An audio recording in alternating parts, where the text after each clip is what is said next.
So if that's the case, then if it was moving 15 degrees an hour, that would be weird, right? How would that happen? Shouldn't we see only half of the sun's journey? So we should only see 180 degrees of it? Well, I'll just back on my screen now. Okay. You see my protractor. Yes. In a quarter So the mile, turn observer right today, on 20th Street East if using you the use right that to lane. measure positions to the sun, Okay. right? Then to him, right, to get this 15 degrees down here, Okay. the sun had to move a greater distance than here. Right? Okay. So every hour, if the sun is physically moving parallel to the ground on a flat earth, the sun has to Turn right on once it 20th passes Street the East. observer overhead, the sun has to accelerate away. Right? So if we bring in the second observer, for instance, right here, at this point, you follow that blue line, Turn left. the position of the sun is right here, right? Okay. Now, just watch what happens if I just go to the next slide. Here's let's say A is on the phone to B. Okay, here's my question though. I guess where I'm confused. Yes. If the sun is above your head at 90 degrees, and then 90 degrees later, which would mean it's now at the horizon, right? It has to move 90 degrees Yeah, 90 degrees it would be on. in 6 hours. So if at noon it's above my head, and then it doesn't set until 9 o'clock at night or 8 o'clock at night, then how does that move 15 degrees an hour? Pick up Gabriella. The sun should be setting at 6 every day then. If you're saying that it's a constant that it's 15 degrees an hour. That's what's reported. Yeah. I've measured it. I've measured it myself, Okay. right? Using a simple pinhole camera. I'm just watching the eclipses, and what I was doing, I had a cardboard trying to make a pinhole camera. Okay. I had a piece of paper taped inside, and I would just periodically go out and circle the image of the sun on the paper taped inside the pinhole camera. And like you can measure from where the pinholes to the position of the image on the paper. You can determine the degrees of movement there, right? And it's 15 degrees. Okay, I'm gonna think about it. And Dave Weiss says he's got the answer, so I'm gonna bring him in. But watch my show tomorrow. I'll get back to you on it tomorrow. Tomorrow? Yep. Good enough. All right. Thanks.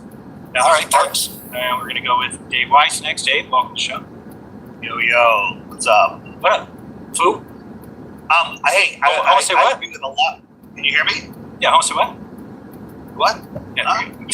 Right. So, I agree with a lot of what you're saying, but I wanna hold your feet to the fire on something. But let's address what this guy said. Deleted Right. programming says Jaron sounds like a Glober demanding a model.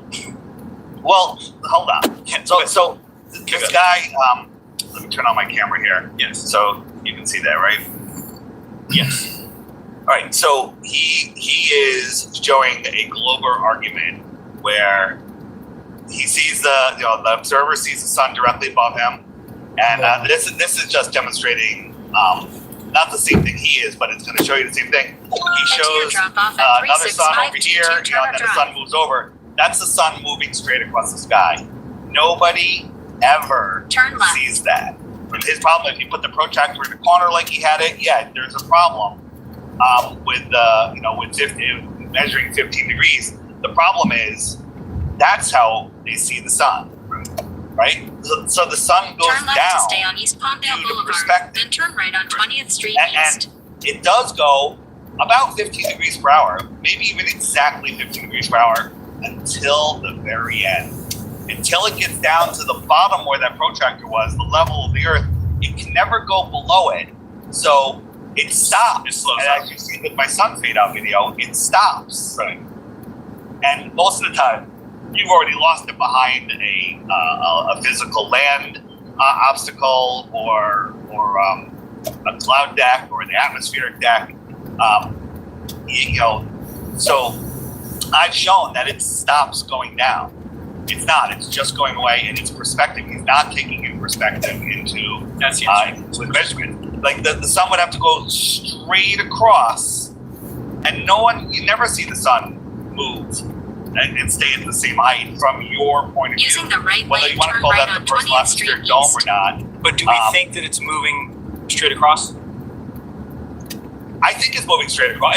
I mean, straight or in a curve, but in a day's time, I think it's at the same height all the way around. Okay. That's my opinion. I mean, maybe it varies a little bit. Just like these lights. These lights are the same height, but in his model, he's got them all going at the height of that top light. Right. At, from that that quarter inch from the top of the picture. Okay. And then that's why his measurements aren't working. And then the fact that the sun stops going down. I don't need to show you the sun fade out. You've seen it. Yes. It stops going down. That goes along with perspective showing a sun level of across the level Earth going away.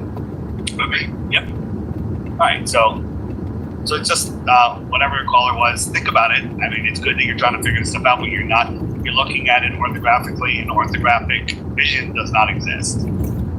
Sideways vision is. Sideways vision does not exist unless you can see the side of your face without a mirror or a camera. It doesn't exist. Okay. All right. So I'll ask you a couple In a questions. quarter mile, turn left on East Avenue or sun using the middle lane.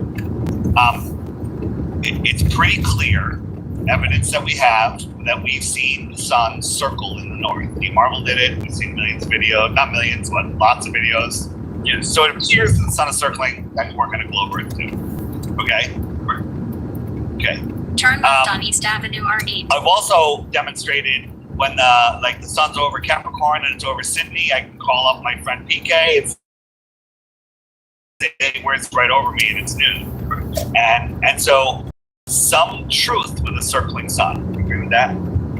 Absolutely. Okay. Yeah. And then you brought up that hey, gas pressure, not a container. You brought up a great argument. Hey, if we measure In a quarter mile, temperature, turn right on you 25th can't say Street it doesn't East. count because of gas pressure. Great point. Except we're physically measuring curvature, right? That's a falsifier. Right? If you could physically measure curvature, how far is the sun in a globe or flat Earth model? Do you know? Very far. The globe. How far exactly? 93 million. No, come on. What do you mean? You asked me Right how on far was the 25th. globe? Well, how far do you think in the flat Earth model? How far is it? Oh, not very far. But we don't know is the answer. It's closer than 93 million miles, but Okay. we don't know. Right. Because we can't touch it. Correct. Right? So comparing what we see in the sky to what we can physically measure on Earth is two different categories. But the most consistent thing that there is, by far, is the sun. No, I'm with you. Listen, first, I want to go on record. I don't think they're going to see a 24-hour sun. It would have been filmed already. It would have been seen. You're right. And if they try to fake it, it's going to be worse than their videos. Agreed. It's going to be a disaster. Okay? So I'm with you there. And I also understand why people are freaking out. People are freaking out because I think it's the way you said something and that I don't agree with, and which is if you see a clear sun, circling around, and we know if it wasn't faked, you made it sound like you're going to say the Earth is a globe. I'm going to say that the Earth cannot be flat. No, the Earth that there's something wrong with our circling sun. So what the problem with that is that any flat map that there's ever been and ever will be has to push one thing out or the other, right? Either the north or the south. Because technically you could have the south pole at the center and push the north out to the edge. Okay. Well, my point is, if we see the sun circling, that means our entire idea of what the sky is wrong. Now, I would almost say it falsifies the circling sun, except there's a lot of evidence that there is a circling sun. It falsifies if you look at Tomb of Illumination, he's talking about everything reflecting from the north. I know you think he's a little crazy, but because he's not giving actual, real, tangible evidence. Anybody can say the things he's saying, out and up and out, down and out. I mean, anybody can say that. It doesn't. None of it's proven. But seeing a sun, I don't think it's going to happen. But seeing the sun circle in the south doesn't make the Earth not flat. It makes our model wrong. Right, but okay, so what I'm trying to say is that if you think of the flat model, and if you're going to say that, if you're just going to say it only makes our model wrong, flat Earth can still be correct, then show one way that that's true. But you can't, because it falsifies it. It's not even difficult to figure out. I mean, I don't know, man. I mean, and I don't want to go into speculation. Well, if the some people think that the northern stars are counter-rotating. There's 4 rotations of them in the south. Could the sun be doing the same thing in the south? I don't know how that's possible. Right. I don't know if it's not Now, possible. when we say looking at the North Stars and they go a certain direction, you have to be looking in that direction, correct? Like if you were looking south from the north, then your stars would be a different direction. But we say if you're looking north, they go counterclockwise. If you're looking south, they go clockwise. So that's different than what the sun's doing because it's the same direction for no matter what. If you're at the North Pole, the sun always moves left to right. Doesn't matter which direction you're looking. I'm looking south, I'm looking north, I'm looking east, I'm looking west. Doesn't matter. The sun's going around you left to right. So then, if 6 months later, I was just gonna say, 6 months later, now you're in another location on Earth and the sun's moving right to left, the whole circle of you, and you have to start wondering, how is that possible? How could that be possible? That what we call the South, what we call the North, has counter-rotating real suns. Remember, you did an experiment, a little demonstration where you put a glass of water in front of something and it flipped it and made it go the opposite direction. Correct. Right, the arrow or whatever. Right, but that happens because you're doing something. So I poured water, it flipped, or you move that glass thing in front of the arrow and it flips the arrow. So my point is, nothing could happen like that In a real quarter time. mile, How would turn you be left looking on at an Arnold arrow Drive. looking one direction, and then magically it switches to the other direction and you didn't see it happen? No, I'm with you. I don't know, like in the south, do we ever see the same sun that we see in the north and coming from another direction? I think we do. But what I'm saying is, Turn that left on Arnold Drive. like maybe when you're that far south, the sun, the apparent sun that we see, is completely different than the one that's in the north. I don't know. My point is, listen, that's Yeah, but people can track the sun, right? People can track it, meaning that, like, let's say that it's going above Australia. Well, there's a bunch of people in Australia that would be there, and they would say, "We see the sun; it's above our head." And then Of people, course. okay, then people in Antarctica that are looking north. In a Would quarter see the mile, same drop sun. off Gabriella. Well, is it the same sun? So what are you saying there? Wait, hold on a second.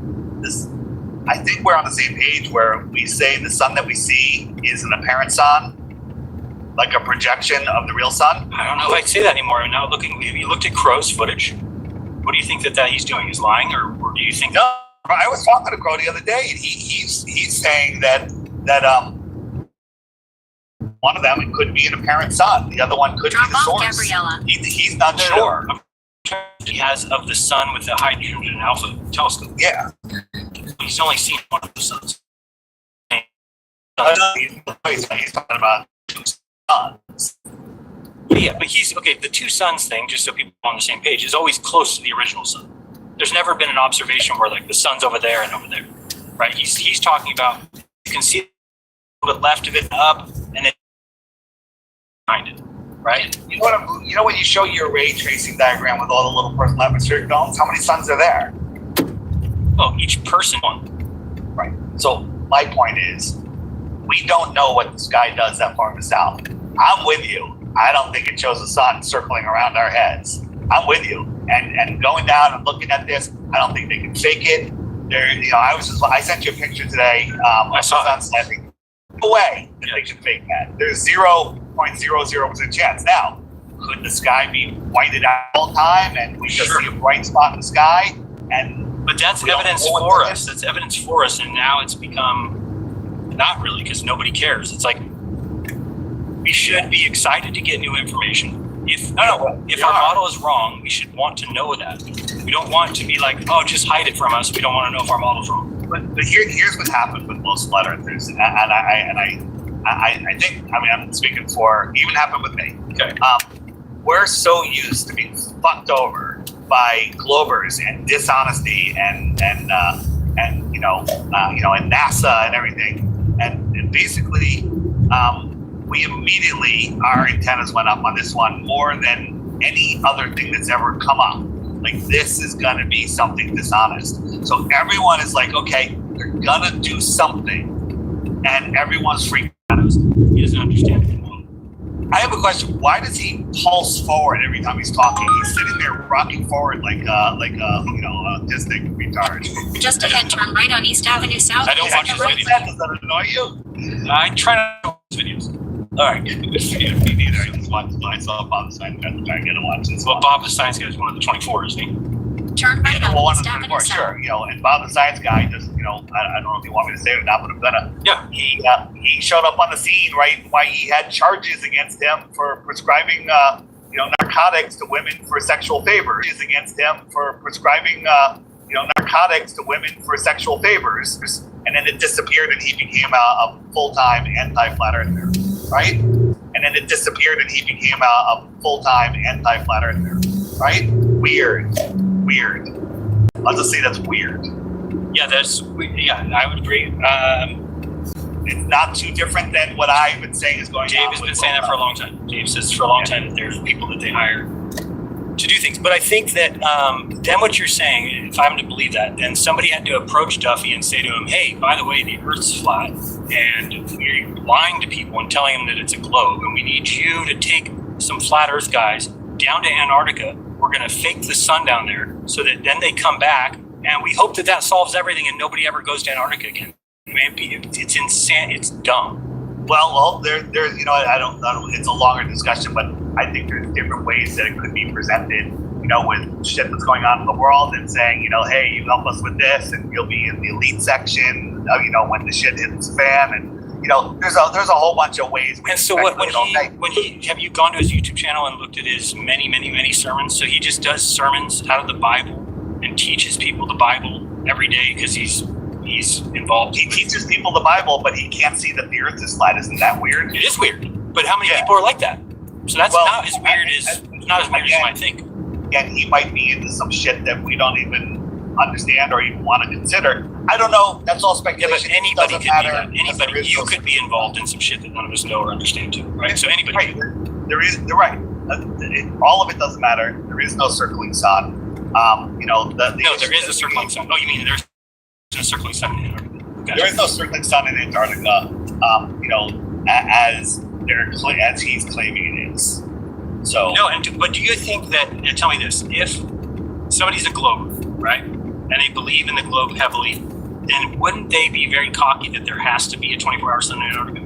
this is where you and I disagree. I don't believe McDoon thinks the Earth is a globe. I don't think Fight the Flat Earth thinks it's a globe. I think that's insane. So you think he just every day Toon gets on his channel and calls Austin a liar and points out all these things about science and he doesn't believe it? We can argue all day on this one. And by the way, I might be wrong. But name one person that does that. Like who just spends... And Fight the Fat Shirt. Thank you. Okay, I didn't mean evidence from the exact person. But I get it. I don't think that makes any sense to me. I can't imagine every day you can't imagine a lot of things, Jared, because this world is fucked up and there's people that'll do shit for many motivation reasons. And and you might not be able to see it. But have you looked at what Toon, have you watched Toon, like what he knows about the globe? So you're saying that he went and learned a bunch of stuff about the globe that he thinks is not true? I think that he is a smart guy as far as, making arguments. He's like a lawyer, right? It doesn't matter innocent or not, he's going to fight his case. The guy is disingenuous. Every show he starts out is, no flat earther can explain the sunset. Right. Okay? That makes him a liar. I agree with you. So that makes him a liar. Right. But it makes him a globe believer who's trying to push his model. In a quarter mile, turn left. More nefarious than so that. You think it's a flat earther who's saying that thing to turn people? I mean, I just can't even picture that being the case. I just can't picture it. Here's the thing. It's okay. I'm glad you believe it's the other way. I could go back and forth. I don't know. But if I had the gun to my head right now, I'd say he knows he's lying. Okay? Okay. Right? Again, you don't believe that those are liabilities to the powers that be? Oh, I believe turn they're left, all liabilities. then turn right. But I think but not a true believer. A true believer isn't a liability. They're never going to see that they're wrong. No, a true believer could be shown evidence that makes them flip. Not really, because think about these guys who have degrees. They never see it. This is the point, is that they've set up the world this way on purpose.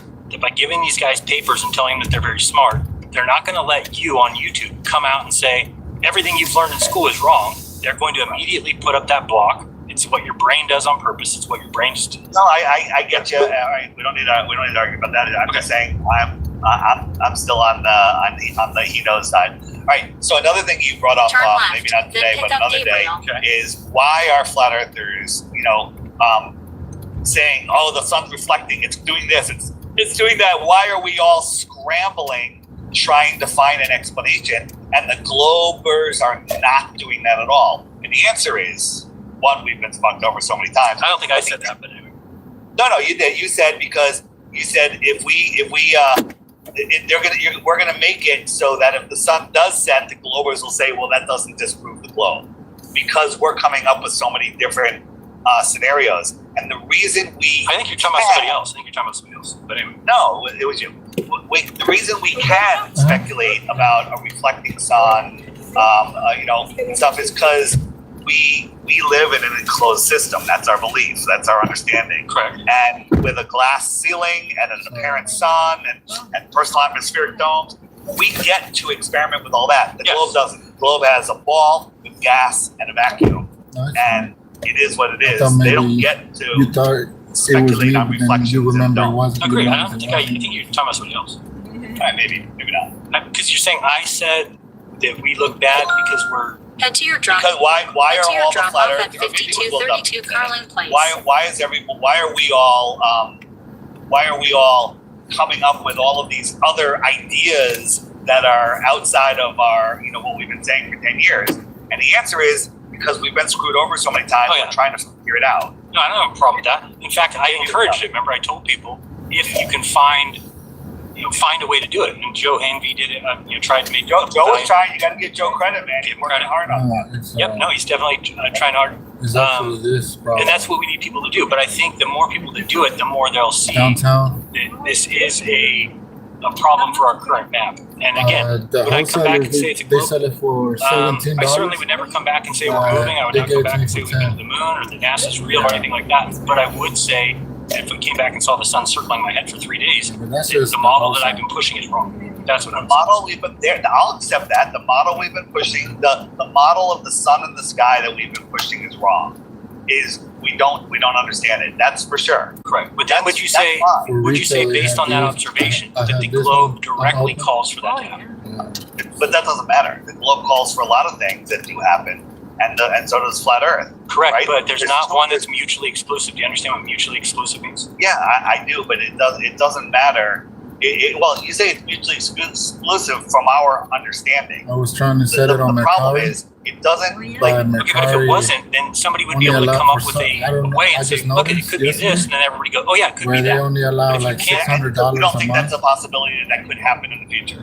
for cash out. I think it's possible, So but not if you know, actually I think can't about it do and my understand what a flat Earth calls for. So never Because mind. you have to have a North Pole in the center. I mean, how are you going to do away with that on a flat Earth? Maybe Well, I that can works on a eBay. flat Earth, and the Okay, evidence hold on. of it I'm not is saying there. that. I'm saying, right, so we can't do away with that. So that's your starting point of any flat map. You have to have the North Yeah, Pole in but the that's center. all same on a globe too. You need North Pole to center. Totally agree. So I'm saying, then with that, we have to spread out the South. It's the only thing possible, right? Yeah. Okay, so now you have a And map. all the sailboat races, all the evidence, all of that, the plane flights, everything kind of supports that. Time zones, Correct. 32 of them. Correct. So you have a map now with a North Pole center and a South that's on the outskirts. Yep. So how you're could the ever in sun downtown and you circle wanna the look Earth for in those, 24 you can hours, look which it at, must do? We know it does. Because there's 6th Street in Los 4 Angeles. counter-rotating suns that are reflected from the Road or inner drive, north something. outside of the Yeah, tropic of Capricorn that we don't get to see from the north. There's an answer, which is crazy. Wait, 4 counter suns? What? Yeah. So the sun and the stars are reflected in the south and doing their own counter rotation in the four Okay, the so four when corners it's- of the earth, or the four, what do they call it? The four quarters. quarter yeah, and I mile, thought about turn that, but left let's on think about it. 51st Street If it's December, and where's the sun in the north that is reflecting the one in the south? The one in the south is the only one. Because the north is from dark. the south, you only see that Turn sun. left on Okay, but from the 51st north, Street. let's say in California and New York, where we are. That's Here's what Crow the said to imported me. Hold on, one. but when we see There's it, an expensive one. No, The no, other because ones that are not- they would they're kind of made come around in here in the US. unison, Those right? are a lot The cheaper. sun In a would be quarter mile, circling turn We have around, a bigger coming sky. around R11. towards Antarctica, right? hold on a second. I'm Over Australia. Hold on. I just want to be on the same page. We're talking about the southern summer, so December, right? Right. Do you and I see a sun from where we are in December? From California, from New York? Yes, we see the sun. Of course. But they don't see that sun. But Oh, you can good. follow it. You can Not follow like the this. sun. We don't need to walk through the whole thing. Yeah, but you can follow the sun. What you're saying Turn is right you're on just East now Avenue making up R11, things like, then turn left on we're seeing 51st different, but we Street know East. what the sun is. In fact, if you walk from New York down south, you would walk until the sun was above your head when you got to Australia. So it is that sun. How could it not be? Dollar Tree Anyone has ever some done that? too. Sure. Turn I do it all left the on time. This 51st one's Street Let's East. fly and follow the sun. You know what? I It's like agree. $4 I a think dollar. that the conversation is pointless, but my point of the conversation It's not too. is if you saw a light go around your head, It's not a light, it's the sun. that's the Just ahead, drop off Gabriel on the right. sun. You know, if you saw the sun, right, and it wasn't just behind the heavy clouds or something, you know, it's like Clear as could be. clear as could be.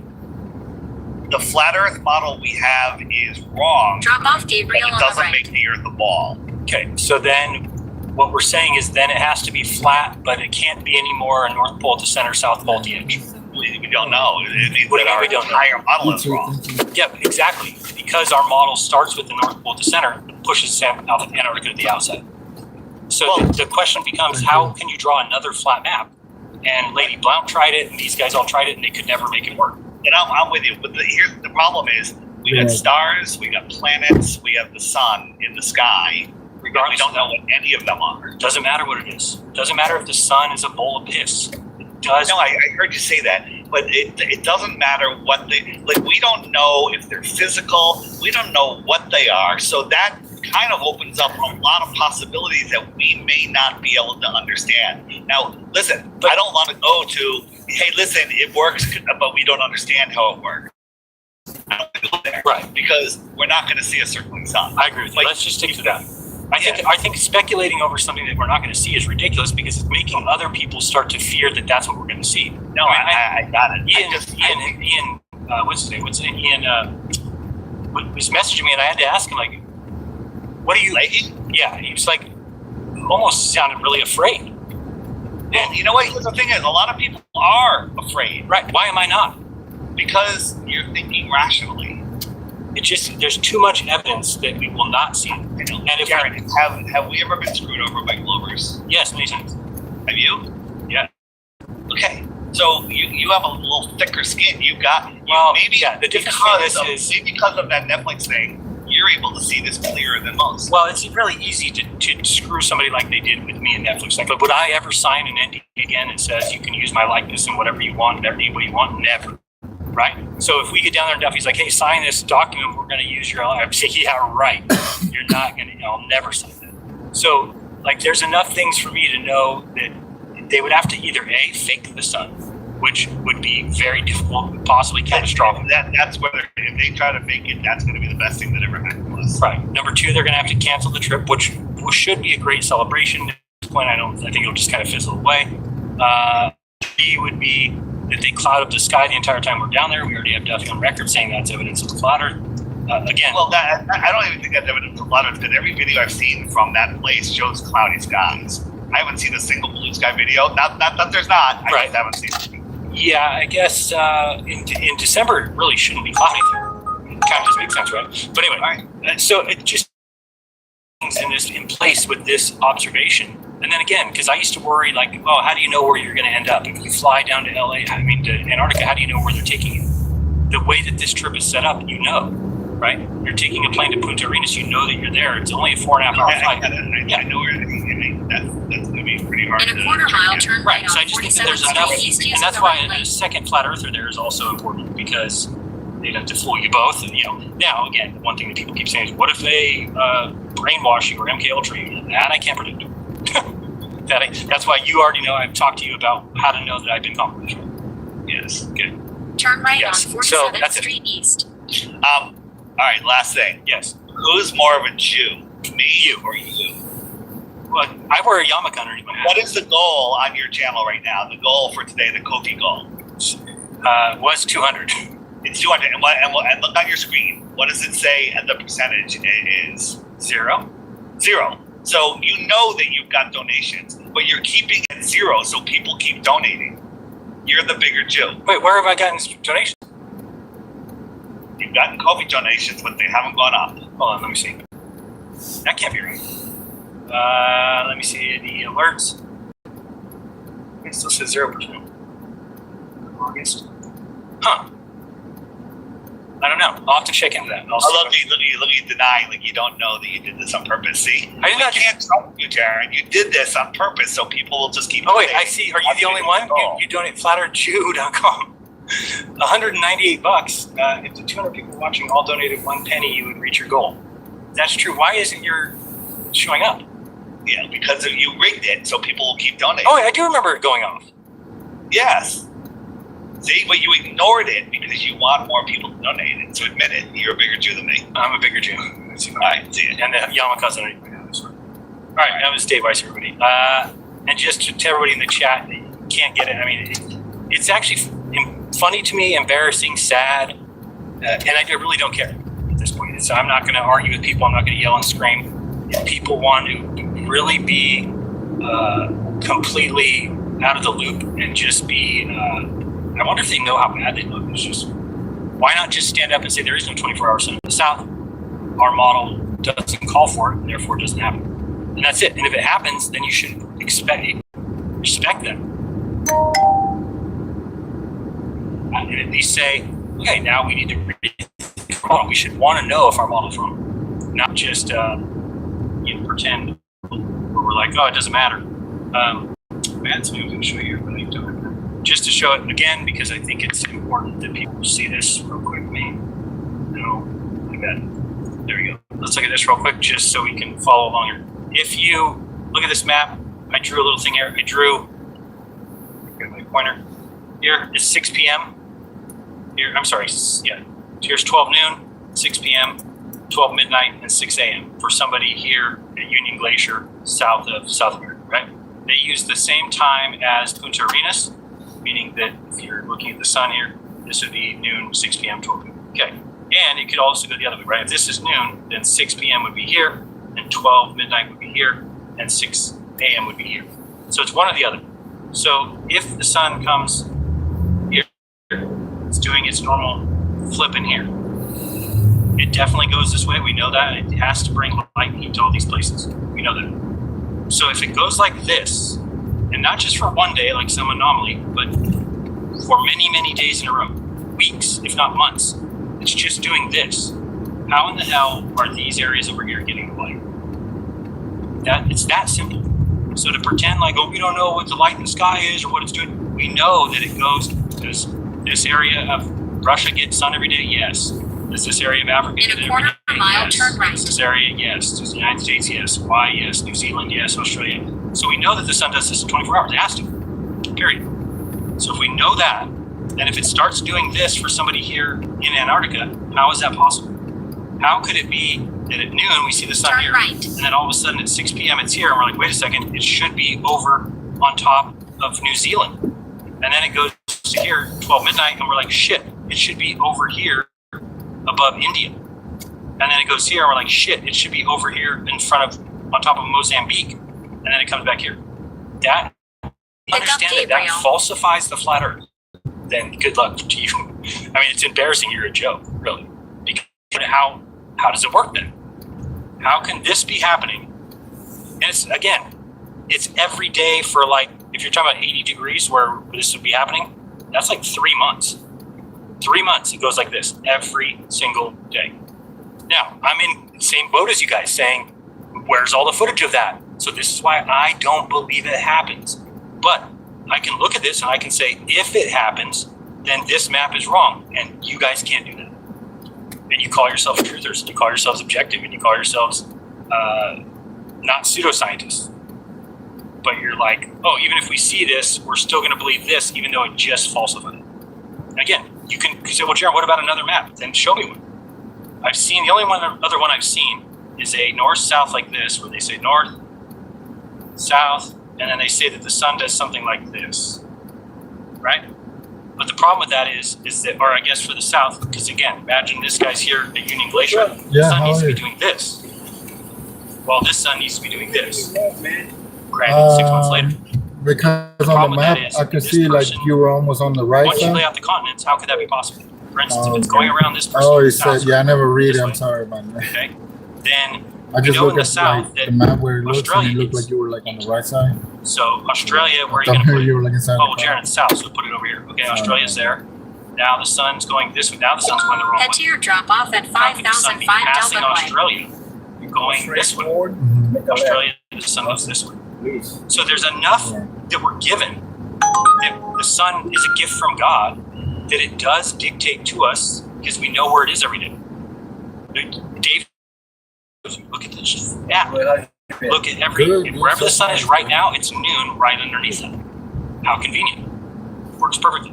However, Dave's map doesn't call for the Turn sun right to on do East Avenue a R. crazy turn Oh, yeah. around and because it doesn't work on the flag. And it's okay to say that. It's okay. It's being truthful. It's being real. It's being scientific. It's being one who heeds to observation. And again, what people are telling me, if you want me to come back and be like, No, I have to think read God more because made I don't read Look, it where Just I'm ahead, going. turn Like left a on ball. 50th Street East. just just this one kinda observation go with the from map. the sun, which we know it does, clearly is described perfectly in a ball, but isn't described at all in a Turn pattern. left on And then I'm 50th Street supposed to say, East. but God just fooling us. He wants us to think it's a ball. Then that throws out the whole idea of like, oh, the great deception, and even those that are elect will fall for it. Well, yeah, if God tricked Not you, on the side, no. if He tricked you I by want making to. the sun do something that can only be explained by a sphere of Earth, And I say that, and you're- phone people get so upset. Then explain it to me. inside. You can't get upset at me for saying something only is explained on a sphere of Earth unless you can explain it to me The on a only non-sphere. the dash but cam you is haven't the been one able that's to do that. public, So and this one you is can't get private. mad at me yet until you prove what I'm saying is wrong. You can't just get mad because I'm saying words. This one mostly Like, I oh, use it you for, can't like, say that. Yes, I can. It's called being honest. It's called I being was truthful. I It's was called here being on the In map a quarter mile, turn and not left on just being a Debonair Way. religitard in case there's like pseudoscientist, which we already know. That's where Nathan Oakley went. That's where these guys went. Where they Like if just somebody says you take a weren't there, position but I can see it where that they I don't was have to there. be objective anymore. They don't have to be least I scientific at know all. I have that. To just say no, you measure The inside of the angles camera, on I'll a just flat have Earth, it so because I therefore already it's have flat. it, and outside. That's just Just ridiculous. don't want to have both. It's ridiculous. You could be living on a pyramid and you could draw a tangent line. You could be living on a cylinder and you could draw a Turn left tangent on line. Debonair Way. Living on a Then globe, turn left you on could draw a Delta Way. tangent line. I do want to that get line is those, straight. You can measure side angles. cameras. Imagine that you live on a I'm not sure giant how easy they're going to be to install. And pyramid, right? You live on the pyramid. Could you say, Turn let's left say on there's stars Delta all Way. around you, but you Then live on a drop off pyramid? Gabriel on the Could right. you I use need the a stars back and camera, angles too. to them to start to dictate where you're at on the pyramid? Of course. Of course. But what about your angle? Your angle can't be, let's say something curved rather than a triangle. I mean, a pyramid, which would have straight edges. Drop off Gabriel Let's on say the a cylinder right. they're not too far. or a oval, like an egg. Could you live on an egg and use the stars above you to draw angles? Easily. You just create a tangent. Just Well, a you're pretend welcome. flat line Sorry from what about you're standing. What's that? So again, Sorry about you can making believe you in walk those so guys much. that are blowing smoke up your ass trying to keep their children fed. All you want. Yeah. Let's go to Nick. Nick, we gotta round out the show here pretty quick, so let's You have a good day. give you your 4 minutes. Go ahead. Sorry to make you wait. Hey, can you hear me? Yep. Sorry I made you wait. Go ahead. Oh, yeah, no worries. Hey, so first off, I New think message Dave Weiss is from hilarious. I've The listened to him organization for, like, that the past 2 booked years. this Funny, trip should like, see he'd be these every- messages. It seems Don't like he could enter be any everybody's best friend, sensitive but or personal man, I didn't agree information with that you anything don't. that he just said there. That's how they don't work the door Dude, department. so Self-text how could you say that if the 24-hour sun is staff. 24-hour sun is seen in Turn right on Debonair Antarctica, Way. Then that turn right on Radar our Avenue. understanding of the sun, moon, and the stars above us is wrong? It seems like that's been the most consistent thing through all of recorded human history. That's what I say. We And know then- what the sun does. Turn right on Radar Yeah, Avenue. exactly. I 100% agree with that. I think it's crazy to say that. Well, then, the problem is that our understanding of the movement of the lights above us is wrong. I think that's nuts. Right. And then also, too, I think the reason why, you had mentioned that McToon and FTFE have said that they would remove their channels if they don't see the 24-hour sun or if the sun goes behind the horizon, right? Correct. So is that them just being confident? Like they're not looking for, other possible explanations, is because they just are confident and believe in their model? Yeah, I think that from the globe position is you have to believe that everything's been figured out, right? There can be no kind of, I believe in the globe, but some of it's questionable. In a quarter That's not even mile, like turn right allowed on East people, Avenue because you really have to believe science has figured it out, physics books are correct, we've never been lied to. So I think that's those guys' position. So I really feel like they recognize that if the sun does something it's not supposed to do, that they have been wrong this whole time and they're actually doing damage. They're actually holding people back from discovering the truth or uncovering the Turn lie. right on East And Avenue they're North. actually responsible for it because they've been pushing something as being concrete. It's right. They call us idiots and stupid and morons because they're saying that the globe is concrete. They're not calling us idiots and morons and stupid because the globe is ambiguous and they're not sure about it. They actually feel like there's no question. So that I think that they act exactly like I would expect them as far as this goes, because a setting sun cannot be explained on a globe. It has to do the same thing it does in the north, just 6 months later, right?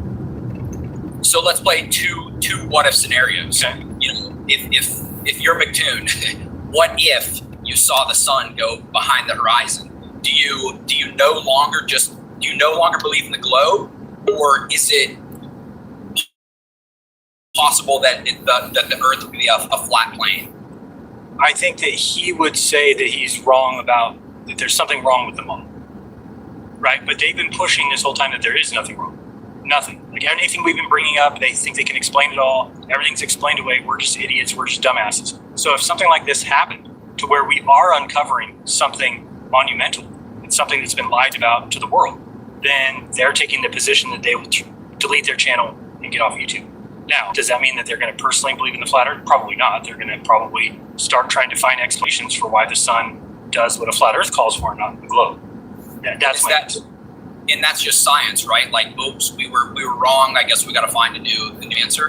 Yeah, I mean, I guess it gets a little bit questionable because really, like Feynman, if you follow what Feynman says, if your observations don't match the theory, then you have to throw the theory away and start over, right? But the globe already has gone beyond that. Just in dark matter, dark energy, they introduced things, mathematical placeholders, concepts like space-time. They've invented something that can be bent and even real. I mean, it's not a fabric of anything. It's just nothingness. In fact, it is nothingness. It is space. The vacuum of space is nothing, and they're like it's bent. So they've already gone places that I think remove them from places I want to go. Like I don't want to make up ideas like that for my beliefs. It'd be easier for me just to settle on, okay, we don't know what it is, than to start making things up that are simply grasping at straws. Like I'm not that into it that I need to make things up.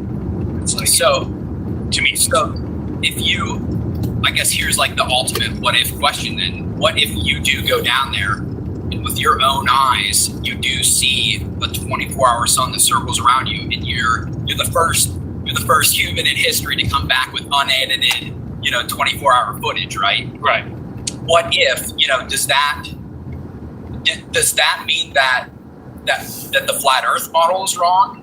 Or does that mean that the globe actually makes more sense? Because for me personally, it's super easy for me to conceive how the 24-hour sun on the globe would work. On a flat earth model right now, I don't see how that's possible at all. I can't imagine it in my head, and I haven't seen anybody put forth a simple solution that just makes sense. No, but I do recognize this as well, right? Like when my wife said, could the earth be flat? I immediately said the same thing. No, that's impossible. How do planes go around it? Planes can only go around Earth, blah, blah, blah. And it wasn't until I saw the AE map that I actually could see through my own veil. Right? I put up a blocker that I thought the only way planes could go around an Earth is if it's a sphere. So when I saw the AE map, it made me go, oh shit, I never even thought about that. So yeah, is it possible that there's another model of flat Earth that I just haven't comprehended yet? Yes, absolutely. So I'm open to that, and that's what I said, is that if I came back and said, guys, it looks like the globe is providing better evidence in this case, and I think that our model's falsified, if somebody says, well, what about this? And it showed it, I would immediately say, oh, flat Earth is the winner again. Like that's following evidence. Yeah, right on. I'm with you. But then we're both like, from a globe's perspective and a flat earther's perspective, or at least yours, it's kind of like the same issue. Like the globies might no longer believe in the globe model or the model, and then the flat earthers might not believe in their model. But it doesn't mean it becomes a globe or it becomes a flat earther. I don't see that happening. Position. For me, there's still things that are unanswerable, right? That I would have to start looking into a lot. Like, why did Stephen Hawking fake his observation? Why did Nat Geo fake theirs? Why did, you can go on and on and on about all vacuum next to pressure.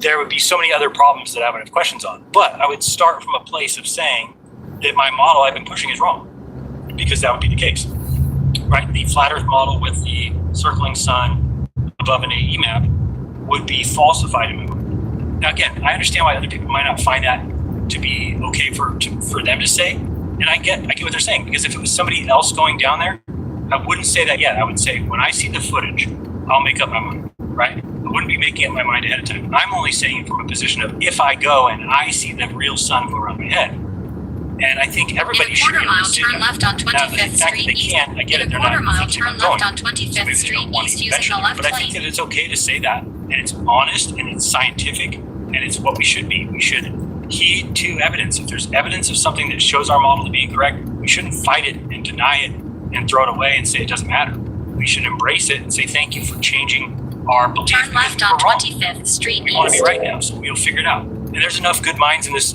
community that I think if there is a way to figure it out, they will figure it out. Now, I don't see a way that you can have a sun doing the opposite of something in the north, in the south, if the south is simply pushed out to the outer edges of a map. But then you've got, and people don't even think about the fact that I'm drawing that sun going around that person in the south, but remember, it's doing that other people in the south as well, right? It's not just us. It would be the person 1,000 miles east and 1,000 miles west would be having the same thing happen to them. So that doesn't really work on any model except for the globe. The globe calls exactly for that. Again, I think there's lots of evidence of the flat Earth. I wouldn't be a flat earther otherwise. I think the globe is ridiculous. I think flying through space is ridiculous. Moving 1.2 million miles per hour is ridiculous. Really, I even think it's more ridiculous for me because it would then call into question even the Bible. It would call into question everything, because then I would start thinking God would never say that the Earth doesn't move and then make it move 1.2 million miles per hour. Doesn't make any sense. Why would you lie to people? Why say the Earth stands still and then be like, God, what happens when they find out they're moving 1.2 million miles per hour? They're like, they won't even worry about it, right? Or the fact of like the sun being 867,000 miles wide. God doesn't say anything like that. The Bible says that He created the sun and moon, put them in the line, and then He made the stars. If He was going to make it that much bigger, what is it, like 1,000,000 times bigger than the Earth, or 1,000 times? I don't even know. 300 times bigger, whatever it is. But it's some cube. No, it can't be 300. The sun is. Oh, how many times? Anyway, however many times bigger the sun supposedly. I think you can fit 1,000, maybe it's 100, whatever it is, of Earths in the sun. But you would think that those things would be important to tell people, because God would recognize that eventually, if we found out that the sun was 867,000 miles wide, that'd be weird, because it's described in the Bible as like just a light in the sky. It's not described as something that's monumentally way bigger than the Earth ever could dream of being. And so everything calls into question for me. That's why I just don't think it would ever happen, because it would make me question a lot of things. It basically is the same as saying we do have to trust men over God, because men have told us the sun's 93 million miles away, the sun is this, the sun is that, and we're like, oh, we don't agree with that. We believe in God, we believe in the Bible. And then if we're found out that that's wrong, then really it means we should have trusted the men and not the book, in which case the book is wrong by saying don't let man be a liar and God be true. So there's, people say, well, you're not a Christian, you don't believe in the Bible. Well, I do believe there's a lot of truth in the Bible. So again, but that's because I think those things are true. In a So if quarter I were ever mile, to find out turn they right on weren't, Old Harold Road. then I have to, then everything calls into question. So that's why I don't think it'll ever happen. I don't think there's any chance. And the only chance they would probably have is to fake it. But I do recognize that if I went down there and just saw the actual sun, which I don't think would be hard, meaning that I think you'd be able to, because you would leave Punta Arenas and Turn you would see right the on Old sun. Harold Road. You'd be on the left side of your plane as you left. You'd see, oh, there's the sun. And you would fly down to fly down to Antarctica and get out, and the sun would still be in the sky. Now, according to them, that sun is just going to circle us while we're down there. And that doesn't make sense. When the sun is south, I know on a flat Earth it needs to be 15,000 Turn miles left, behind. then turn left. And so that, all of a sudden, if anybody can't realize that that's a problem, they're like, no, it doesn't matter. I'm a demonstrable realist. Great. The sun is over there, but it needs to be 15,000 miles over there. So again, that would be weird. Turn left, then Do pick you up think- Oma on the left. Do you think that a single concrete piece of evidence that disproves something can outweigh multiple evidences that support something? Yes, if there's no other alternative for it. Like, for instance, there's lots of things that the globe describes some way and we come in and we have an answer for it, right? So that observation is easy. I'm trying to think of one off the top of my head. So let's say, trying to get an example of one that would be good. Like, you're saying evidence of something that we would observe, but it would mean that we should, right? So, for instance, people say, "Oh, but there's no measured." Okay, So, I agree with that. We don't have any measured curvatures. If we did see that, though, then I would probably go out with the idea of, well, even if you measure it flat. So let's say we go out and measure it flat, but we still don't have an explanation for how the sun could go around us like that, right? So you could say you're a flat earther, but then if somebody ever asks you how the sun works, you just have to say, I don't know. I don't know what it is, and I don't know how it works. And they would say, but we do know how it works. The sun, is the sun not above Africa right now? Is the sun not above? And you would have to play dumb. You'd have to say, we don't know actually where it's at. And they'd say, well, it's above Africa, isn't it? You'd have to say, it doesn't matter where it looks to be above, because sometimes it ends up 15,000 miles away than where it should be. So you would become a laughingstock. You would become a laughingstock because you would believe in something that you cannot explain at all. So, I mean, it'd be like, what's another thing you could believe in that you just can't explain at all? That, that aliens... No. Huh? You could just make anything you wanted up. Right, exactly, right. And then it approaches you and your answers are things like, well, what? That wouldn't make any sense because these people would, and then you say, oh, but maybe they're being paid. Okay, you're right, maybe they're being paid. So you could literally make up any belief if it doesn't matter that it matches reality. Right? So if the 24-hour sun, if you saw it, that would be a piece of evidence for the globe. Correct. And it wouldn't have an answer on the flat earth. Yeah, exactly. Right. So until it did, then I think it would be a foolish move to stay on the flat earth side, to say that Hello, you're a you flat need- earther Yeah. without any for explanation for what the You sun need is. 3 seats? Or? yeah, so basically, I'm almost thinking, for myself, if you go, Do you need- I'll do trust you need what the you front bring seat back too, and or- see, right? Well, Whatever it is. Yeah, but you You should sure? just look at the footage that we bring back. Okay. Don't even listen to my words. We're going to bring back so much footage. And by the way, I did message Duffy yesterday and today. That guy Wally, where's Wally or whatever his name is, messaged me and has a suggestion that if any film is taken, any footage is taken, that we should all load it to one YouTube channel so everybody gets to share it. It's not any agreement. So he said, yeah. So whatever McKeegan records, whatever anybody records, anything will all go to one channel that everybody has access to. The raw footage, not edited, not with commentary, so everybody can pull from that one reservoir.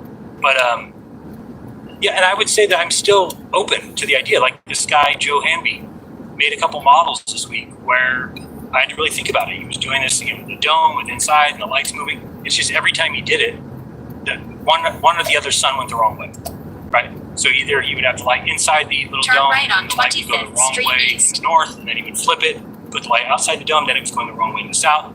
Then he showed his camera showing across the Earth. Basically, you're in the south looking across north and using that as what he thought was south. We're like, no, south would be behind you. And eventually, I think he deleted most of the videos he made because none of them worked.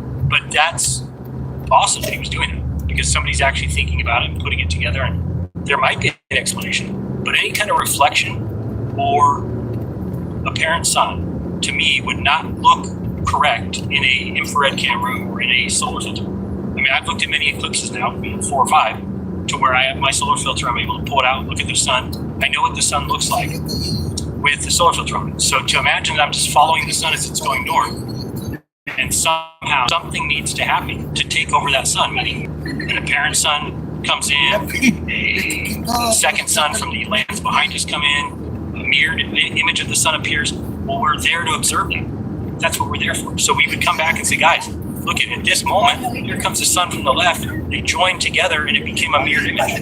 And we'd have that evidence. So that would be good. That would be a good thing for us. Yeah, I mean, I'm down with that. I think, if all you guys went down there and came back with footage and uploaded to one place, like you all could say what you were going to say.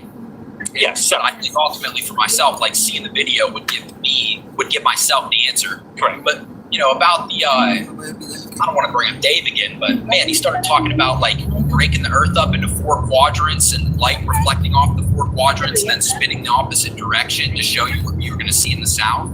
Yeah, I don't. It seems crazy, man. Yeah, it does seem crazy to me. I mean, again, I'm open to anything that works. So I don't like In to a just quarter mile, turn right on Pear Blossom Highway. yeah, I mean, this guy Lindsay from Tomb of Illumination, I keep telling him because he keeps saying it does work. I'm like, okay, then just explain to me how this works. Put a person in Antarctica, a person here, and draw how it works. But he can't. He just uses words like, oh, in the north, it's a reflection of the south, and it goes up and in and down and out. It's like, you can't just Turn say right that. on That's Pear not, Blossom Highway. just saying up and in and down and out does not explain anything. You have to actually show it to happen. But again, I don't want to poo-poo any researcher on anything because I know that people who research things that I am not into, that's how you find truths there, right? So I want people to be researching this. I don't want to tell Lindsay, stop doing your stupid beliefs about it. No, I want him to keep looking because maybe he will eventually find it. So I don't like to be that guy that's like a naysayer because just like when I research things, people don't think it's important. I don't care. It's important to me. 0.318 is important to me. Things that I to the table and say, this is the way the world works.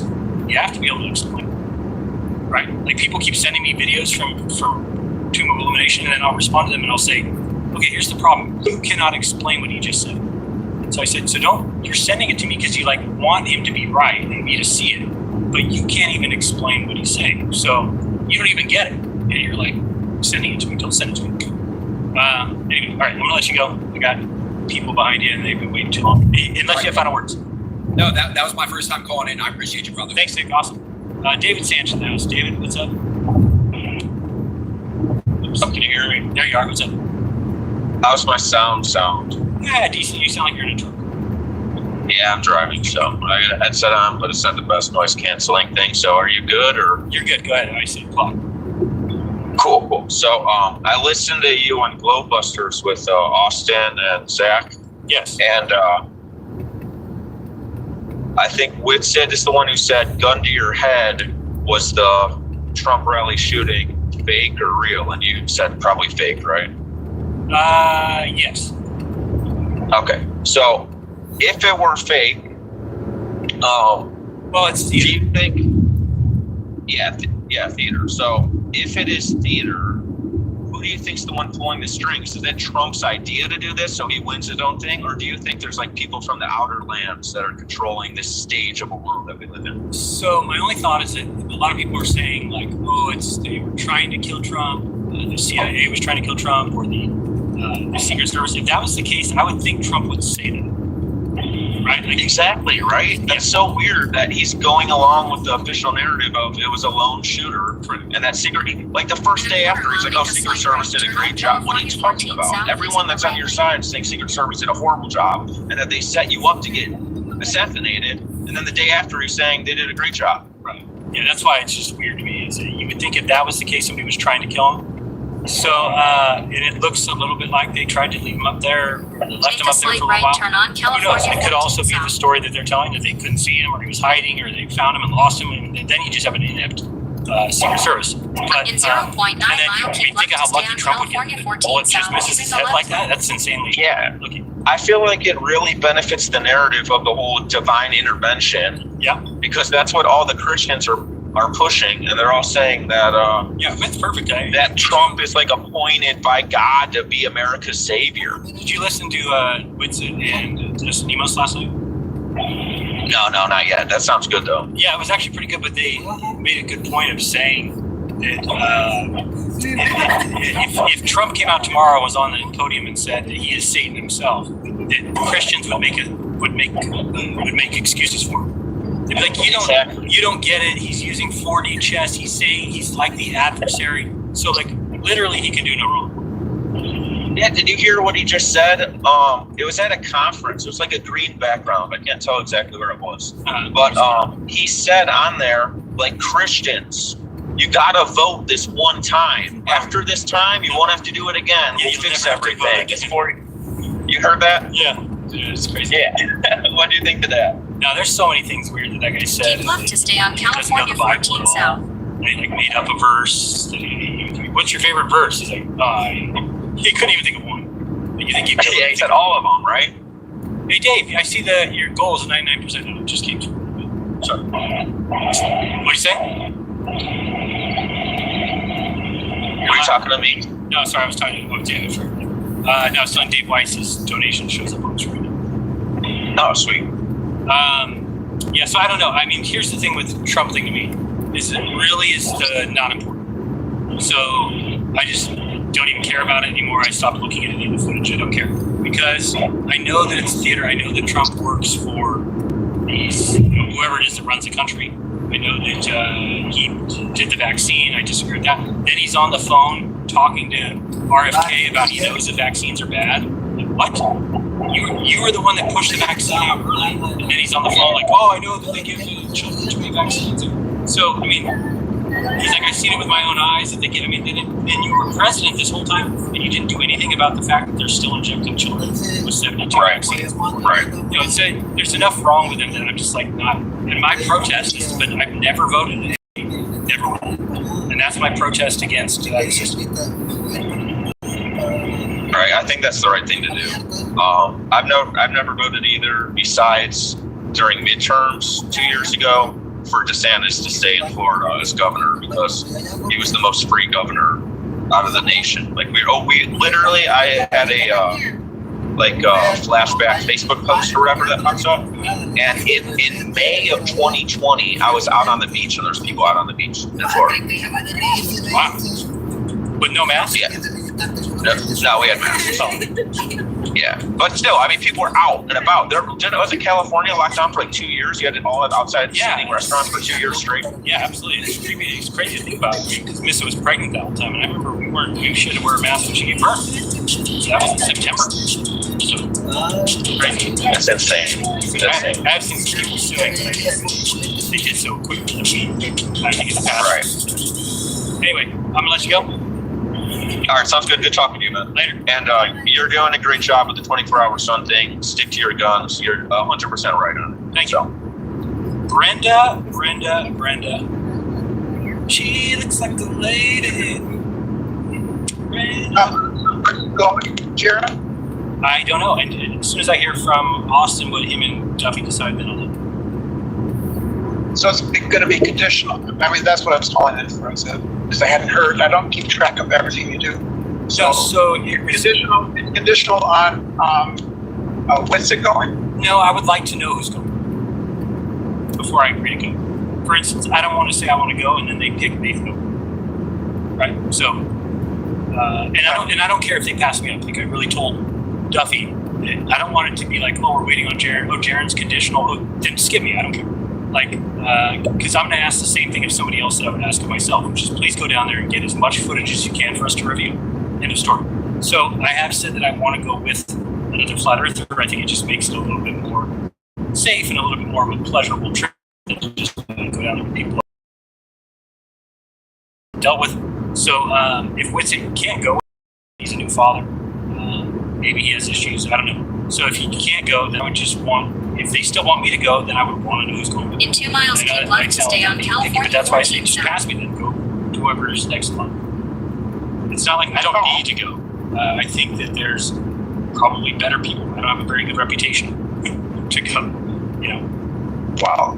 I mean, from what I hear, you're committed to finding out, and it seems to me that would be why you would be a strong pick. Sure, but I think other people would be able to do good work, go down there, get the footage, and then come back and just bring it back so we can see it. Because I think it's evidence that we don't really have. We don't have any evidence like that. Nobody's got a good. Because again, if we went down there, you're going to have multiple cameras, right? You're going to have actually cameras filming the cameras. You're going to have like you would be able to see where we're at all times. It's like it would be a really detailed, impossible to fabricate, huge record of everything that happens.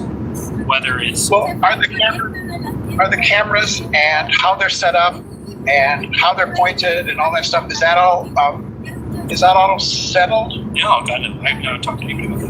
I'm assuming that what would happen is once the people are selected who are going, then there would be a meeting. And In then a we half would mile, discuss. keep left No, to stay on California 14 Other than south. Duffy Use saying the left you lane. got permission to be outside of camp, you got permission that we can be outside of flight hours, you got permission to bring a drone. I don't remember much other. And then McKeegan's I think McKeegan is the best pick of the globe because there's nobody else that has the kind of camera knowledge that he does, so we would be able to talk to him about what kind of battery Keep left packs to stay on California 14 South. batteries under to keep them going. What kind of problems can we expect from the temperature on the cameras that we bring? So I think that he would be the number one pick for the globe side to go. So I agree. There are cameras that are like 360 cameras. They're not like traditional point and shoots. They're yeah, I've seen they're like a small dome, and you just set them up and they record 360 around them. correct. Yes, that'd be great to bring one of those. I've got an infrared camera, solar filters. Oh yeah, I think all that would be almost necessary. I think so. Yep. What's the conclusion about clouds? What do you mean? If you go get a cloud, does that nullify it to your mind? No, it would depend on what you're talking about. I mean, if you're saying that where the sun is supposed to set, all of a sudden clouds appear, and then it's behind clouds the entire time it's south of me, and then it comes out again where it would rise. Now that's going to be a problem, but that's why we'll have fusion. I mean, if you see the sun, if you see the actual sun behind you at midnight in Antarctica, that's a problem. Even if it was behind clouds on the way there and behind clouds on the way out, it's seeing the actual real sun behind us. Yeah, because even if there are clouds, you can tell the sun is behind there. I mean, you can see it typically. I mean, it'd have to get really thick for you not to be able to. Yeah, and you just have to understand from our point of view, if, let's say, they had to fake it somehow, then the only way it would be possible is to put it behind clouds the entire time it's behind you. So again, if it's the entire time it's south of you, I wouldn't say, oh, I do assume it's the sun, because that would be the one spot we need to see the real sun to show it's there, right? So it would have to, now again, let's say there's clouds all on day one, and then on day two, I see the sun for 6 hours south of me. I mean, that's the sun. Well, infrared can see through clouds hardly, can't it? Yeah, I mean, sometimes, I don't know. You tell me. Yeah, I mean, it can. Most times I use the infrared. It's down low at the water level, looking across the ocean. I don't remember much looking at it up in the sky, but I was looking at it the other day just to see, and it was. I don't know if you can see through the clouds. It's just you can see better. You can see more than you can with your eyes and with another camera. But as far as like, I don't know if you'd be able to see sunspots and stuff like that. But then again, that would be more for the solar filter. Okay. Well, that was all I had. I just wanted to know because I hadn't really been keeping track. I think, from what I know, I think it's either this week, which is ending now, or next week that Austin will be having a interview with Duffy, and then he'll decide if. So I'm still, and if he decides not to, then I still wouldn't say I'm out. I would still just like to know who's going, just because there's some people in this community that I'd rather not go. And that's just simple. I would say no, I'd send somebody else with them, and I'll stay home in my warm bed with my warm wine. I don't exactly blame you on that. Do you know who would be the next pick? If both you and Winston didn't go, who would be next? I absolutely have no idea. Neither do I. I thought Duffy said he's been in contact with Flat Earth Millionaire. They've been talking to Tanner. So I don't know if that's one. Maybe Tanner and I don't know. But again, let's take one step. Oh, okay. All right, thanks Well, for calling. if you go, good luck to you. You know, but I don't wish evil on anybody. So. Okay, thank you very much. All right. All right, we got New Civil Coalition report. You're on mute, I think. I'm not hearing it. And I don't see the mute button on. I just don't see it. Try and figure that out. I'll be right back with you. It's Rose. Rose, did you know somebody called today and asked if we were still friends? Oh my gosh, that's so funny because today a couple of people asked me if I've talked to you recently or if I've talked to other mutual friends recently, and I'm like, yeah, I talk to all these people every day. I love them. I would die for them. And that's kind of like the problem that we are all discussing recently with division and differences in opinion. Certainly, I'm sure we can find many things that we disagree with each other about. And so, I know that you're catching a lot of flack, and I appreciate you for staying true to yourself.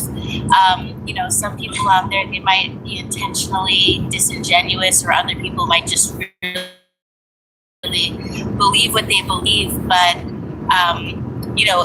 the reason why most people are ever, getting snippy with me is because I just like to be friends with everybody, and the people who are closest to me basically have to accept that. So, I mean, wouldn't you agree that I'm close with a lot of people that you don't appreciate, and then I'm friends with people that don't appreciate you, but I just kind of delegate and am honest with my.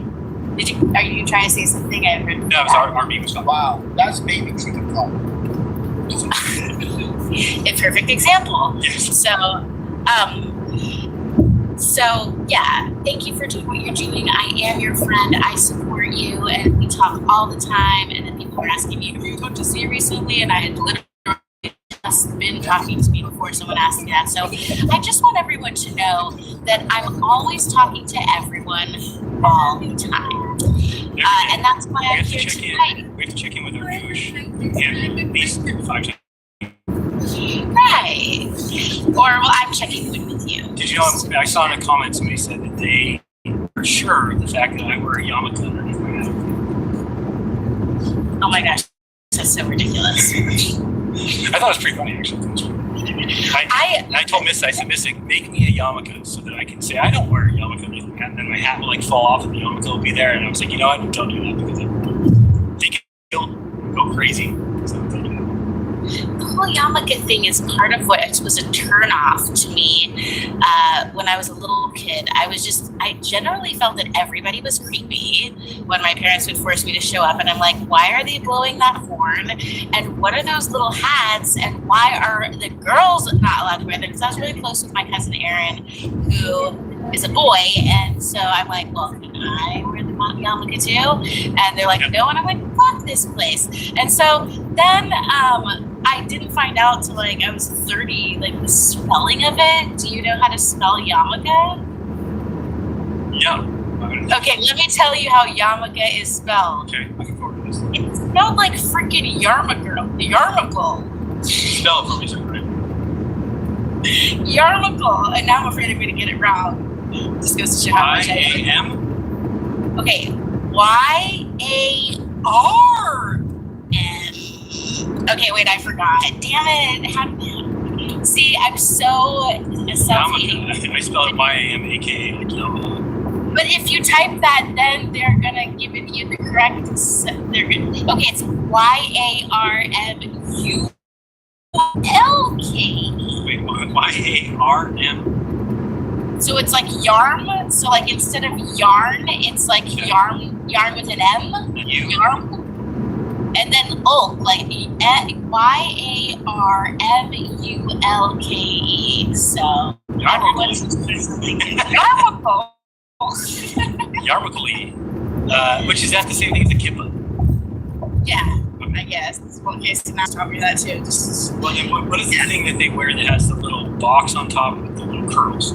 That I don't know, and I don't know why they have the curls. Why do they have the curly sideburns? And what if a Jewish person doesn't have that kind of hair? Do they do their hair that way? Extensions. I don't know. Or what if it's like in Men in Tights with Mel Brooks when he lifts his hat up and the sideburn curls are attached to the hat? Now we know how to spell. It's not Yamaha like the keyboard. It's Yarmulke. Yeah. But if I ever forget how to spell, AI will help me out if you just spell it like down that there. It's a Japanese word. Exactly. It's not really. Jeez. I'm so frustrated right now, and the reason why I'm here tonight is I know I don't get to hang out with you on Speaker's Corner ever. I think this is my first or maybe second time being here on Speaker's Corner, but the main reason why I came here is because Jason is researching and working, and it needs to be away from me like randomly rolling up to him and asking questions and giving him every random thought in my mind. And I'm all caught up on work and I guess I don't really have anything to do. And I have a horrible strike, and so I can't go live myself. Not that I would call you live, but may I please share my screen? You may. An email email that I got with my new strike on my 5th channel so that I can educate and explain to the community what happens the more that YouTube begins to hate you and strike you and terminate you over time. And I think you're going to find this very interesting. Okay. So I'm going to share my entire screen because while I was waiting, I put together the whole spiel of what I want to get through while we're here tonight. So I'm going to share my whole screen. I'm going to minimize this window. And so I realized I had a strike and I ignored it, didn't pay much attention to it. And then I don't know if it's, this is like a burner email because this is my 5th YouTube channel. So if anyone tries to contact me at this address, I'm not even sure I remember the password for this. So it's not a big deal that you can see that. But so it's the video verification has been deleted from your account. Okay, so What is you're that? not just But I said I kind of have a feeling this is going to go south. Video verification. Well, that's what I'm saying. It's not just the video that was removed, but the video verification has been deleted. Just wait till you hear this fine print. It's freaking crazy. The video verification you submitted to be able to use advanced YouTube features is no longer needed. Your video's been deleted from your Google account. However, if you're suspended from YouTube for violating our policies, we may save your video and facial recognition data for a period of time so that we can enforce our policies. So my this is a new thing, right? So I've had 4 channels deleted. This is like my 2nd strike on my 5th channel, plus, the initial warning.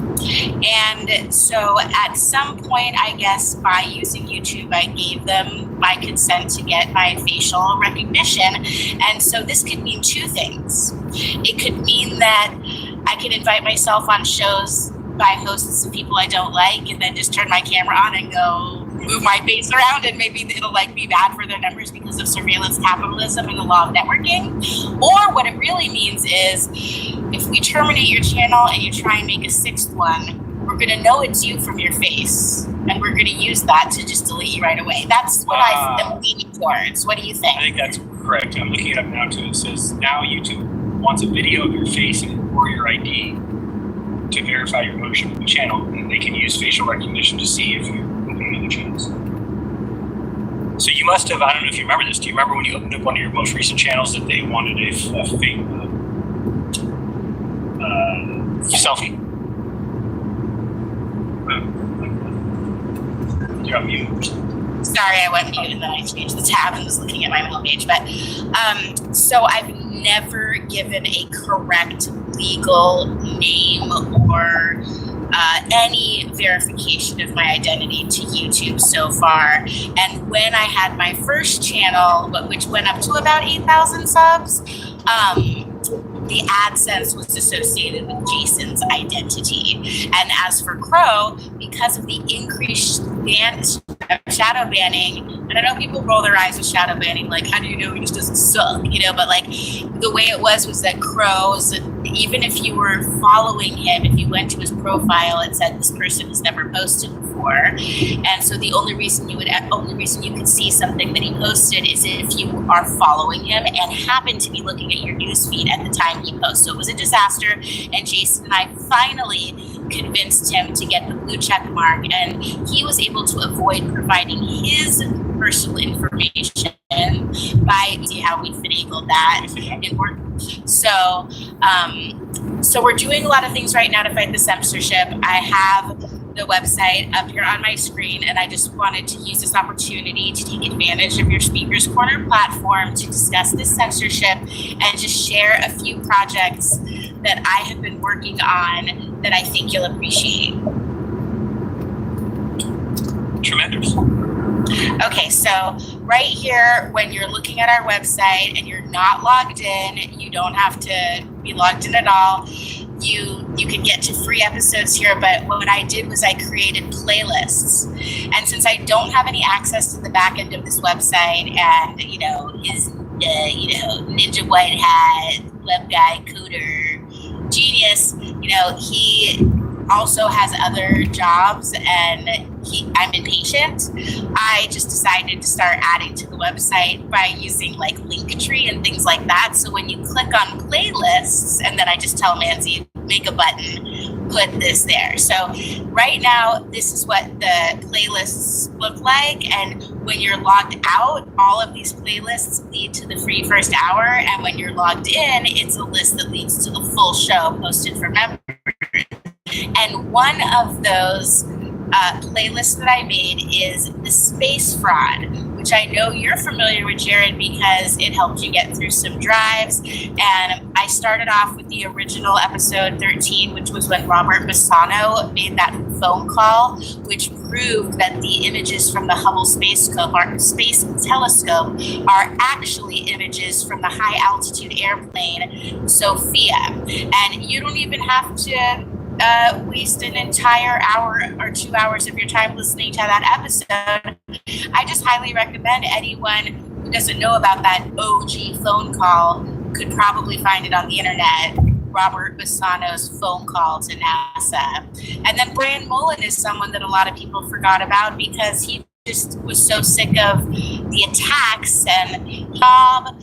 So we haven't seen much of him. And then the official Space Fraud series that made Crow and Jason kind of like, I don't know what to call it, Jaron, without sounding like arrogant, but I don't know. Put them on the Put them on the map is a great way to say it. So it from episode 38, 39, 40, 41, 42, and 43.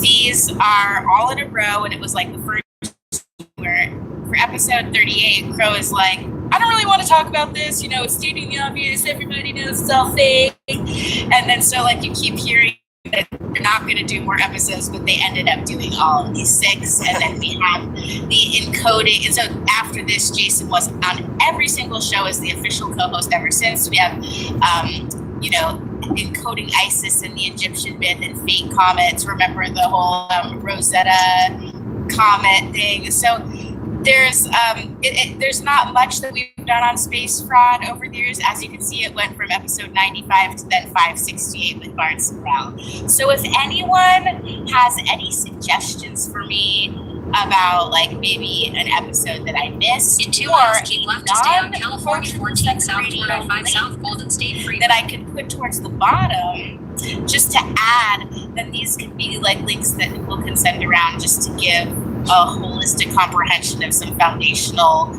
older ideas. And also just because of the censorship, here is our Crow Twitter, and I really hope people will help follow us to get the word out about the show. This is our Instagram page, and I'm now posting all of the solar work. It used to be just the images like this, but now as he posts his solar work, you can keep up on the different images that he's been sharing. And I'm also trying to get the word out about this hydrogen alpha telescope work, because there are so many flat earthers that just simply do not understand some basic information that would help them. Like a lot of people, they'll look at that and they'll say, oh, well, I guess Crow's controlled opposition because that looks an awfully lot about NASA. But just because we can show that the sun is a rotating sphere and not just, vaguely a light in the sky, it doesn't mean we know how far away it is. It doesn't mean we know how big it is. Left to stay You on can California clearly 14 see South 495 South from Golden the State Freeway using the sunspots middle lane. that there's some kind of electromagnetic component to this object. People will say, well, how is it that you can see the surface detail and you can see the prominences?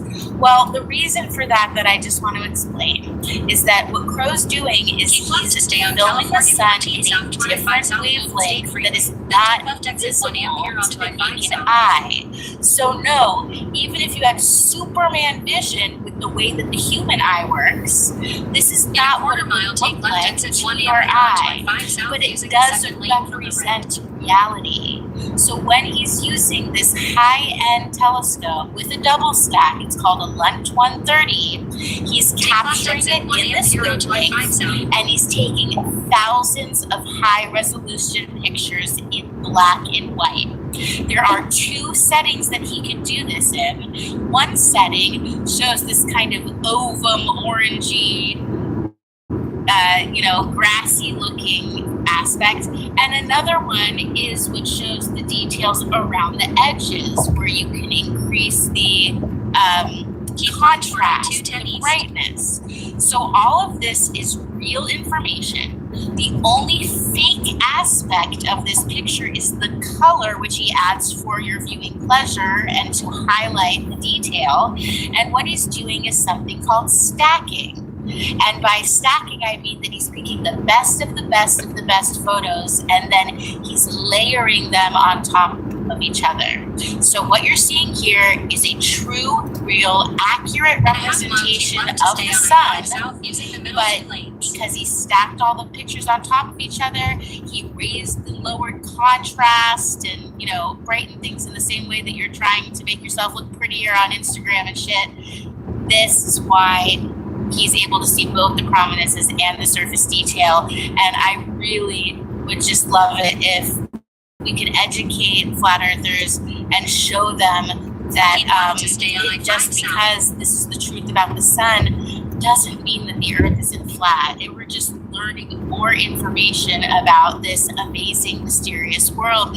And finally, I just wanted to point out that this is what it looks like when you're logged into the account. And we do also have a forum. And a lot of people don't know about the forum and they've never been a member. So just to glance, there's just a lot of really good conversation here. And it used to be in the old days that the forum was a lot of people were, doing their own research. I just stopped sharing my screen just so you know. Doing their own research and kind of sharing it. And people say, oh, that's interesting. This is what I found. Oh, look, I found this old map. And this is what I think about that. Oh, that's interesting. This is what I think about it. And I don't even remember anyone responding in the forum saying things like, that's stupid because this and this, and I'm right because this and this.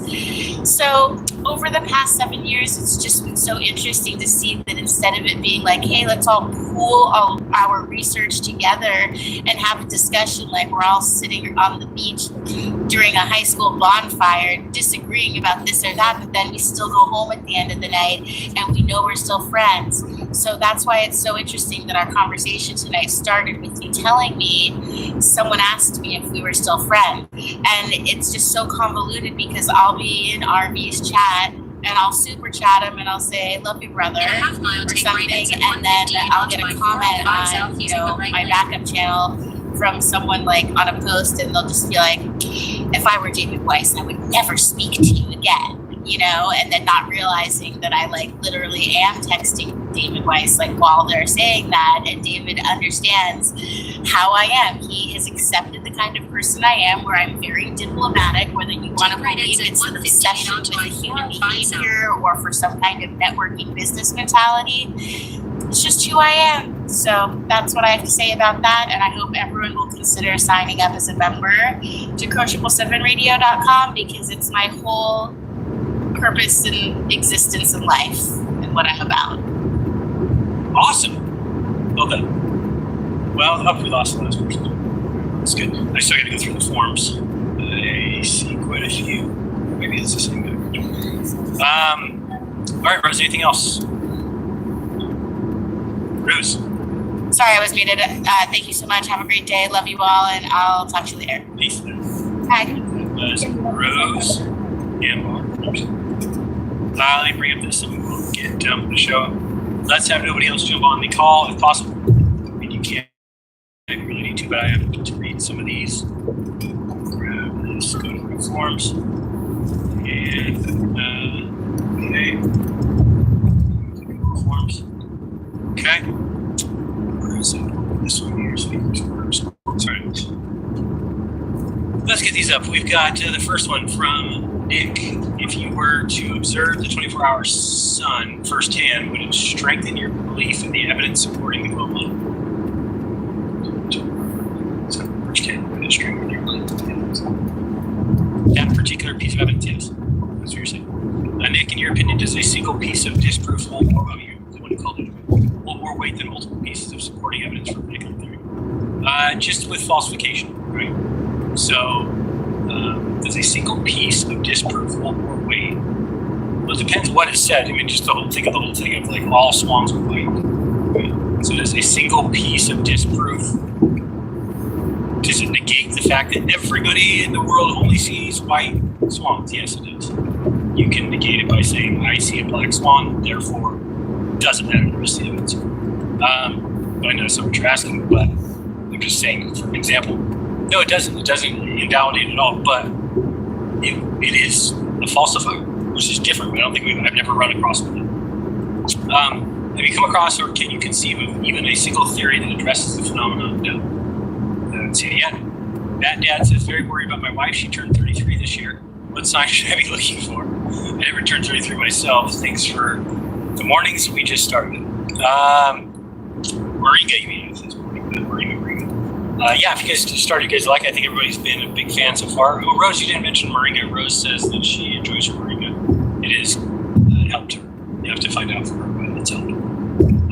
Nick says, how would you describe how observing the 24-hour sun with your own eyes is different from looking at the moon and saying ball, therefore world? Yeah, I mean, you just described it perfectly. That's the difference, is that the things in the sky make no determination about the room, right? So if you're looking at the sky and say, well, the planets are spheres, and the sun's a sphere, and the moon's a sphere, and it doesn't matter if there's nothing but spheres in the sky, spheres everywhere. I think it's just, you're now taking a stretch to say, so that means we're a sphere. So the difference between the sun is what the sun does. And if the sun does the same thing every single day, which it does, varying between the tropics, then from that we know that it must hit all those condoms. So if it must hit all those condoms with light and sound, light and heat, then it can't be behind somebody in Antarctica because it needs to be 15,000 or more miles across above Australia at that time. Therefore, it's much different because we're not saying the thing in the sky causes us to know the ground world. We're saying that the thing in the sky, since we know exactly what it does and where it places its heat, if we know heat is going somewhere else and the sun is somewhere else, then it must invalidate our idea about what it's doing. I don't think it's... What exactly do you mean when you say we'd have to go back to the drawing board? Does that mean you would continue to deny the globe? If you see a 24-hour sun, with the preponderance of evidence lead towards the globe? Just because it's a falsifier, right? So it's not like if went out and saw, Polaris does look to be a few light years away. So it's not like that, because it's not a falsifier at the flight. But the circling sun in the south, unless somebody can bring it. And this is the thing, to everybody who's flipping out about it, to everybody who's losing their minds, saying, I can't say what I'm saying. You just need to provide me one evidence of it working on a flat Earth. And if you can't, then be honest with yourself and just say, there is a falsifier. And you know what a falsifier does? Falsifiability makes your theory scientific. Okay? So when the globe says, gravity doesn't match what gravity calls for in the universe, so we're going to make a dark matter, dark energy, that's not falsifiable. You just made up something and said that we can't see it, but it must be there. So how are you ever going to determine, we found that it's not there. You found nothing, there was nothing there before.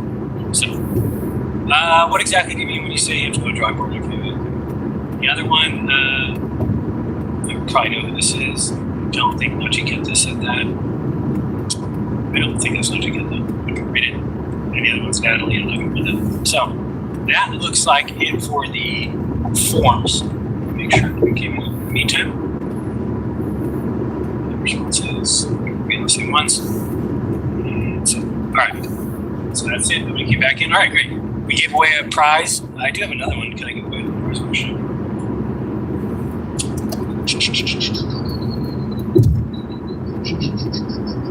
Okay, let me think of a good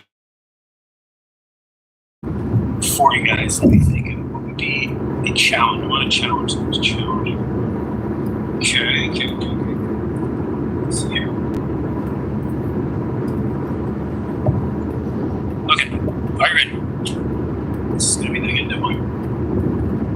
On should I get to here? I don't know. The first person who types in the correct date, month, day, year. In 2 miles, keep right onto US Highway Month is written 101 out. north toward Ventura. Day is the number. The year is the full 4-digit number.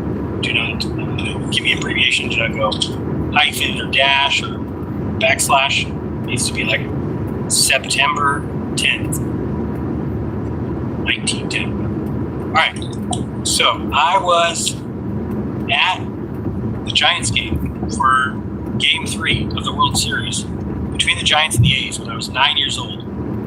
And there was a little shaker going on at the time. What was the date of that game? And also give me the time, the date and time of the event. So you're going to give me month, day, year, and the exact time, AM or PM, of the event that I was at.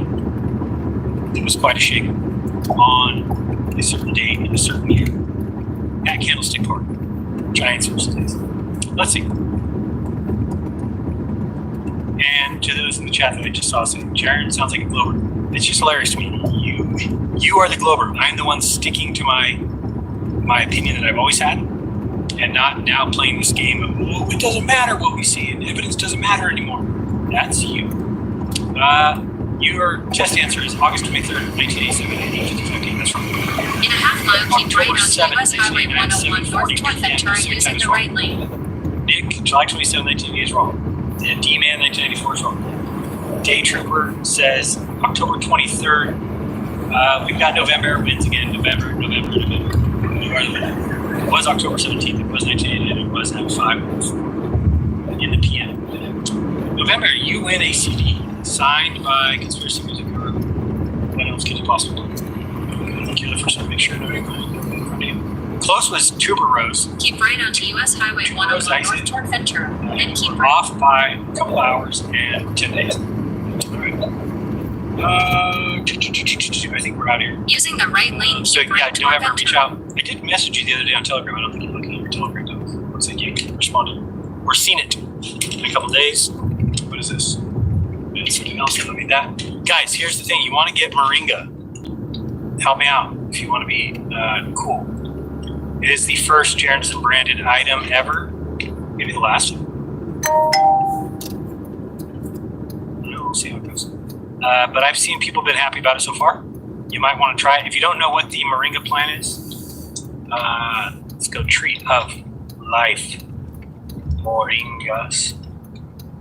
Let's go look at this real quick. And then we'll be out of here. By the way, become a VIP, wap.com/Jarenism. You can come to Saturday's VIP at 12 noon. We'll have Karen be there. And a bunch of cool people, including the coolest one of all. Realize that. Shame on you. Fix this screen.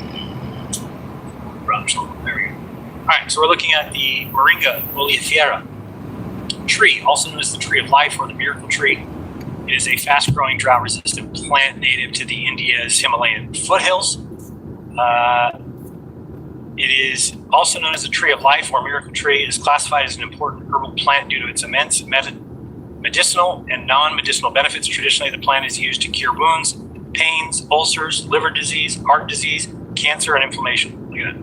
That is from the National Institute of Health. Yet maybe you've never heard of it.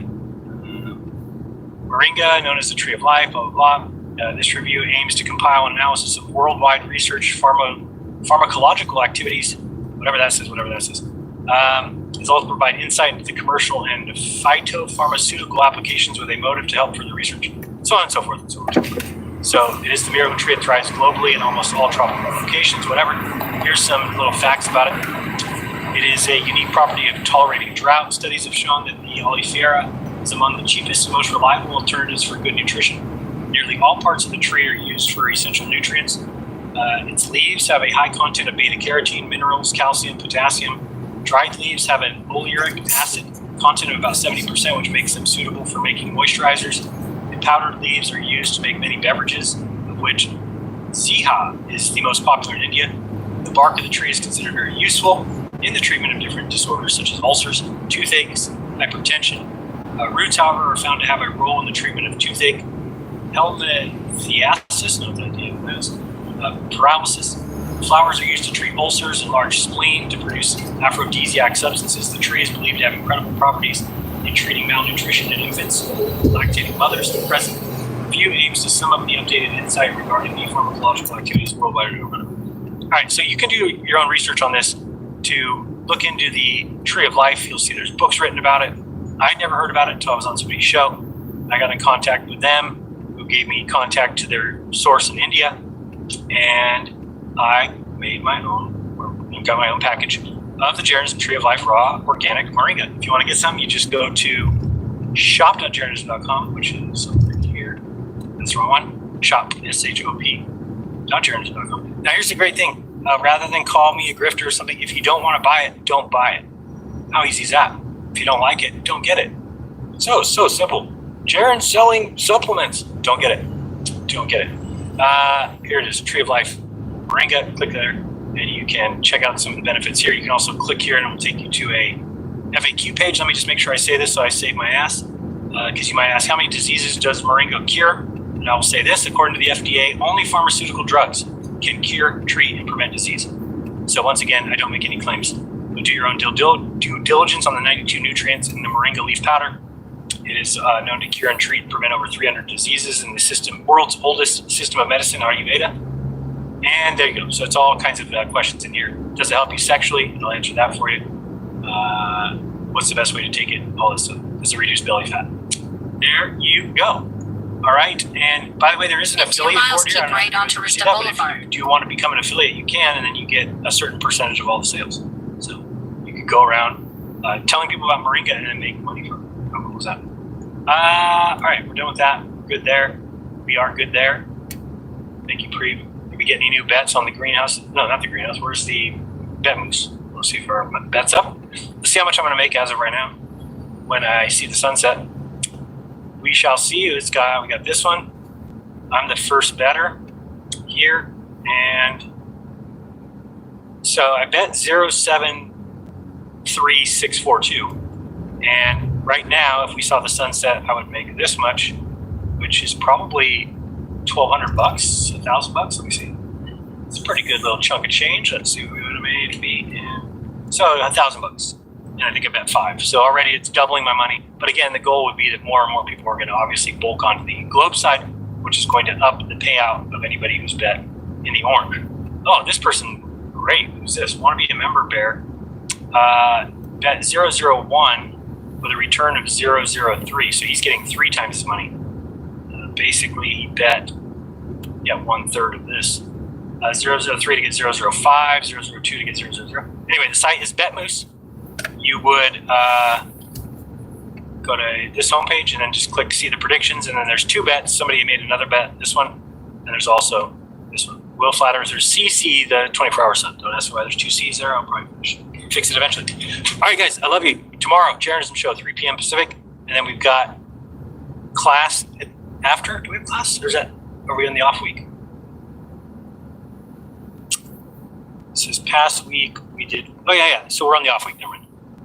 But Saturday we have the VIP with Karen B. So come by, join us, become a VIP. WAP.com/Jeranism. We are loving it. It's a better Telegram group. It's a private Telegram group, so you don't have to deal with all the riffraff and nonsense that goes on over it. The anything goes chat. All right, guys. Much love to you guys. I appreciate you. Let me check these super chats here just to make sure I didn't miss any. You got a couple. Oh, I got a couple. Gary Everest said, $20. I'll pay your rent for as long as you want. I'm asking for 4 scavenger hunt around your house. It'll take about an hour. It'll do one for the targeted individual community and will wake you up should Party Poet be waiting for a reply on Skype. I'll pay for your rent for as long as you want. What do you mean? You're going to pay for my rent as long as I want? I don't get it. There's nothing to drink and everything will be considered safe for your standards as they shut Party Poet's channel down. After I got my second credit card, now I got 4 free credits. Yeah, baby. Sweet. Oh, are you Party Poet? You can message me on Skype. I get to it eventually. You and McKeegan will get along just fine. Just 2 normal dudes with different views, not like he is Oakley or Arwen. Thank you, Steve. $55. Appreciate that. Yeah, I don't have any issue. I mean, besides it being on the other side. But I mean, as far as he's never really gone after me or said all the things that others have. And we've got Freight Train member for 1 month says, thanks for the show, Jared. You're welcome. Much love to you guys. Thank you, everybody at Rockfin. Let me just make sure there's some tips there. Usually there's not a lot of people there anymore. 23 Eddie. What's up, dude? All right, I'm out of here. Much love. Here comes the outro. See you tomorrow, Jeranism Show. Reach out if you want to. Telegram at Jeranism or t.me/Jeranism. You will never regret it. Much love. I remind you, do your own research when you do. You'll never again believe all the bullshit you've been taught. Till next time, this has been Jeranism. Later, Anderson. Peace.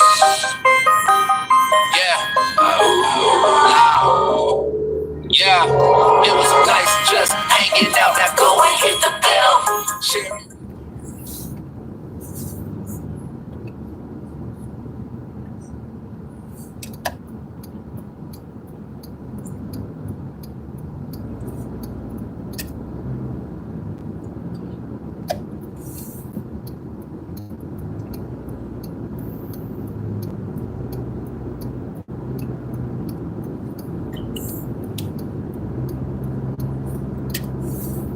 In a half mile, keep right boulevard using the right lane.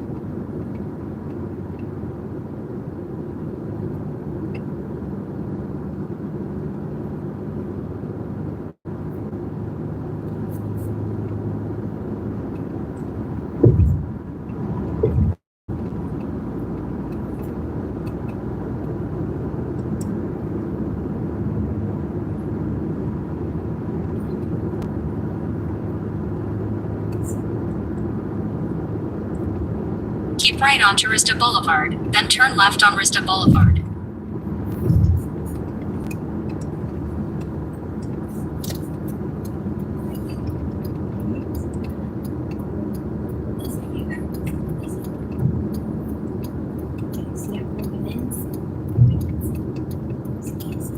Using the left 2 lanes, turn left on Rista Boulevard.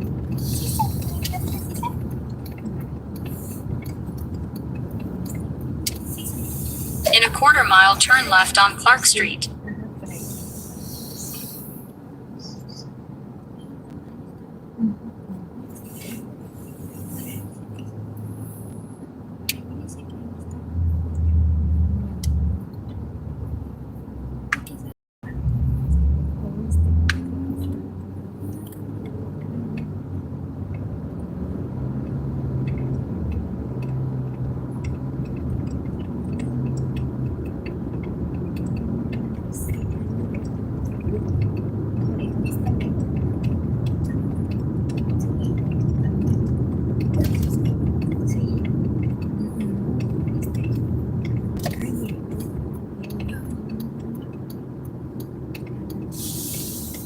Turn left on Clark Street.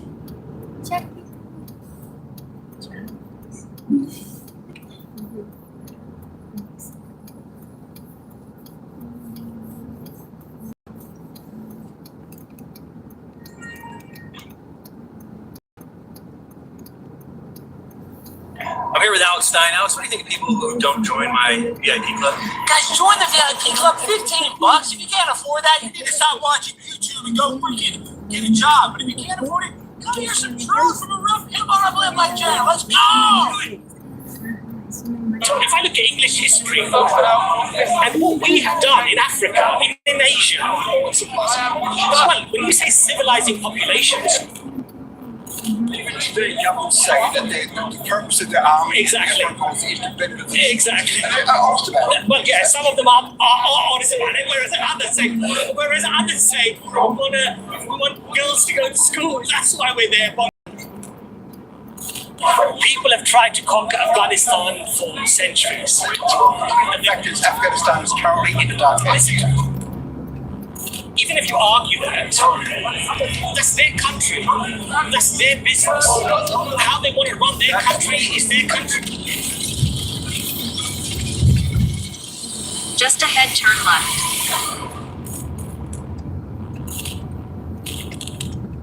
Look, if you look,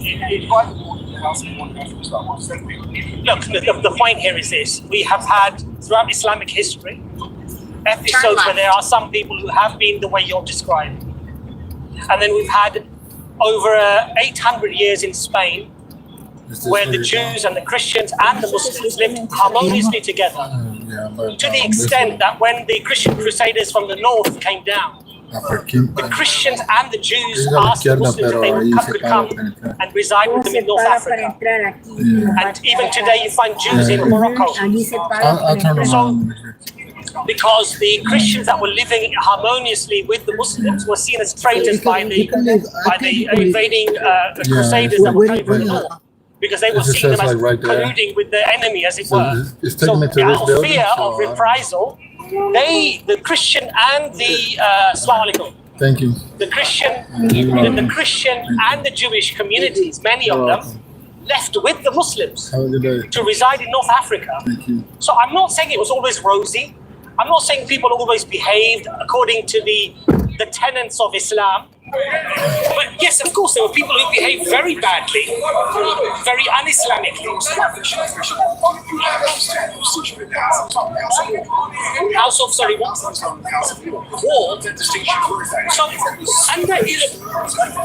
according to Islam and the general understanding, Islam has the opportunity to do expansive war. And it also has the ability to form treaties and live peacefully. And it has, and it's incumbent upon the rulers who have the treaties not to be treacherous. You can't break the treaty, even with a non-Muslim. Even with a non-Muslim. So if I have a treaty with you, Greg, I'm not going to attack your people. Your people are safe here. You can do this here. And then suddenly I think, ooh, you know what? He seems a bit weak because he was fighting those people over there. He's going to topple. I'll just jump in there and bash him. You can't do that. Absolutely, 100%. And the reason why I would say that is that, I'll tell you why I believe that very strongly, is that Islam was in India for what, probably 1,000 years? Yet today you still have majority, 670, 700 million Hindus. Again, I'm not saying it was always rosy. I'm not saying that people were, but however, this notion that Islam was forced upon the people, this may have happened in history, but it was not the general rule, and it was not, from my understanding, the Islamic, sorry? Yeah, I think yes. Yeah. And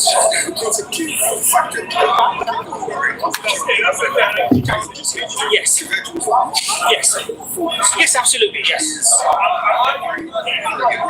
I'll tell you, Greg, I'll tell you why that's not.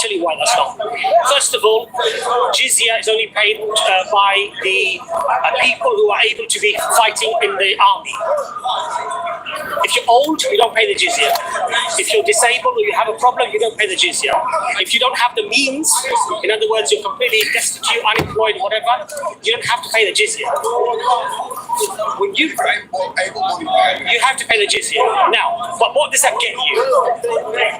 The jizya means that if there is a war, as a Muslim, it's incumbent upon me to defend your home as it is to defend my home.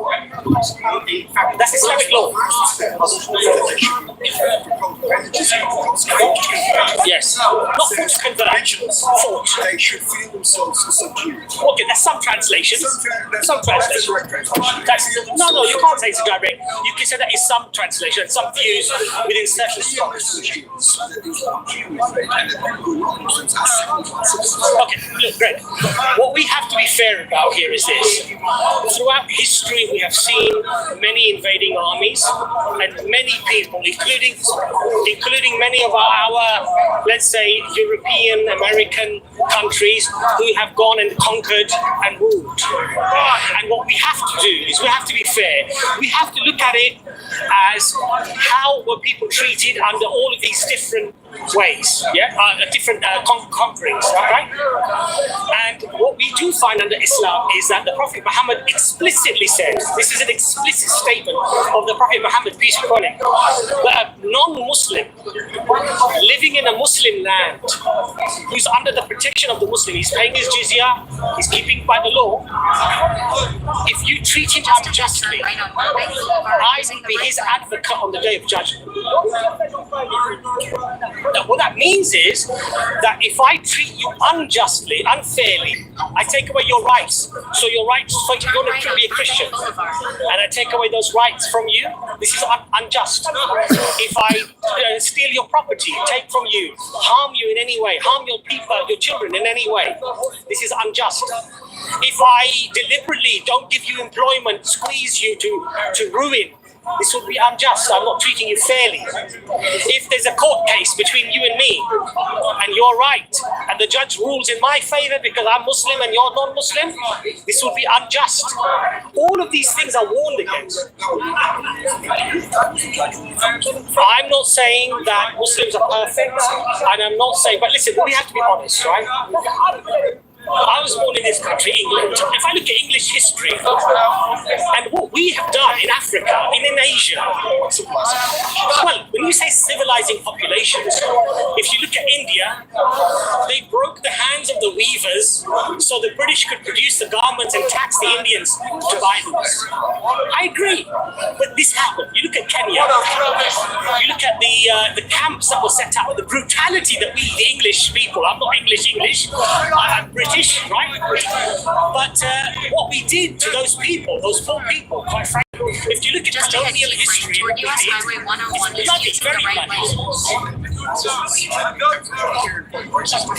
lane. Yeah. No, I don't say. Keep right toward US Highway 101 East.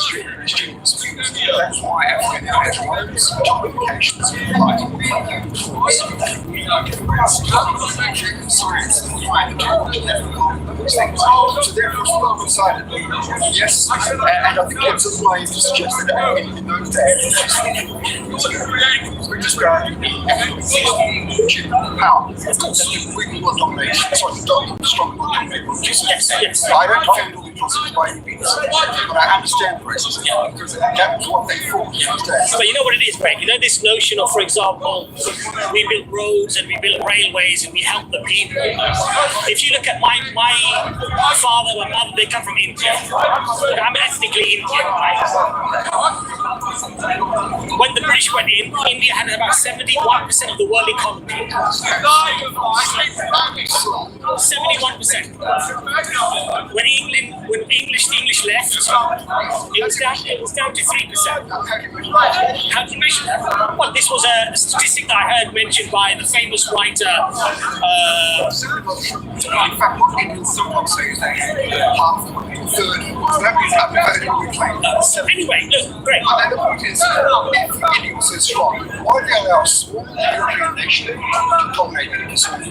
I'll tell you why. The British were incredibly clever, ingenious, and I would say masters at strategy, and that's why they won. They did not win by having a greater power. No, they didn't. That's the beauty. No, they didn't do it. If the Indians had revolted against the English invasion, they would have destroyed them. Because the English were very, very clever in the way they strategically moved into India. I'll tell you what they did. They were certainly smarter than those people who were the rulers. No, they were. Look, it's a fact, right? Because of a superior. They only how many thousand men went into India? Not that many. It's all the more embarrassing in way. There are many embarrassments throughout history that many nations have suffered. And many times they've suffered those embarrassments because the leadership that they had at the time was basically incompetent and corrupt. So what they did is that when they went to perhaps the largest Mughal empires, and they said, look, we're friends with you, we'll trade with you, we'll let you look after this and that, we just need help to defeat that one and that one and that one and that one. Greed obviously took the better of the individual. The person went against his own, did treachery against his own people with a foreign power, and that sounds great to me. Right? So they went and then the East was obviously formed, right? Very, very clever.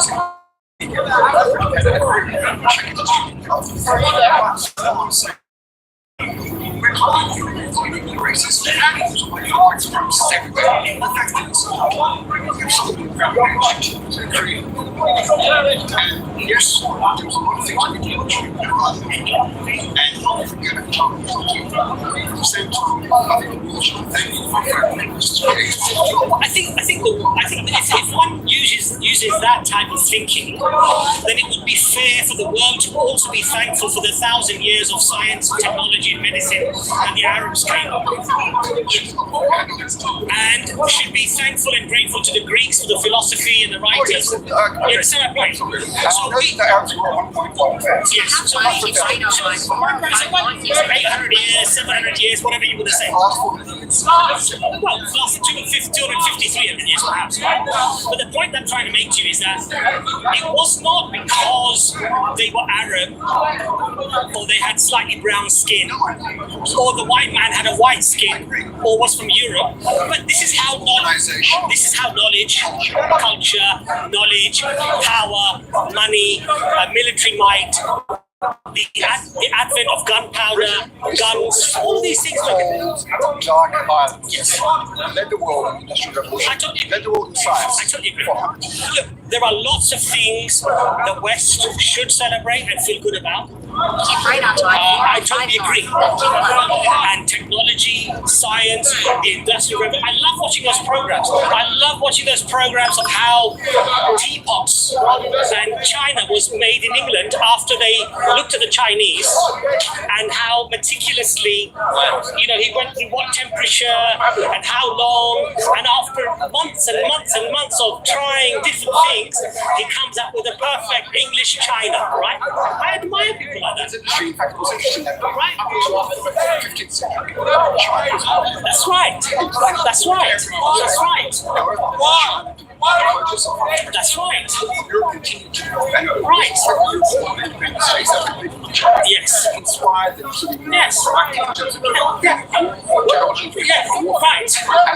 Right.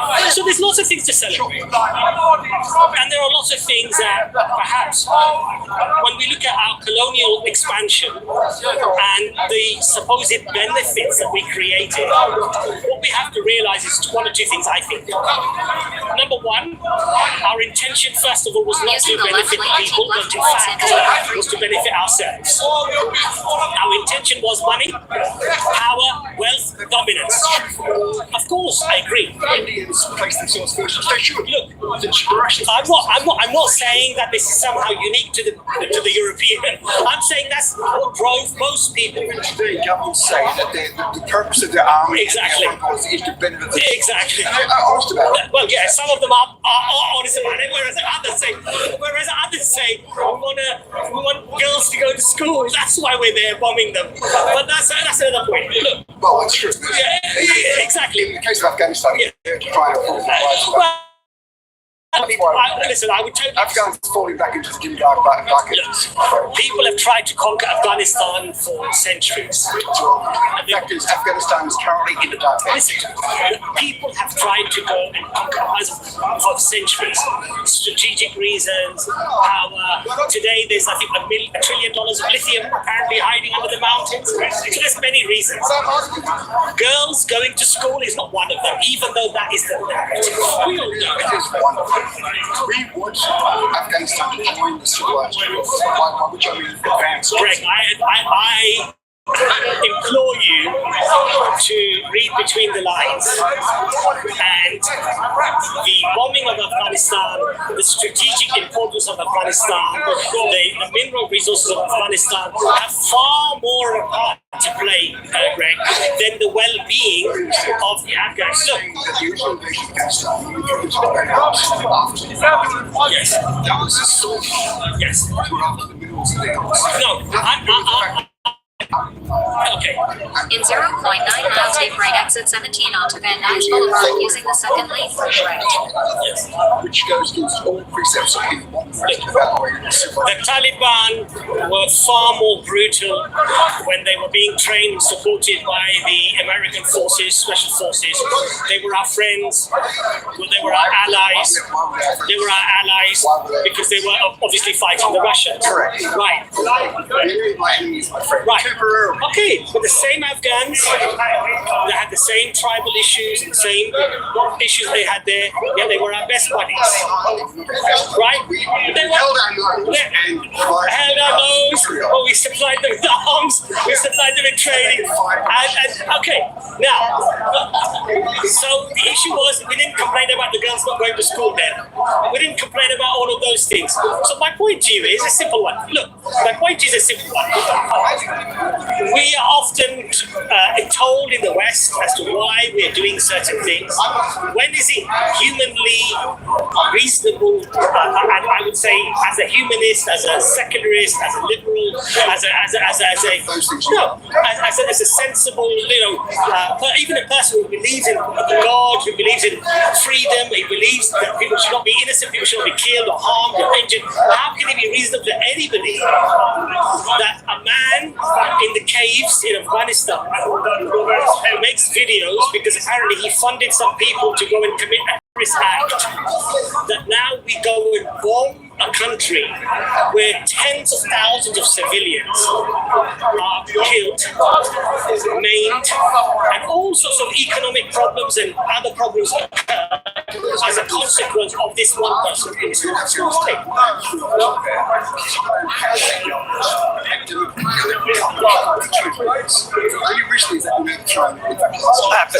Great question. So, in fact, you mean President Karzai? Yes, and Karzai. So yes, he might have Do been. you know who Karzai was? He may have been supremely No, but do you know where? He worked with Cheney at one time. So what? My point to you is that if you put a puppet government in a country, which America has done routinely, by the way, has a track record. Public government, listen to Taliban has the support of the majority of the population. I'm not listening. All I'm saying to you is this: we do not have the right to put somebody in somebody else's country that it will agree with us and sing our song and do our work. Throughout the Taliban, which is aggressive. First of all, look. Even if you argue that, that's their country, that's their business. How they want to run their country is their country. We don't have the right. We fought Serbia specifically to get up Muslims who were being oppressed by the Serbs. There was genocide going on in Bosnia. That's right. Srebrenica was a good example. That's right. And the West, under Clinton and Bush, Clinton Blair led the campaign to oppose and bomb Belgrade. That's right. Stop Milosevic killing Muslims. That's right. So we do have the duty, I would argue, in some instances, to interfere in other countries.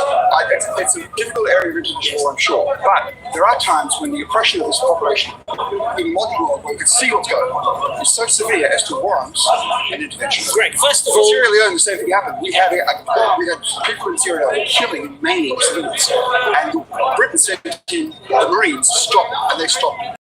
It's right to Greg, I'm not saying every military action America and Britain or Europe have been engaged in has been completely unlawful, unjustified. I was in Indonesia after the tsunami that struck there, and I saw many American warships. I stayed the night in an American camp with soldiers all around me, right? Me and three other brothers. They all had long beards and like proper traditional Muslims, and I had all the American GIs, Marines, and everyone all around with uniform, very respectful. They gave us food. I slept in their tent, right? And I saw all the good works they were doing. No, but listen to what I'm saying, Greg. I'm not one of those people who's polarized in my view. West is bad. East is good. Arab is good. Islam is good. All Muslims are good. Islam is good. All Muslims are good and perfect. And the West and the white man and the not bad. I don't look at it like that. There are lots of grey areas. Do I say what Blair and Clinton did when they bombed Belgrade to stop the genocide? I think it's a wonderful thing. My only criticism would be that Europe waited too long. I agree with that too. It went on for, I think, 2 or 3 years. We had reports in this country, I remember reading those reports, where the Serb soldiers had rape houses and girls as young as 9 and 8 and and were being repeatedly raped. I didn't know that. You go and study the archives. It's really hurtful for me as seeing myself more European than anything else, being born and brought up in this country. I couldn't understand how the Europe was standing by while mass rapes and mass killings and genocides were going I'm not sure on. that the mass rapes that claim happened. You can go back and study them. No, they were publicised The massacres on BBC, on everything. In fact, that in Triple New York happened when it happened. That said, at the end, the defense I would make, it's as I said, I think the West is too this one. Yeah. The defense I would make is such a horror at a war which largely fought on European soil. It cost 30 million lives. The German army basically banned having just to a small unit which had almost no capacity to wage any sort of conflict whatsoever. So basically, there was a reluctance on the part of the Europeans, and the Germans in particular, to get involved. But you know what, Greg? You know, As a consequence, when a war broke out in the Balkans, they were very slow to react. They were. And Greg, you know what upset me as a European, as a Muslim born in this country, was that had that been the Muslim Yugoslavian groups raping Christian white girls and women in Yugoslavia, it would have been stopped almost immediately. A, you don't know that. B, I'm not convinced that your story about the rape house is true. It's very easy to research. Please do Google it, but it's very, very easy to research. And I think there was a reluctance because it was Muslims. However, I would still say, Greg, that the actions by in other words, they weren't ethnic Arabs. No. This were basically ethnic and same, exactly. They had been converted to Islam when the Ottomans came in. That's right. And as a consequence, it wasn't even a racial thing. Yeah. And I'm not so convinced it was a religious thing. I think it was the fact that they were deeply reluctant to get involved in fighting. Well, you know what the Yugoslavians said? They said, the Muslims, they said, we were just Serbs. We were just like the Croats. We drank with them. We married them. I'm not defensive. We were exactly the same. But today they're killing us only because we have a Muslim there. Tutsi, that's right. For decades. Once the massacre started, they were easily persuaded. That's right. But anyway, look, Greg, my point to you is that Islam has the capacity to have an expansive war. And it also has the capacity to form treaties, and it has to abide by those treaties. So, and this is not unusual because every country, even today, you look at Dick Cheney on the Trevor McDonald program when he spoke to Trevor McDonald, Dick Cheney, he said, the reasons as to why we went to Iraq are irrelevant. What's relevant is that it was in the American interest. It was in our interest. We do not have Saddam Hussein holding America to ransom because what he was doing was he wanted to deal with euros when it came to the oil. He didn't want to deal in dollars anymore. Gaddafi wanted to deal in the Arabian dinar, gold. He didn't want to deal with No,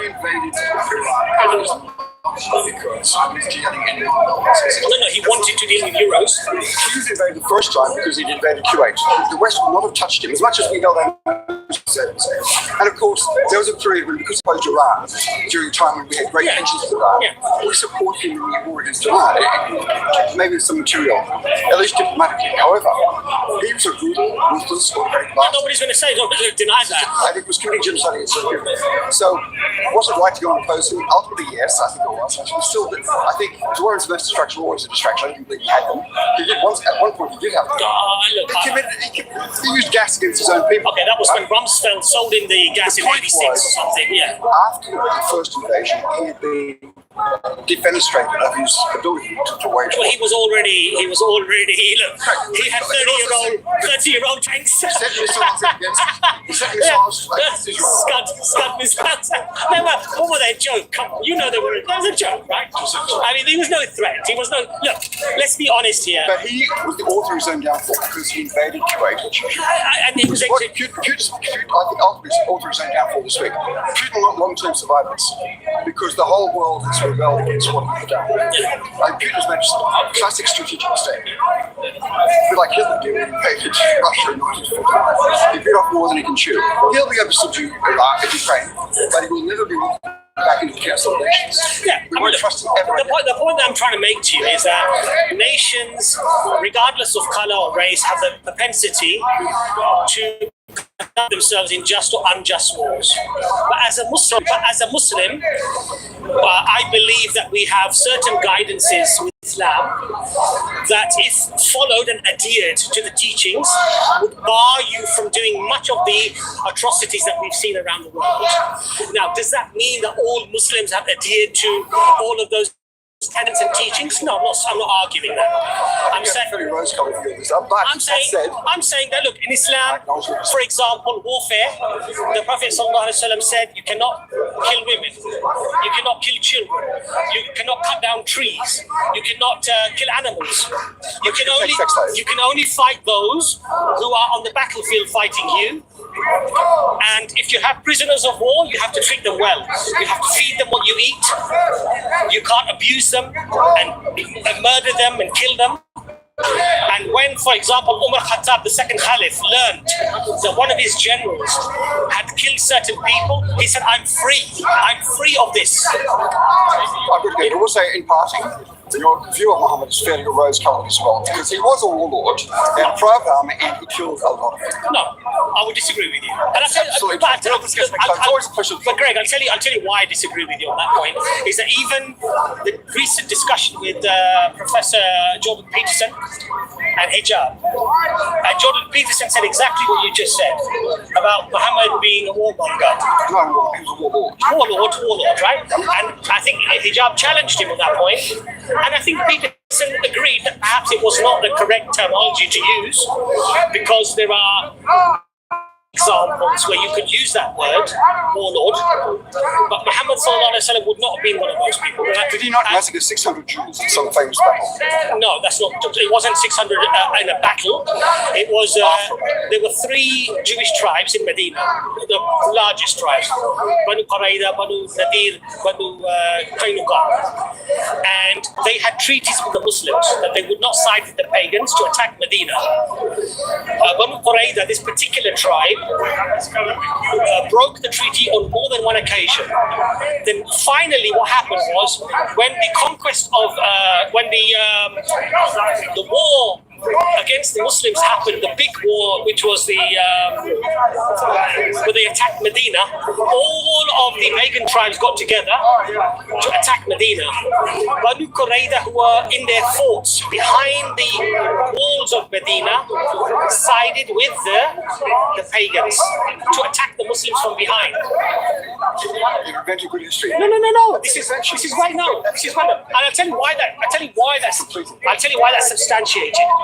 Because the other 2 tribes in Medina were not killed. They were not attacked. No. And what happened was, the Prophet ﷺ said, you have a choice. Either you try under Jewish law for what you've done, the treachery that you've done, or under Islamic law. Because under both of these laws, treason is a capital punishment. So all male adults over the age of puberty were executed, because that under Jewish and Islamic law, and in fact in America, if you are still is a death penalty if you commit treason. Of course, that's regardless of motivation. Yes, in England. It depends how you define treason. But in England, it's not currently the death penalty, but at times of war, we can bring back the death penalty for treason. I'm educated. Greg, talk to you. Nice to meet you. See you later.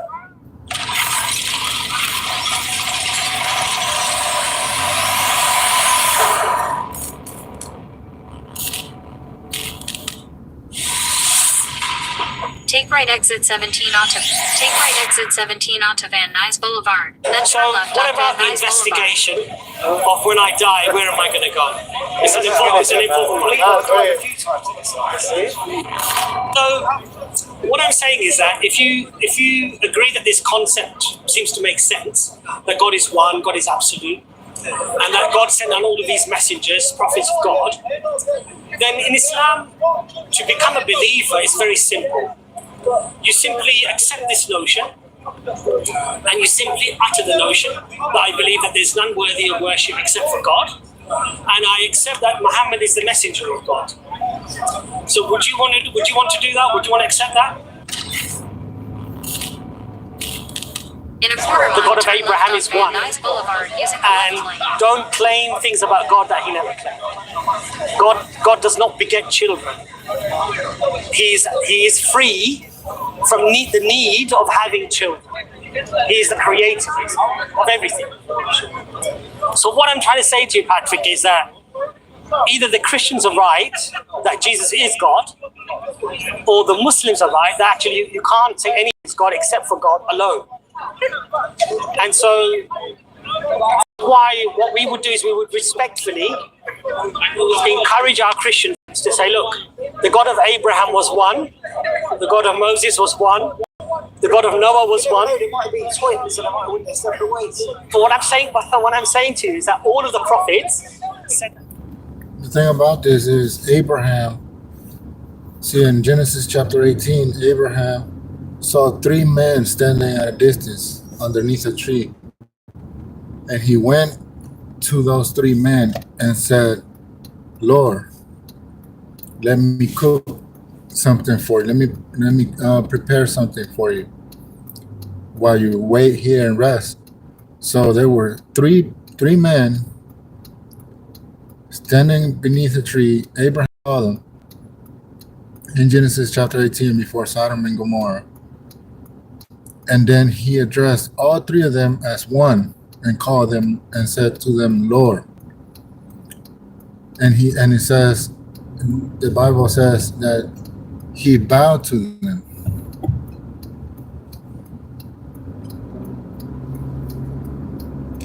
Turn left on Van Nuys Boulevard. He bowed to them and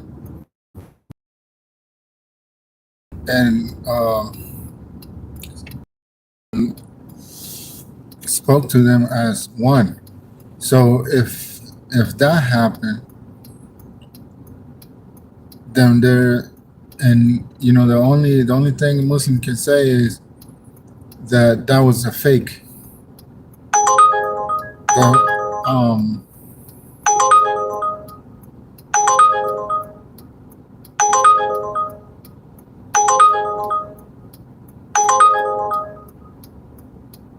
Only thing a Muslim can say is that the Old Testament has been corrupted, because for them to read that and agree that the Old Testament has not been corrupted, then they will be agreeing with Abraham when he called 3 different people Lord.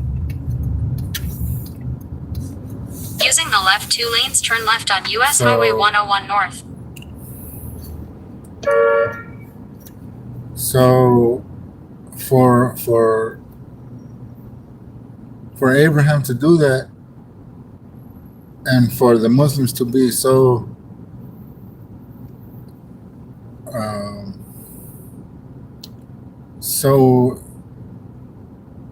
awake to the fact that Abraham was a prophet of God, and yet they wouldn't accept that.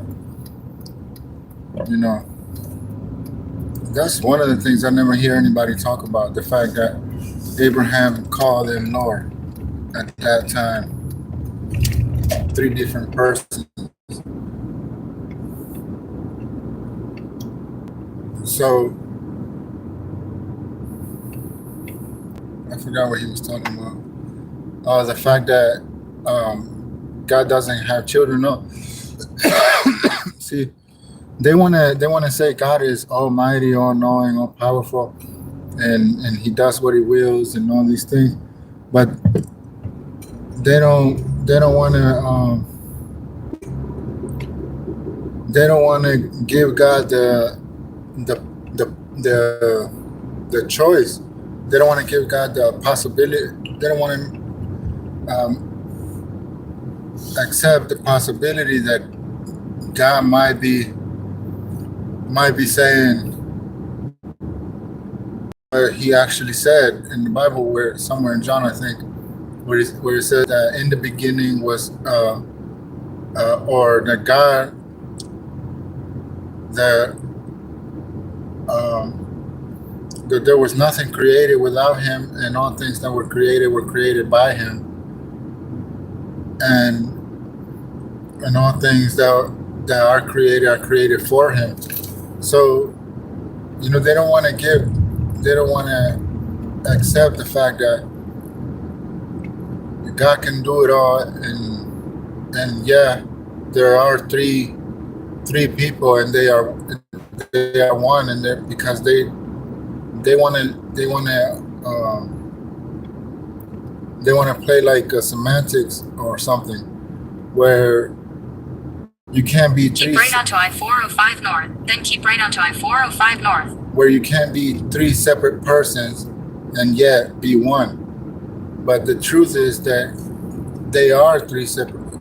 All three of them are separate, and yet they're one. And they say no, because they're separate. And we're saying they're not one as one, but one person. They're one as the fact that they exist together, like from all eternity. Like all that was created with Jesus, by Jesus, and for Jesus. So there was nothing before him. And the same thing, he was next to the Father, and they are one. And the same thing with the Holy Spirit and the Holy Ghost. They're all three of them are one, as the same, as one God. Keep right onto I-405 north. This is who they always been. It's not like there's not saying God had a child and things like that. That's not, like, that doesn't exist. Like, they've always been, like, Jesus was not like a baby once, like, and if he was, we don't know that about Jesus, but like he would have to have been a baby forever. And then it took him forever to even grow up. So that's impossible. It's like, there's no like, he said, God, for God so loved the world that he gave his only begotten son. He didn't say his only begotten child. He didn't say his only begotten baby, his only begotten kid. He said his only begotten son. This implies that he was already the same Jesus. It's always been the same Jesus. And the fact that there were, before Sodom and Gomorrah, because God had to come and see for himself, he walked the earth as three people, as God the Father, God the Son, and God the Holy Ghost. They were three, and they were walking together as one. This doesn't mean that their bodies are joined together or something, some weird thing like that. This just means that they exist as one entity, in the sense, not in the sense of the physical one entity, but in the sense of that's who they are. You see, the thing about God is he doesn't have to explain himself. When Jesus said the Father and I are one, that's what it means. He doesn't have to explain himself, the fact that they're separate but yet they're one and they're not united. So stop thinking of the oneness as a unity of one body, like your hand is part of your arm or things like that. Even though that's true in a different other sense, but he doesn't have to explain himself to a bunch of people who don't care about what he's saying, who don't care about who he is, who don't care about anything he does, and who don't want to believe in what he has already established, and how Jesus was prophesied about for the longest in those times where the religions were being left behind by the prophets. All these things were prophesied about Jesus and you know how he would come and save the world or the people, and nobody, you know, no matter how much evidence people come up with to show that that God is real and the Bible is real and everything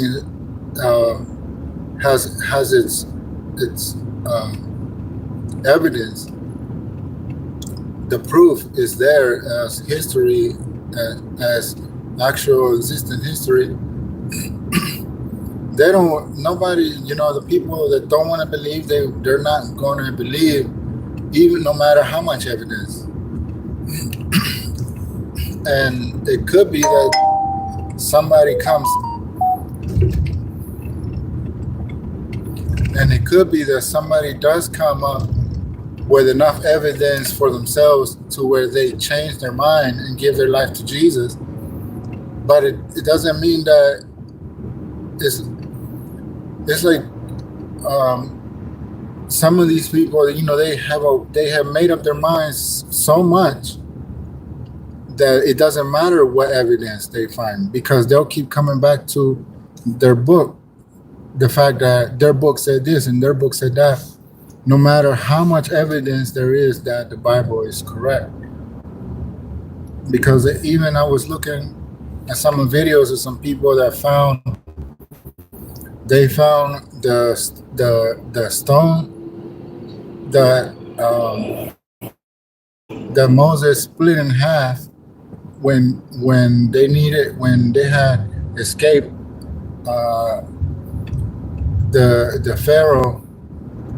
They had escaped the Egyptians from slavery, and then they were in the middle of the desert, and there's this huge rock. It's not even like in the movies they show like a small rock or something, or you know, but it's a huge stone, a huge stone, the size of 5 buildings, like together, you know, next to each other, very tall, like 5-story buildings, you know, and the rock is so big, and it's just on top of a small hill, like a mountain or something. And Moses had to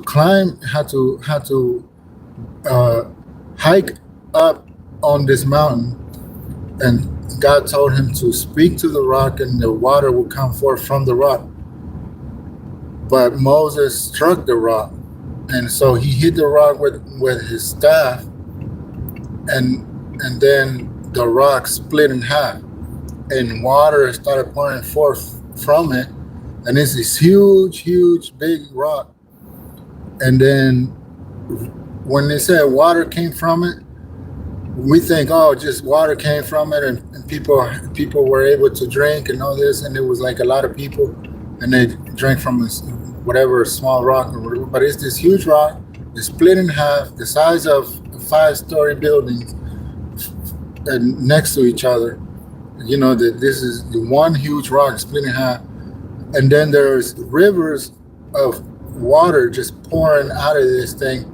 It is such a big rock, and it's just water everywhere, and the evidence of that water and the rivers that it created. And nobody knows how long these rivers were pouring water for, because there were so many people that were escaping from so many years, so many generations of slavery, and they had to have all kinds of water for everything, and it was so much water, and the evidence on the surface of the earth right now is all desert. Somewhere, I think, somewhere in I forgot, but it might be like Saudi Arabia or like close to Saudi Arabia, one of those places nearby. And a lot of those things are in Saudi Arabia. and the Garden of Eden is in Saudi, and all these the evidence things, and then right from the rock, the evidence, the water has been pouring forth from there, because you can tell the science teaches us how rock molds around a step on both sides of the rock. There's like miles and miles and miles of evidence of just rivers of water pass by through that on that land, and evidence, and people reject the fact that God spoke to Moses or that the Bible is true. And then if the Muslim would believe such a thing, then they will say, well, we know God is true and we know Moses is true, but they don't accept Jesus. And even though all the evidence says that Jesus was true, Jesus did walk the earth, and Jesus did resurrect, and Jesus was the Son of God, as it had been prophesied that he would come and save the world. Like all these things, no matter how much evidence we find, the people that are not willing to accept, not accept no matter how much evidence they come across. So just, you know, as a reference to that the guy was just talking about, where he was saying that Abraham, was mentioning something about Abraham, so I thought I'd let you know that in the Old Testament, which they'll probably ignore as legitimate, because they'll think that the Bible has been corrupted. The Abraham spoke to three men and referred to them as one, and said to them, Lord, as he bowed to them. And he went and told his wife to prepare some food because he was going to feed them. And so he fed all three of them, and he referred to them as one, and he said to them, Lord. So if Abraham did that, and they were already walking the earth back then, and it was three of them, then there's no other explanation other than the fact that it was God the Father, God the Son, and God the Holy Ghost. That is the most straightforward answer that you can possibly find, is in Genesis chapter 18, when God saw three men beneath a tree and referred to them as God, and referred to them as singular and called them Lord. And he fed them. So they also ate food here on earth with Abraham. And so these are the characteristics of who God is. You know, he's three people. And every time, I never hear anybody say, well, read Genesis 18. But it's so, you know, out in the open. It's right there. The first 4 verses of Genesis chapter 18. So, you know, I will keep listening. This Speaker's Corner in England, I think. I don't know. Like I said, won't accept this. The other side of it is there's another case study where there was a man who was a teacher in an English school who he showed an example of something that could be considered blasphemous towards Islam. He showed an image of Muhammad, and it was purely for the purpose of demonstrating what that might look like. And it wasn't a horribly offensive image, it just happened to be a depiction of Muhammad. He ended up getting death threats from many prominent people in the community who had heard about this. They weren't happy that their sons and daughters who attended the school had gone to a class where blasphemy was shown in some form, and the guy had to go into hiding. So you can see just how difficult of a situation this is. We have activist groups on both sides that fundamentally don't agree with each other, that don't work together and never will work together. But the government isn't willing to actually say to both of these groups, look, you can't do this. You can't threaten, you can't teach inappropriate things in schools, you can't do any of this. The government is largely rather passive here in the UK. That's a very sad thing, but it is the truth. Except to us Christians. Oh yeah, Christians are paradoxically seen as sort of old, traditional, bigoted. That's kind of how Christians are perceived. Not even real in a sense, because there are people I've seen who say, "Wait, Christians are still real." Like, because there are some areas of the UK that are so secular that people have brought up in a secular school or a secular environment, never went to church, never even known a Christian. So when they encounter one, it's kind of a shock. Like, oh, you're a Christian and you take it seriously. Oh, wow.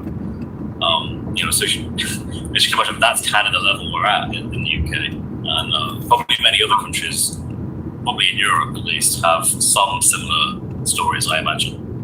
Wow. Well, I'm curious, at Speaker's Corner, are they still floating around the idea the Quran's been perfectly preserved, every line, every mark, every... Oh, absolutely. I mean, it's baked into the religion. For the last few decades, Muslims were told, partly as a polemic towards Christianity, we obviously understand how our manuscript tradition works. We understand how we have a wide array of manuscripts, something like 5,600 New Testament Greek manuscripts. We have a plethora of our own tradition. But for them, they are terrified by that, because that sounds like, well, it sounds scary to them. They haven't done such an in-depth study that we've been doing as part of the Christendom for the last 300 years or so. They have taught in the masjids, and they have taught just as, I guess you could say, the colloquial language they speak to each other, that the Quran is perfectly preserved, letter for letter, word for word, dot for dot. There is no textual error. The Quran is perfectly preserved textually, and therefore that can never be disputed, and there can only ever be one Quran.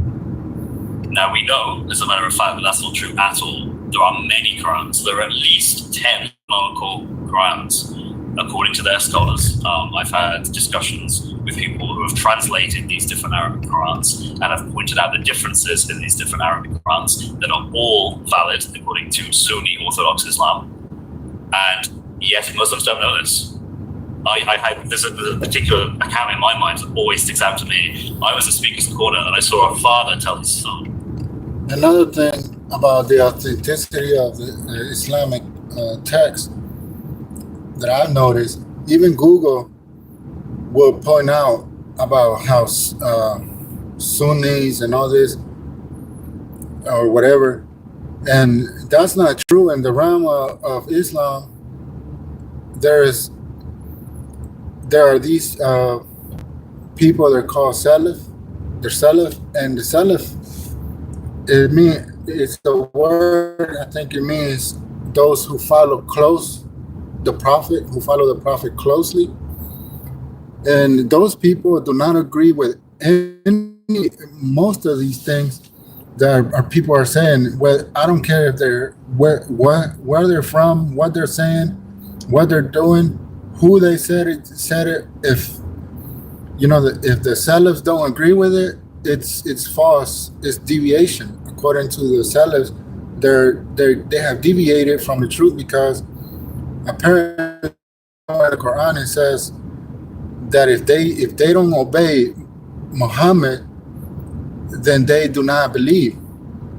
And so they have to follow closely what Muhammad did, and these are what's called the Salaf.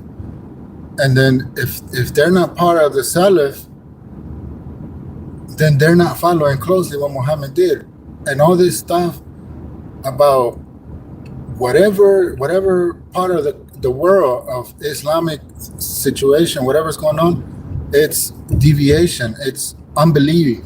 There is a whole lot of unbelievers, and they're unbelievers, they're deviant, they have deviated from the truth. They do not believe in 2 miles, keep left to stay on I-405 north. they do not believe in God according to the actual Quran, according to the Quran in some place in the Quran, that if you do not accept what Muhammad has said, you do not accept what Allah has spoken. Like if you do not follow Muhammad, then you do not follow God in that sense. Like you haven't actually yet believed in what the Quran is. And then there's this other thing where, so even Google doesn't even know, because I was asking Google something about the authenticity of some things, and all Google says is according to Sunni, and Sunni is a deviated part of Islam. They're unbelievers. They have gone to astray from the belief of what it is to follow Islam, which is to follow the Prophet. So, whether everybody thinks that these are the Muslims. They're not even Muslim. They might be Muslim, but they're deviated Muslims. So when they have, once they reject the Prophet in any way, or those who follow the Prophet closely because they have the most evidence of what the Prophet said, now they have gone astray. They are far from him. They don't believe it. They basically have denied God himself. And if you're like a believer, and if you're like a Muslim or something, or if you believe in Islam or something. So this is one thing a lot of people don't even understand. And people come and accept Islam and all these crazy things. They go and accept Islam, and they don't even know that they have followed a deviated sect, a deviated part of Islam. That they don't even, they're not even, their heart is far from him. According to, I don't know if I'm like mixing like two different religions, but so that's another thing about Islam that you gotta keep in mind. In a half mile, keep left to stay on I-405 north using the second to third lanes from the left. Claim to know Arabic, all of a sudden can't speak Arabic. You see all sorts of weird ways they try to get out of it, because they know if they were to be honest and just read what is in front of them, it will be two conflicting different verses of the Quran with two that are both the same surah, they're both the same verse, but they're saying two different things because they come from two different readings of the Arabic Quran. Keep left to stay So on have you seen any of these Muslim apologists change their views and say, okay, well, fine, this idea of preservation is not true. Here's a different alternative version. I think I've seen a debate, what was his name? Ali. I forget his name. Why am I drawing a blank? Ali. Golly, I've debated him twice. Shabir Ali, sorry.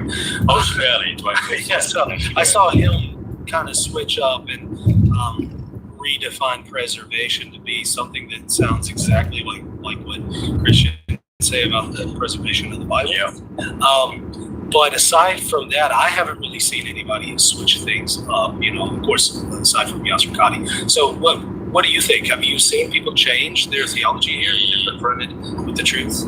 Yes. So actually, an interesting example is Muhammad Hijab. After the Yasser Qadi thing, and of course there was videos before this where he does say letter for letter, word for word, dot for dot. I think we went through that in our last live stream.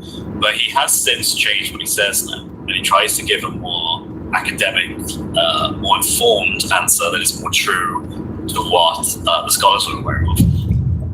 It's interesting, he does this not because he wants to do it for Christians or for anyone else challenging him, but he wants to do it because when Quran-only Muslims talk to him, he wants to be able to give a response to Quran-only, that heretical form of Islam that just takes the Quran and doesn't take the Hadith or the Sunnah or anything else, just looking at the Quran.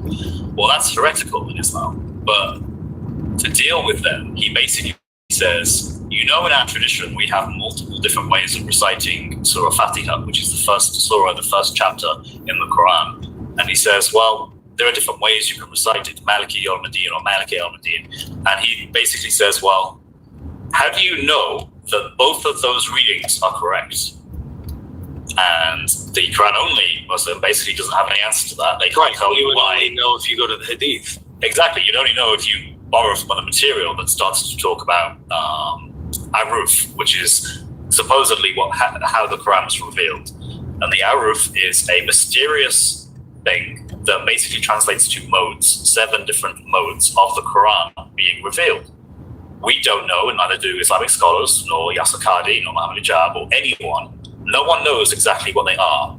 But the Hadith tells us that it's some different way of reciting the Quran. And it's a mystery. We don't know. I think it's very damaging because we don't have 7 Aruf today. So something has been lost. And that would seem to imply the Quran has been lost in some parts. Muhammad could appeal to this to try to explain why there are variants. They can say, look, we've got 7 Aruf. That explains why there's different variants. But the Quran only Muslim can't. So for Muhammad Hijab, at least, I think he's tried to use this material in a way that's convenient for him for dealing with Quran only Muslims. But ultimately, I think it's still full of holes, and I think it's still incredibly problematic for anyone that thinks that there is only one Quran, or that thinks that the Quran has been perfectly preserved, because it hasn't. Yeah, I respect a Muslim apologist so much more when they redefine preservation to be something like what we're saying as Christians. Then it's like, okay, even though I still think there's problems with the preservation of the Quran, that's a more tolerable view, a more respectable view, a more accurate view. Again, I still contest the preservation of the Quran, but that one fits the bill a little bit more than this nonsense letter for letter preservation. We just know has been falsified. Absolutely. Just to add, I think if there was no pushback towards these scholars, I think that what would happen is that Islam would actually adopt the Christian position in terms of preservation. They wouldn't hold to perfect textual preservation. They would just drop that. There isn't really any reason from the Quran to believe in perfect textual preservation. There are verses that say that Allah will protect his words, but I mean, does that mean perfect textual preservation? Does it just mean that the meaning is preserved? So I think if they could do that, they would. Yeah, it would be a little bit more respectful. And again, mind you, look, there's a variety in Islam. I've spoken to some Muslim scholars who do have more nuanced positions that are not the ones you hear represented online. Their views are much more respectable. I still think they're wrong, but I think that they're a little bit more respectable and cogent compared to what we hear usually online. So again, I just want to make it very clear. Yes, you have some people out there who will say, hey, no, that's kind of a caricature. That's not my view. Yeah, there are different Muslims out there with different views, but we're kind of talking about large trends here, large groups of Muslims. They do fall within this caricature for sure. Yeah, absolutely. It's sad. But I want to get your take on this very controversial one. And again, I have to preface it by saying, there are some Muslims who don't adopt this view. There are some Muslims who, and here we're going to be talking about what Muhammad Hijab says in this video clip about the age of Aisha and the question of pedophilia in Islam. I want to get your reaction to it. Again, you are going to have some Muslims who say, hey, look, I don't believe this tradition in certain hadiths that, she was 6 years old when Muhammad married her and 9 years old when he consummated it. Some will say that was actually propaganda against other Muslim groups out there, and in fact, she was much older whenever he consummated it. And so, again, not all Muslims believe this, but a great deal of Muslims do believe this. Muhammad Hijab seems to be one of them. So, in light of that, I want to get your take about this clip because it's kind of a jaw-dropping clip here. So, it's him and good old Sneeko. All right. No, we don't think there's any problem with it at all. We think that it's just because we have a different idea of what it needs to be a child, which can be tracked historically. But now, if the situation has changed, we'd say that the general principle in Islam is, you can do what you kind of want, so long as, I'm not going to say you can do what you want so long as you harm it. You can marry whomever you want to marry, so long as it doesn't cause them harm, physical and psychological. So, for example, if I marry a 100-year-old woman, or sneaker, if you marry with your tank top a 100-year-old woman, and you get involved with her intimately, she might die. I mean, she might have some kind of health problem. So we would say that, well, if you were to be intimate with a 14-year-old or 13-year-old who's got huge hips and huge breasts and huge body, I mean, quite frankly, we would say it's not going to have the same effect medically. I mean, no one can make the argument. But in these countries where we live in now, one is legal and one is illegal. So, in other words, you can't marry a 100-year-old woman, but you can marry that girl that's, you can't be. So you're a paedophile if you go for the girl that's got the hips. And once again, pedophilia is very relative. Wow. Oh, so your reaction. That last thing he said, I've seen memes of that. There's a meme where it's Einstein and it says time is relative, and then underneath it's Ahmadinejad and it says pedophilia is relative. Oh boy! And I just think, what a thing to be known for. What a thing to put out on the internet as, this is what I represent, this is the hell I'm dying on. I find that to be obscene and actually evil, to be honest with you. There are so many things wrong with this. Just from the Ahmadinejad takes this view in Islam that there is something called the harm principle. So you cannot do something if you cause harm to another Muslim. And he takes that broad category of instruction that he finds in the hadith and he applies it to the understanding of when you can have sex with a girl. And he basically says, look, if you don't cause harm to that person, then it's totally fine. It's legit. It's halal. It's permitted. The issue I have is that this doesn't actually answer our question. All it does is it just pushes it back a few steps, because you now need to ask, okay, so how do you know it will cause harm or not? Well, the only answer I think that Muhammad would be forced to give is, well, you have to try. And once you try, if it causes harm, and if it causes harm, you cease doing it. And it's like, okay, but at that point, you've just made an argument for having sexual relations with any child, to be honest with you, any female at any age. And I think that's absolutely foul. His harm principle is wrong, even from how I understand it through Islamic sources. That was never how classical Muslims understood when you should have relations with the opposite sex. I mean, the Quran is quite clear in Surah 65, Ayah 4. You can divorce, you can have an iddah, a waiting period, which is a period you have to observe before carrying out the divorce, which is like 3 monthly cycles. But Surah 65, Ayah 4 says, well, what if they don't have monthly cycles? And of course, this is like a girl's period. In this period, well, it's like, well, in that case, then, for those who are too old, they've hit the menopause, they no longer have their periods, it's just 3 months. For those who are pregnant, well, you just wait until the baby is born. And for those who have not yet had monthly cycles, that to me, and that to every classical scholar of Islam, means those who are too young to have started to menstruate. Their iddah is 3 months. 3 months, not 3 monthly cycles, because again, they're not old enough to have started to menstruate yet. Mile, take right, exit 162 onto That to me, I find is one of the most challenging and outright morally depraved teachings in the Quran, just to be completely honest with you. I can't reconcile that. If there was some way in which the early Muslims understood it a different way, then maybe that would help. But there is just say, oh, well, look, it's a 3-month waiting period to marry them, but not to consummate the marriage. No. So the idea is that you've already married at this point. The iddah is the waiting period in divorce. So we're actually talking about divorcing a menstruating child. You're divorcing them.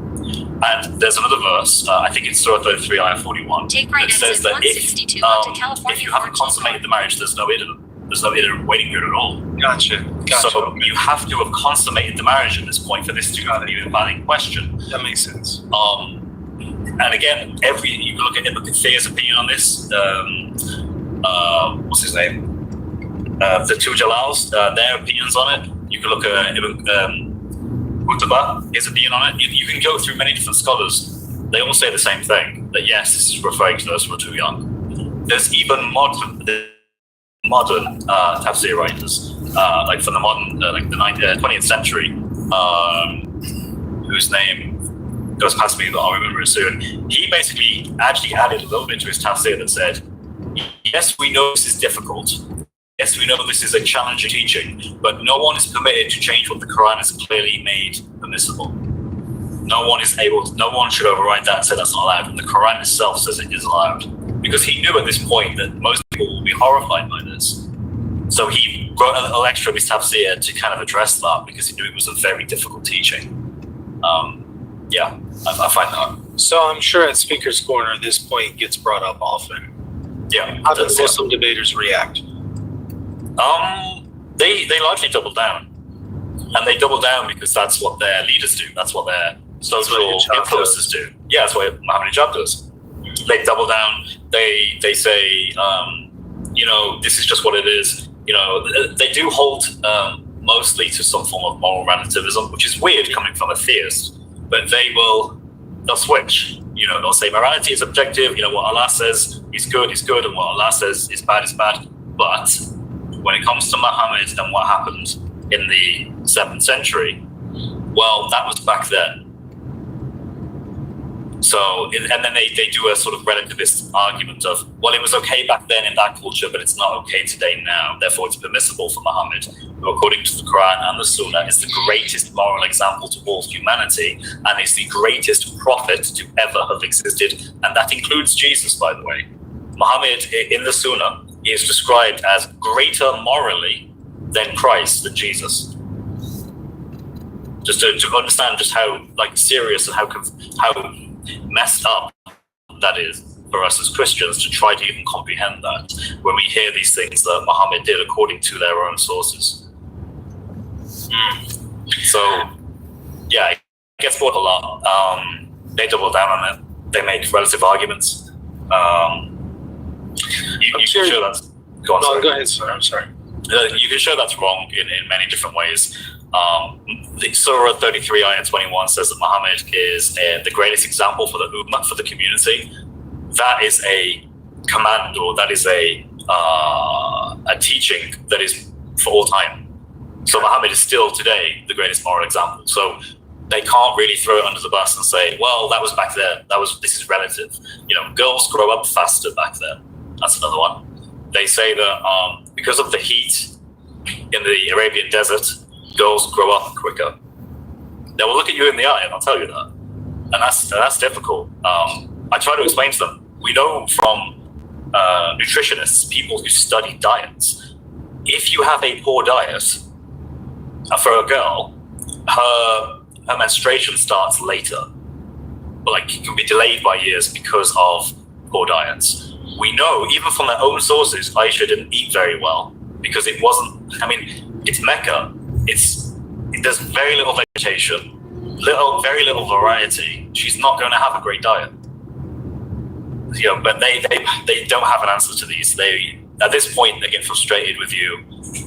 They don't want to talk about it anymore. And sometimes they get angry and so on. So that's kind of how it goes. How is that verse in the Quran applied in Muslim countries where they have Sharia law? Are they allowed to consummate marriages with minors, or how do they actually apply to Muslim countries? They're under a lot of pressure to stop. Yemen still has this as an ongoing problem. Yemen is a largely war-torn country with a lot of poverty and a lot of desperate situations. And one of the things that still happens to this day is that families give their young daughters to men for marriage, but they're very young. And that's allowed for by the government. So again, sorry, I think you cut out. That's allowed for by the government. I don't know if it's a government allowed thing, but it's something that happens, and it's a fairly fairly uncommon practice, we could say. Yeah. I also want to touch on this other issue because I think that it's probably the most important to address with the Muslim to get your reaction to your experience about this. It does appear that the Quran points to prior revelation in the whether we're talking from Moses or from Jesus, the Gospels. It seems to point to it, invalidate it. It seems to say that the Quran is building from that. But in reality, when we go to Moses and when we go to the Gospels, at least as we have them, and really what we have is what has been preserved. It does not validate the Quran. And their understanding that would somehow be in line with the Quran, that has not been preserved. There's no evidence that that's what Christianity was. So can you talk about that particular point? How cogent of an argument is that at Speaker's Corner whenever you're debating Muslims? So I think showing that the Quran is in error when it says that it affirms previous scriptures, despite the fact it clearly contradicts them. I mean, Surah 4, Ayah 157 says that Christ was not crucified, it was merely made to appear to them that he was crucified. But in all of our Gospels, it says that Christ was crucified. There's no argument about that. It's clear as day. Something has gone wrong in the Quranic narrative where they want to say, we have a continuation. We continue the previous scriptures that were given from Allah to Musa and to Isa. We're just a continuation to Moses and to Jesus. We just continue that. That's all it is. In fact, the Quran actually says we confirm them. We confirm what is written in them. And the Quran even goes further. The Quran says in Surah 7, 157, it says, you will find the unlettered prophet mentioned, his description mentioned in the Torah and the Injil that they have written with them. So this is at Muhammad's time, right? Because Muhammad is obviously giving this Quranic revelation. He's saying the Torah and the Injil that the Jews and the Christians have with them right at that time contain prophecies of Muhammad by description, and there's another verse that also says by name. The name supposedly is actually Akbar, or Ahmed, sorry, interestingly enough. Not Muhammad, but they interpret that to be a name of Muhammad. So you have these weird things where the Quran basically said, look, if you want to know if Muhammad's a true prophet, look at your Injil and your Torah. But that doesn't work. That fails immensely. And as the preceding generations after Muhammad come about, they start to realize, whoa, we've actually translated the Torah and the Injil, and we look to see whether or not Muhammad was mentioned there, and he's not mentioned there. So something has gone seriously wrong. The Quran is in error, and it's a very easy argument to make. It's called the Islamic dilemma, and it's called the dilemma for a reason, because Muslims either accept what the Quran says, that they should be able to affirm the previous scriptures, and then realize that when they do, they contradict, and therefore the Quran is wrong. Or they reject the claim that the Quran says that the previous scriptures are true, and in which case they've rejected the Quran. It's a no-win situation for Muslims. This is something I've been looking into quite passionately for the last few months because it's a very powerful argument. And the more I look into it, even from an Islamic perspective, like even if I ignore history and I just look at their own sources, I look at things like, who did Muhammad associate with? Like, who did his companions and his family associate with? According to the Islamic tradition, his companions, many of them went to Ethiopia. And the Ethiopian church is part of the Oriental Orthodox Church at this time. They would have been Trinitarians. They would have been Nicene Creed-believing Trinitarians. And we even have manuscripts of what the Gospels were, Matthew, Mark, Luke, and John, that have been preserved that predate Muhammad. So we know exactly what the Ethiopian church taught as the Gospels back then. And Muhammad had friends and relatives who went there. In fact, there's even traditions in their hadith that say that they went to churches there. And they saw pictures there, and they were upset by the pictures. And it's like, well, the pictures could have been of John the Evangelist. You could have had these things being pictures that his own companions and family saw, and yet Muhammad doesn't realize that all these scriptures contradict what he's saying. So, from an Islamic perspective, it's devastating. He engaged with Christians from Yemen. We know what Christians in Yemen believed at this time. We know what Christians in Egypt believed at this time. There is no mysterious Injil. or mysterious Torah that happens to confirm an Islamic revelation. There isn't such a thing. Every part of the Islamic narrative tells us that Muhammad used to know Trinitarian Christians, and so if he mentions a singular Injil, he's referring to our Injil, and we know exactly what that is. We have manuscripts that predate him, we have manuscripts that come after him. They are exactly as we have them today. And for that reason, Islam, I think, that destroys Islam. That actually reminds me of in the Quran Study Bible. I think it's the very introduction, the very beginning to, I think it was Surah 4, if I'm not mistaken, something like that. It has a little snippet where Muhammad has this discussion with a Christian scholar from the Byzantine Empire who's supposed to be a really well-renowned Christian. And it's comical how bad it presents the Christian.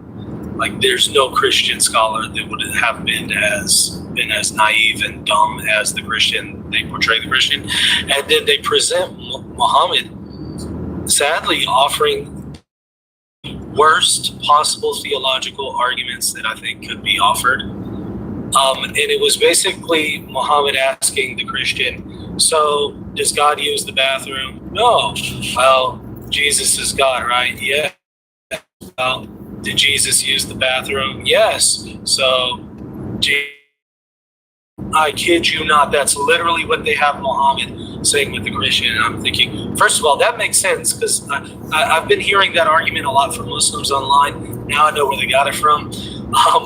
And number two, if your prophet has some of the worst, intellectually worst and shallow arguments against the Christian faith, I really have to wonder, how is this even a prophet? So it just is amusing how comically bad it portrays Christians, and really also the Muslim side and Muhammad himself. Are you familiar with that interaction? Do you know what I'm talking about here? It's not familiar. There are some others, though, that I'm not sure if you're referring to. But one of them is that Muhammad supposedly sent a letter to Heraclius, who was the emperor of Constantine at this time, and called him to Islam. And it's a completely fabricated story. I don't think that ever actually happened. But in their traditions, they claim that Muhammad tried to persuade, through argumentation, different Christians who were not nobodies by any sense of the term into Islam. He did the same for the patriarch of the Alexandria Church, the Oriental Orthodox Church, and they both rejected, apparently. But it's bizarre, the traditions they have. They're just there to try to make Muhammad's sermons important, I think. I think it's just like a statesmanship that they say that this prophet, he even invited all these great figures throughout the world to call to Islam. And if only they had done so. Some of them, they even say secretly converted to Islam. The king of Ethiopia apparently secretly converted to Islam. There's no record of this. You won't find this written anywhere. But according to their traditions, he was secretly a Muslim. Bizarre stuff. Well, Chris, I want to thank you so much for coming on and doing this. Hey, put in a plug for your channel, because I know you're doing some work on your own channel now. Tell us a little bit about that. Sure thing. So I'm Chris at Speaker's Corner. You can find me by the channel handle Chris at Speaker's Corner. I think you've put it in the description already. So what I focus on is I debate Muslims. I'm interested in showing Muslims that the gospel is superior to the whole message that is Islam. We have the truth as Christians, and we have a loving Savior. They are in absolute need of a loving Savior. What I do is I put material out that critiques Islam from an academic perspective. I read different materials, I study them, I then make videos and just try to condense that information down. I just did a video on how the earliest Muslim scholars actually quoted our scriptures. They quoted the Gospels that we have today as evidence for their own arguments to do with the Quran, to back up teachings with the Quran and also the Hadith. So that might be interesting to a lot of people. Come check out my work. And thank you for having me on again, Michael. That's been amazing to come here and have this chat. It was an honor. I'd love to have you back on. Great stuff, man. Yeah, absolutely. I love to as well. Everybody hit that like button and the subscribe button. See you later. God bless. God bless.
Hey everybody, welcome to Modern Day Debate. Tonight we're going to be arguing religion versus secular humanism. Which is best for society? Start us off, Matt has the floor. So Matt, 15 minutes, it's all yours. And thanks, Bob, for agreeing to do this. Today there was a solar eclipse. Matter of fact, just an hour or so ago, I went out to look at it. Full annularity was visible from about an hour west of my house. I didn't bother driving out, but I did get to see about 1,000 natural pinhole cameras created by the tree in my front yard in the shadows, and I took some good footage of it. We were able to predict this solar eclipse to the second because of science, not because of any religion. Religions, on the other hand, don't make testable predictions generally and instead tend to exploit natural curiosities like an eclipse as signs and omens and portents to prop up their preferred narrative. Humanism has at its focus the betterment of humanity in this life, while Christianity, in its various forms, has as its focus adherence to a God and the disposition of souls in an afterlife. If Christianity were true, it still wouldn't be the best thing for human society in this life, as that's not the goal. Our best efforts in this life are, according to the Bible, like filthy rags. Our best attempts at righteousness and justice are vile and disgusting when compared to a God who advocates the death penalty for nearly everything: adultery, blasphemy, breaking the Sabbath, disobedient children, witchcraft, worshiping another God, not being a virgin on your wedding night. If Christianity or any other religion could ever demonstrate that adherence to their ideals would demonstrably contribute to the betterment of humanity in this life, then those ideas would be consistent with humanism. That hasn't happened. It simply cannot be the case that Christianity is better for humanity than humanism, when humanism's only goal is the betterment of humanity. Anything that could have a hope of being better would just be included. Secular humanism is only secular in the sense that because there are many proposed gods that haven't been demonstrated, our foundation for humanism is one of us being forced to address and solve issues on our own without appealing to supernatural entities. Not the declaration that they don't exist. It's not a declaration that there is no God. It's an acknowledgement that any God that might exist has remained irrelevant to human interactions. Any afterlife is without guarantee, and this life that we experience is the one to focus on. How do we tell which is better for society between competing ideas? The one that has human society at its focus would generally get the default position, but that doesn't mean that people can't have wrong ideas about what's actually better for us. Heaven and hell, if they were to exist, aren't human societies, so any religion that's focused on whether you end up in heaven or hell isn't about human society. As a matter of fact, human society may be antithetical to your soul's disposition in an afterlife. The temptations often comparing Christian nations, secular humanist nations, in the entire history of the world, no nation has secular humanism as its foundational principle, although many have come close in some regards. Secular humanism is still relatively new. So the next temptation, of course, is to look at the lives of secular humans, compare that to the lives of Christians. We don't have enough good data to do a fair comparison. This is in part due to history, or a history of religions being in charge and secularists being marginalized, free to identify themselves, if not outright prohibited or slaughtered, depending on the regime. Which means we have to look at the ideals. Secular humanism, first established as a religious ideology in 1933 with the Secular Humanist Manifesto 1. I don't think it was called 1 at the time, but it might have been. I didn't bother to look that part up. It would have been very interesting to see if they anticipated that it would be changing. It was a key aspect of both scientific inquiry and humility of recognizing that we don't have all the answers now, just like the founding fathers of the United States didn't have all the answers then. Manifesto 1, which was released in 1933, is a fairly simple document that I have a couple of reasonably significant disagreements on. I think it goes too far in some of its assertions. I think it was a little too optimistic about an end to religious thinking. It identifies as a religious view, and then it makes assertions that the universe wasn't created, that mind-body dualism is essentially false. Those are claims that I don't know they could establish. It doesn't matter that the burden of proof hasn't been much. Humanism 1, or Manifesto 1, asserted that we are products of our culture, that there are no supernatural guarantees of human values, that theism should be dead, which is one of the things where I think they were a little too optimistic and perhaps a little short-sighted. It is about the complete realization of the human personality. It includes concepts about a heightened sense of personal life and a cooperative effort to promote social well-being. It has as its ideals this cooperative attempt to use the best methods to improve the well-being of human society. That when we face crises, we do so with knowledge to do our best to address disasters. It held that creativity and encourage achievements that add to the satisfaction of life. There's a notion that secular humanism, in all of its forms, is scientism, or a cold-blooded or cold-hearted, Vulcan-esque, heartless endeavor. And yet, they were recognizing that creativity and encouraging achievements that add to the satisfaction of life were critical. And that religious thinking, albeit not supernatural religious thinking, represented aspects of human life that were valued. They also noted that the acquisition and profit-motivated society has shown itself to be inadequate and that we need a radical change toward a more socialized, cooperative economic order. It's not simple socialism, not simple communism. It's probably not the democratic socialism that you might hear from someone like Bernie Sanders. But in 1933, this is what their line of thought was, that capitalism, while it had some advantages, may not be the best. I think it was a mistake for Manifesto 1 to start declaring things about economic policies. But they were trying to do what was best for all facets of society. And they flatly pointed out that the goal of humanism is a free and universal society in which people voluntarily and intelligently cooperate for the common good. 40 years later, in 1973, the manifesto was updated to what is my favorite version. It's way too long for me to go through and read in detail here, but I will hit some of the highlights. And then in 2003, it was updated again, where it was cleaned up, shortened dramatically, and I think is overall inferior, but I understand getting the bumper sticker-sized McNuggets of thought may make it more appealing for some. But Manifesto 2 is where I tend to draw the most from, because I view Manifesto 3 as just the elements of 2. A few things that were important about the second Humanist Manifesto is that they flatly pointed out that the people who signed this manifesto immediately disclaimed that they're setting forth any sort of binding credo. There's no, this isn't a top-down structure. These are statements for a vision in a time that needs direction. And they're affirming a set of common principles that they believe could serve as a basis for united action. And on that front, they addressed many different topics, beginning with religion.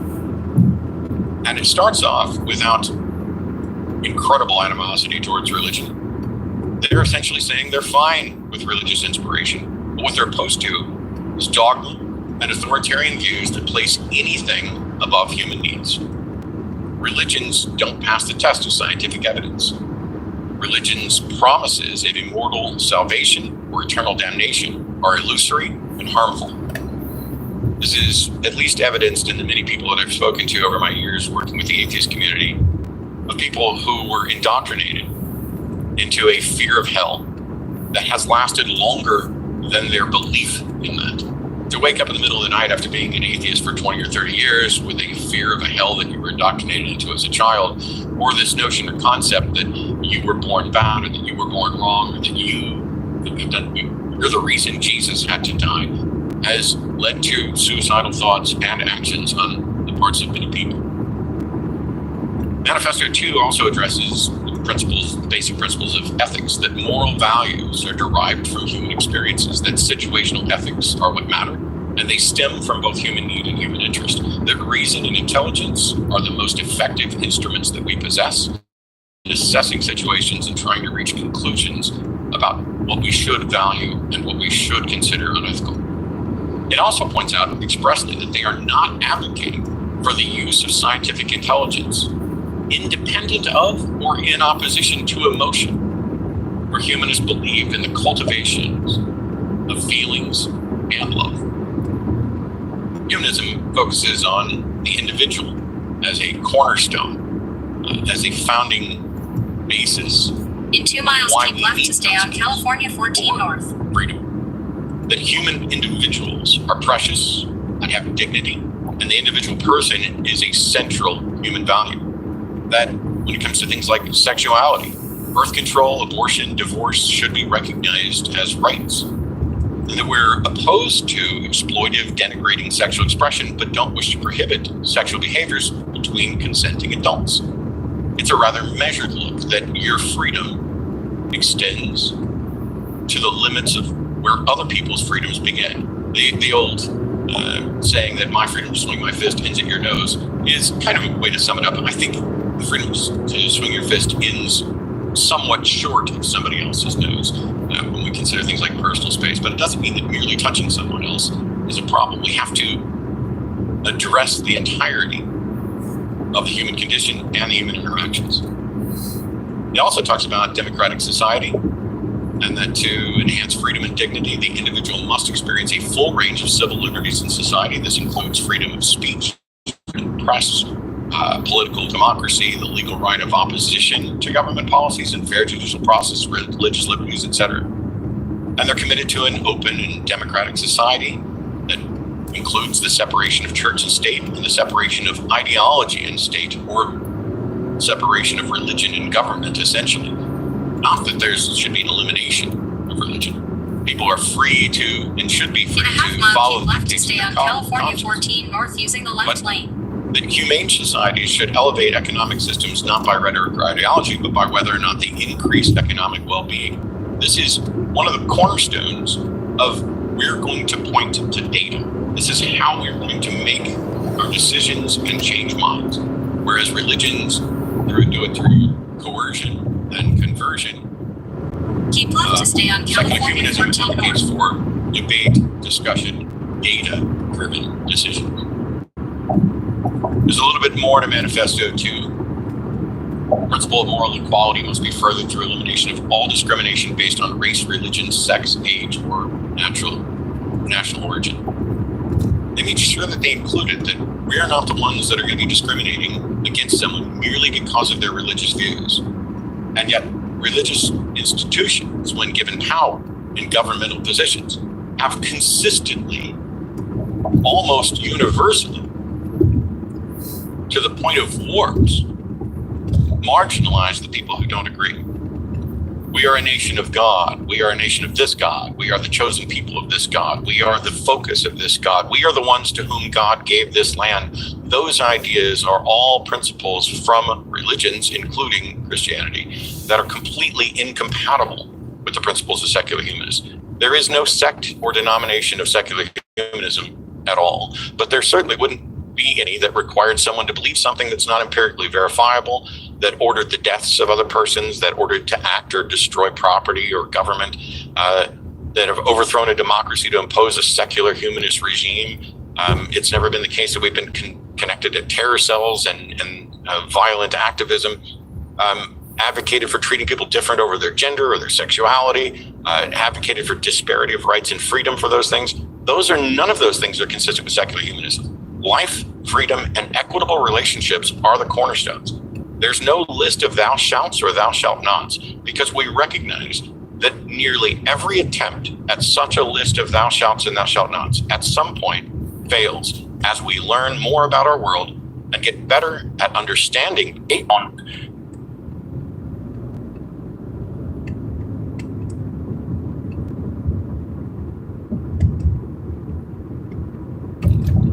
Thesis 3. Families are an obviously better foundation for society as they contain more wealth and power. They provide to society its first line in education, policing, counselling, health provision, social benefits, social care, and as such, the state should focus on the family as defined by the church. Thesis 4. This has been a long time coming. So the most recent incident that has flared this up into public consciousness is that a Christian preacher went to Speaker's Corner wearing a Charlie Hebdo shirt and was stabbed by the Islamists at Speaker's Corner. Jesus. Speaker's Corner, the one place in Britain which is guaranteed free speech. There is an act of parliament protecting it specifically for this, because you don't have free speech in the UK unless you're in this corner. And a bunch of Islamo-fascists are now stabbing people there. Yeah, and this has been a long time coming because I've been to Speaker's Corner on multiple occasions to report on X, Y, Z that's going on. And one thing that was interesting to me that I didn't think about and learnt about after going there and talking to the people who go there regularly is that the Islamists have been attending this place for a long time and slowly building up their influence because they know this is an area where they can speak freely. So their Islamist ideology is able to be propagated. But also they are Islamists, so of course they have to bully everyone out of the corner. It is theirs, and they're going to exert their will here. So this is the latest iteration of that, and it's particularly disgusting, of course, because of the circumstances. So the Metropolitan Police are investigating after a Christian preacher was stabbed in Hyde Park in London. The attack, which was captured on video, exhibited the preacher, later identified as 39-year-old Hatun Tash, sorry if I got the name wrong, wearing a t-shirt with a cartoon from Charlie Hebdo before a marked assailant appeared to attack her with a knife. So they stabbed a woman? Yeah. Interesting tidbit from this is that she's not just a Christian preacher, she's someone converted from Islam. Right, so this could be considered some kind of hate crime then? Because ex-Muslims. Yes, ex-Muslims are, of course... Christian identity is not good enough. No, but the ex-Muslim thing is pretty important because what's the punishment for leaving Islam? I believe it's death, according to Islam. The fastest growing religion of peace. How is that not a hate crime? How is that not hate speech when people demand death for ex-Muslims? Don't know how you could categorize it as anything other than hateful. Charlie Hebdo, the French magazine known for its satirical images of the Prophet Muhammad, was targeted by jihadists in 2015 in an attack that left 12 people dead, and that tradition is being lived on by the Muslims of Britain, specifically the Islamists at Speaker's Corner. In a statement following the attack, the Metropolitan Police said that they had been called to the assault at Speaker's Corner at 3:34 on Sunday, 25th of July. Now, the reason I specify that as well is because I've watched the video of the attack, and it is strange that it's just in broad daylight. There are crowds around. It's not like there's just her and some guy and he went up and went off. There's a huge crowd around her having this debate, and he just pulls out a knife and stabs her and then runs off. I mean, you would think there would be police at Speaker's Corner these days, just there are constantly, because of the Islamists. So he just stabbed her in the middle, in broad daylight, in front of the police. They ran off, and my knowledge of this body is they still haven't caught him. They managed to get hold of the knife out of the woods. Oh, wow. Good job. So the police released a statement saying officers attended and found the 39-year-old woman suffering from a minor slash injury to her head. She was treated at the scene by LAS before being taken to Central London Hospital. Her injuries are non-life-threatening. Following the search of the area, a knife was recovered nearby, so the guy just threw it away. Officers based in Westminster are working alongside colleagues at the Royal Parks to investigate and identify the person responsible. Running what the minor injury looks like. Let's go to the next image here, which David's been reporting on this, and he had the image there. So as you can see, the lady with the Charlie Hebdo shirt, and then the slash in the face. Just face covered with blood. Right. Okay. Just modern Britain. Just so you can see that he also mentions there's some footage of Muslims afterwards who were attending there, and I'm going to specify the Islamist at Speaker's Corner who was saying that she had it coming because she was wearing the shirt. Right. Okay. Well, there we go. State of modern Britain. This is what you get. Religion of peace. Anyway, so she's given an interview to the Times about this and revealed, of course, the other detail here being that she left Islam, and therefore that adds an element to it, doesn't it? So Speaker's Corner is anti-Christian, says woman who was stabbed. Hatun Tash told the Times that over the past 2 years, she has been verbally and physically assaulted at Speaker's Corner, which is known for freedom of expression. Not anymore. A fortnight before she was attacked, Tash had begun legal proceedings against Scotland Yard of allegations of false arrest and imprisonment. She claimed she was wrongfully held in December and again in May over clashes with groups of Muslims. The Islamists at Speaker's Corner, no doubt. Yeah, this is what I mean. I've been to these. I think the last time I went there and I saw this was when remember Martin Zellner was detained, and he and Lawrence Southern wanted to interview Tommy Robinson. So I went to film the speech that he wanted to give, because I was like, you can't ban speech, like, come on. Lenin and Marx came to Speaker's Corner in the past. The idea that this guy is worse than Lenin, like, I'm sure he's bad, but like, what the heck? So I went to go listen to the speech. Wasn't really anything out of the ordinary, but all of the Robinson supporters left, and I hung around just to see what the place was like, and loads of Muslims turned up and were feuding with each other. And I was like, what? And I found out that apparently there was a Shia group and a Sunni group, and they're fighting each other over control of the park, and I was just so pathetic. Just the absolute state of some of our institutions. So these are Middle Eastern problems that have been imported to Britain? Yes. These desert fights have nothing to do with the Hyde Park. I'm sorry, I don't care who should have been the first caliph after Muhammad. Yeah, and that's the debate between Sunni and Shia. Yeah, that's the thing as well. People don't seem to realise the debate between Sunni and Shia is an ancient political dispute. It's not theological. No, it's just should Ali have been the first caliph after Muhammad. So I know it was someone else. I can't even remember who it was, but like, who cares? Good God. Honestly, imagine having 1400 year schism over this political. Like, imagine if it was about the election of Donald Trump. In 1,000 years' time, you've got the Democrats and Republicans like actually coming to blows in foreign countries over this. Like, they're mad, but that's Islam for good. So she says she began preaching at Speaker's Corner in 2013 and said, "In my early days, Speaker's Corner was a much calmer place. Now it is not, and I am regularly attacked by a Muslim mob. We don't live in Pakistan, we don't live in Saudi Arabia. I'm a Christian, and by default, I believe that Muhammad is a false prophet. I should be able to say that in the UK." Presumably she can't, which is why she's having to go to Speaker's Corner to say it, because the police have been arresting people for arguing with Muslims outside of Speaker's Corner, especially in London in the past. We've covered one of those stories in the past as well. And also, you might remember the praying controversy, if you're not in belief that this has been a long time coming. Remember you covered this at the time? So this is Hyde Park, for foreigners who don't know, it's a park, and therefore the park rules apply, and the park rules state that you cannot use the area for mass prayers of any group, any religion. Not allowed. So the Islamists, who want to exert their power over this place, decided they would start organising mass prayers here as a show of dominance, to say basically. And the police allowed it. The police were informed. That's against the park rules by some lady who goes down there regularly. Was like, look, here's the rules. Gave him a piece of paper. Look, there it is. And he just walked off and ignored her. And then she brought it up to the police again, ignored her. And it was only because of people like Majid Nawaz in the mainstream making a big deal about this. God bless Majid for doing it.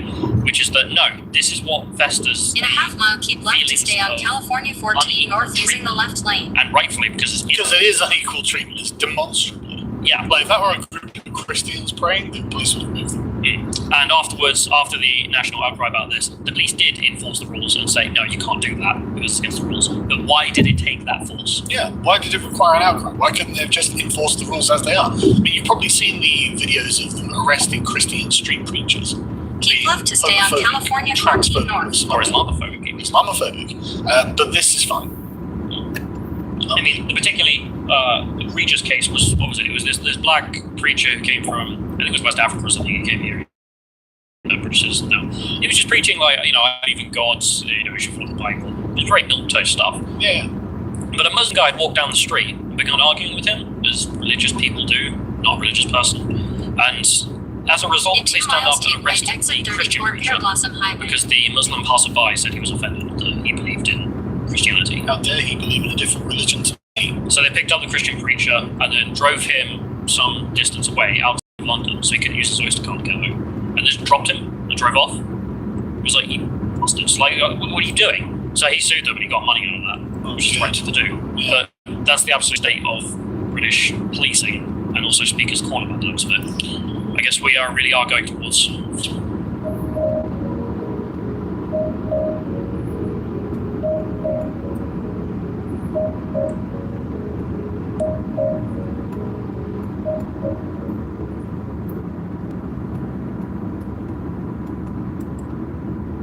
So Speaker's Corner has been taken over by Islamists, and this has been a long time coming.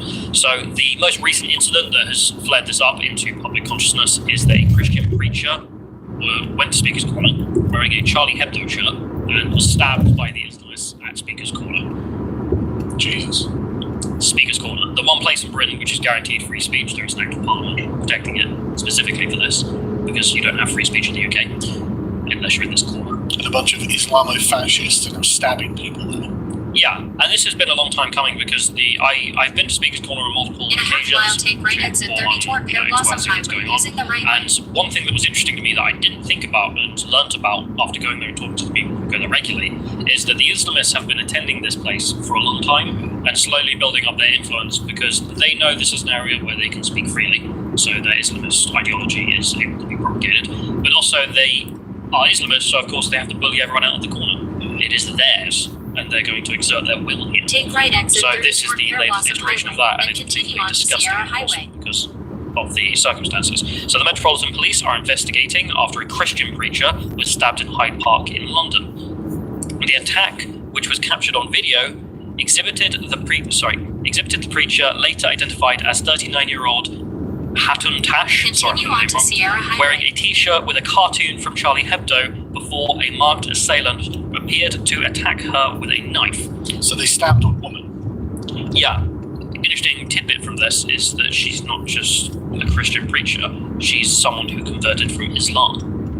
Right, so this could be considered some kind of hate crime then, because ex-Muslims. Yes, ex-Muslims are of course Christian identity is not good enough. No, but the ex-Muslim thing is pretty important because what's the punishment for leaving Islam? I believe it's death, according to Islam. The fastest growing religion of peace. How is that not hate crime? How is that not hate speech when people demand death for ex-Muslims? Don't know how you could categorize it as anything other than hateful. Charlie Hebdo, the French magazine known for its satirical images of the Prophet Muhammad, was targeted by jihadists in 2015 in an attack that left 12 people dead, and that tradition is being lived on by the Muslims of Britain, specifically the Islamists at Speaker's Corner. In a statement following the attack, the Metropolitan Police said that they had been called to the assault at Speaker's Corner at 3:34 on Sunday, 25th of July. Now, the reason I specify that as well is because I've watched the video of the attack, and it is strange that it's just in broad daylight. There are crowds around. It's not like there's just her and some guy and he went up and went off. There's a huge crowd around her having this debate, and he just pulls out a knife and stabs her and then runs off. I mean, you would think there would be police at Speaker's Corner these days, just There are constantly, yeah, because of the Islamists. So he just stabbed her in the middle of broad daylight in front of the police. They ran off, and my knowledge at this point is they still haven't caught him. They managed to get hold of the knife out of the woods. Oh, wow. Good job. So the police released a statement saying officers attended and found the 39-year-old woman suffering from a minor slash injury to her head. Hospital. Her injuries are non-life-threatening. Following the search of the area, a knife was recovered nearby, so the guy just threw away. Of Parks to investigate and identify the person responsible. Running what the minor injury looks like. Let's go to the next image here, which David's been reporting on this, and he had the image there. So as you can see, the lady with the Charlie Hebdo shirt, and then the slash in the face, just face covered with blood. Right. Okay. Just bottom bit. Just so you can see that he also mentions there's some footage of Muslims afterwards who were attending there. And I'm going to specify the Islamist at Speaker's Corner who was saying that she had it coming because she was wearing the shirt. Right. Okay. Well, there we go. Stay with modern Britain. This is what you get. Religion of peace. Interviews the Times about this. The other detail here being that she left Islam, and therefore that adds a new element to it, doesn't it? So Speaker's Corner is anti-Christian, says woman who was stabbed. Hatun Tash told the Times that over the past 2 years she has been verbally and physically assaulted at Speaker's Corner, which is known for freedom of expression. Not anymore. A fortnight before she was attacked, Tash had begun legal proceedings against Scotland Yard of allegations of arrest and imprisonment. She claimed she held in December and again in May over clashes with groups of Muslims. The Islamists at Speaker's Corner, no doubt. Yeah. This is what I mean. I've been to these. I think the last time I went there and I saw this was when Martin Zellner was detained, and he and Lauren Southern wanted to interview Tommy Robinson. So I went to film the speech that he wanted to give because I was like, you can't ban speech. Like, come on. Lenin and Marx came to Speaker's Corner in the past. The idea that this guy is worse than Lenin, like, I'm sure he's bad, but like, what the heck? So I went to go listen to the speech. Wasn't really anything out of the ordinary. But all of the Robinson supporters left, and I hung around just to see what the place was like. There's loads of Muslims turned up and were feuding with each other. I was like, what? And I found out that apparently there was a Shia group and a Sunni group, and they're fighting each other over control of the park, and I was just so pathetic. Just the state of some of our institutions. So these are Middle Eastern problems that have been imported to Britain. Yes. These desert fights have nothing to do with the Hyde Park. I'm sorry, I don't care who should have been the first caliph after Muhammad. Yeah, and that's the debate between Sunni and Shia. Yeah, that's the thing as well. People don't seem to realise that it's an ancient political dispute. It's not theological. No, it's just should Ali have been the first caliph after Muhammad. So it was someone else. I can't remember who it was, but who cares? Good God. Honestly, imagine having 1,400-year schism over this political. Like, imagine if it was about the election of Donald Trump. In 1,000 years' time, you've got the Democrats and Republicans like actually coming to blows in foreign countries over this. Like, they're mad. But that's Islam for you. So she says she began preaching in Speaker's Corner in 2013 and said, "In my early days, Speaker's Corner was a much calmer place. Now it is not, and I am regularly attacked by a Muslim mob. We don't live in Pakistan, we don't live in Saudi Arabia. I'm a Christian, and by default, I believe that Muhammad is a false prophet. I should be able to say that in the UK." Presumably she can't, which is why she's having to go to Speaker's Corner to say it, because the police have been arresting people for arguing with Muslims outside of Speaker's Corner, especially in London in the past.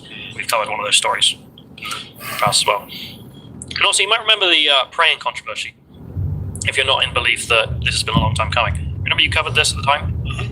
So this is Hyde Park, for foreigners who don't know, it's a park, and therefore the park rules apply, and the park rules state that you cannot use the area for mass prayers of any group, any religion. Not. So the Islamists who want to exert their power over this place decided they would start organising mass prayers here as a show of dominance, to say basically we own it. And the police allowed it. The police were informed that's against the park rules by some lady who goes down there regularly. It was like, look, here's the rules. Gave him a piece of paper. Like, there it is. And he just walked off and ignored her. And then she brought it up with the police again, ignored her. And it was only because of people like Majid Nawaz in the mainstream making a big deal about this, and God bless Majid for doing it, which is that, no, this is what festers the feelings of unequal treatment. And rightfully, because it is unequal treatment. It's demonstrably. Yeah. Like, if that were a group of Christians praying, the police would have moved them. And afterwards, after the national outcry about this, the police did enforce the rules and say, no, you can't do that because it's against the rules. But why did it take that force? Yeah, why did it require an outcry? Why couldn't they have just enforced the rules as they are? I mean, you've probably seen the videos of them arresting Christian street preachers for being homophobic or transphobic or something. Or Islamophobic. Or Islamophobic. But this is fine. I mean, the particularly egregious case was, what was it? It was this black preacher who came from, I think it was West Africa or something. He came here and he was just preaching like, I believe in God, you should follow the Bible. It was very milquetoast stuff. Yeah. But a Muslim guy had walked down the street and begun arguing with him, as religious people do, not a religious person.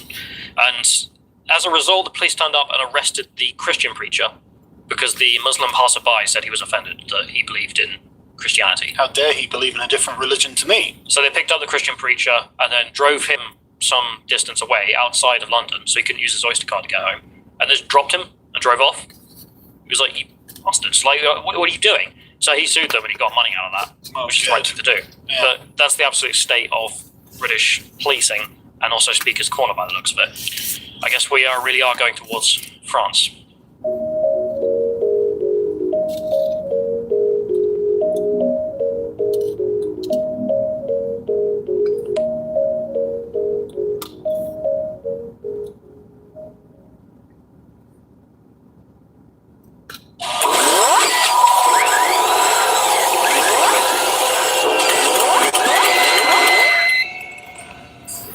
Yeah, how you doing, man? Yeah. What's your name? Ty. Ty, I'm Darren. Very nice to meet you, my friend. Yeah. Shalom to all of you, and salam alaikum. Evening or afternoon and morning. Walaikum salam. I've been coming Speaker's Corner for a long time, maybe as long as some of you, and maybe not as long as some of you. But I'm doing this as an introduction, so you know who I am or what I am. And what you believe?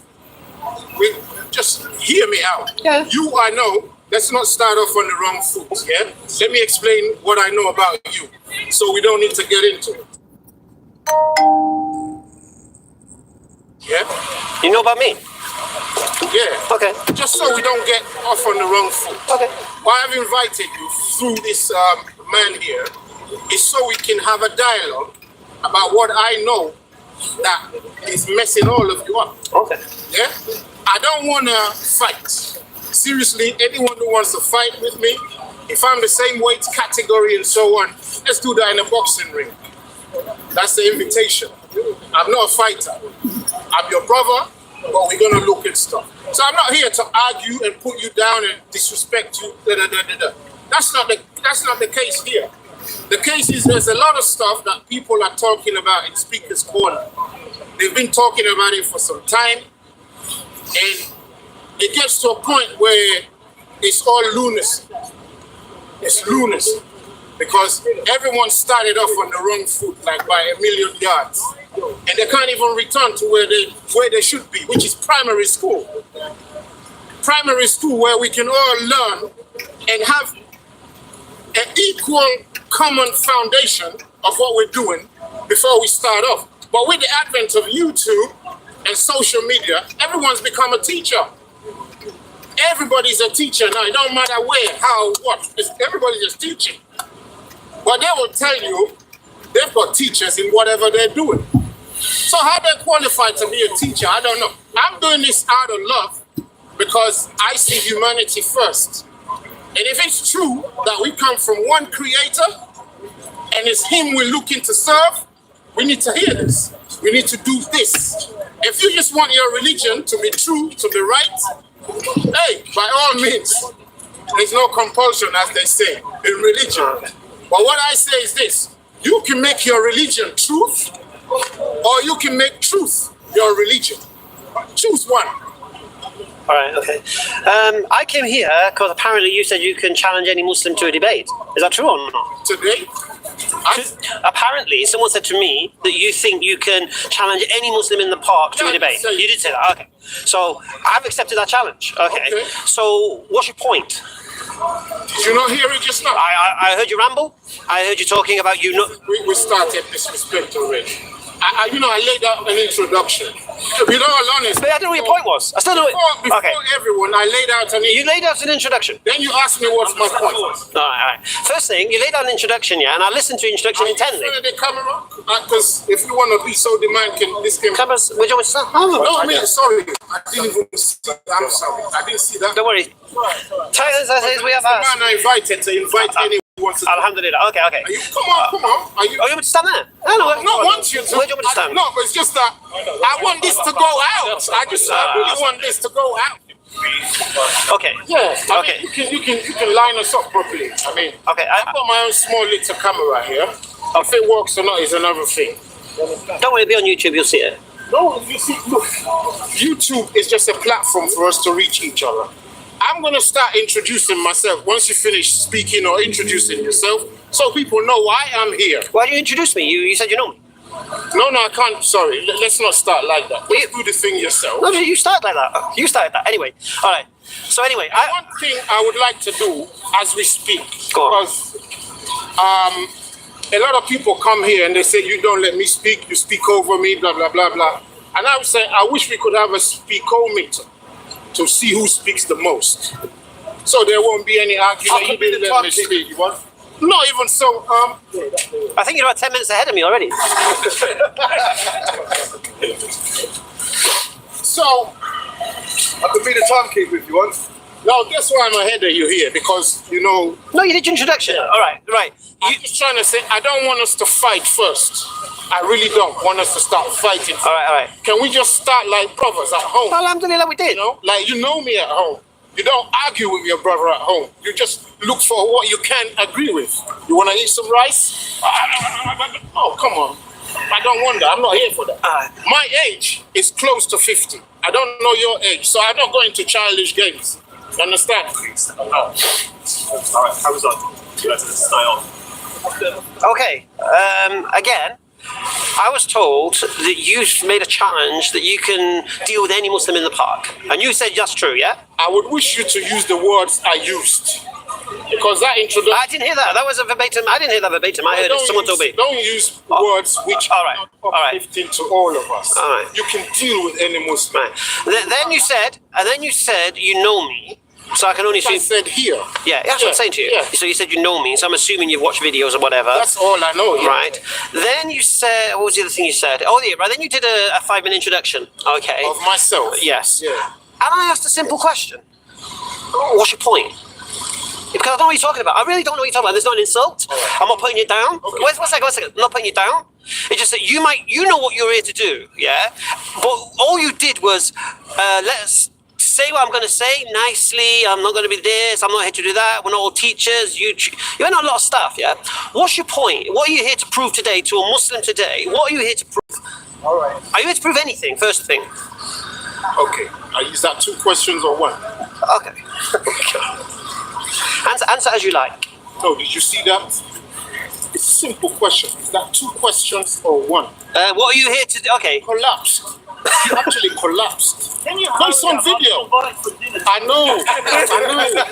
That's why I'm trying to prevent collapse before we start talking. Okay, I'm here.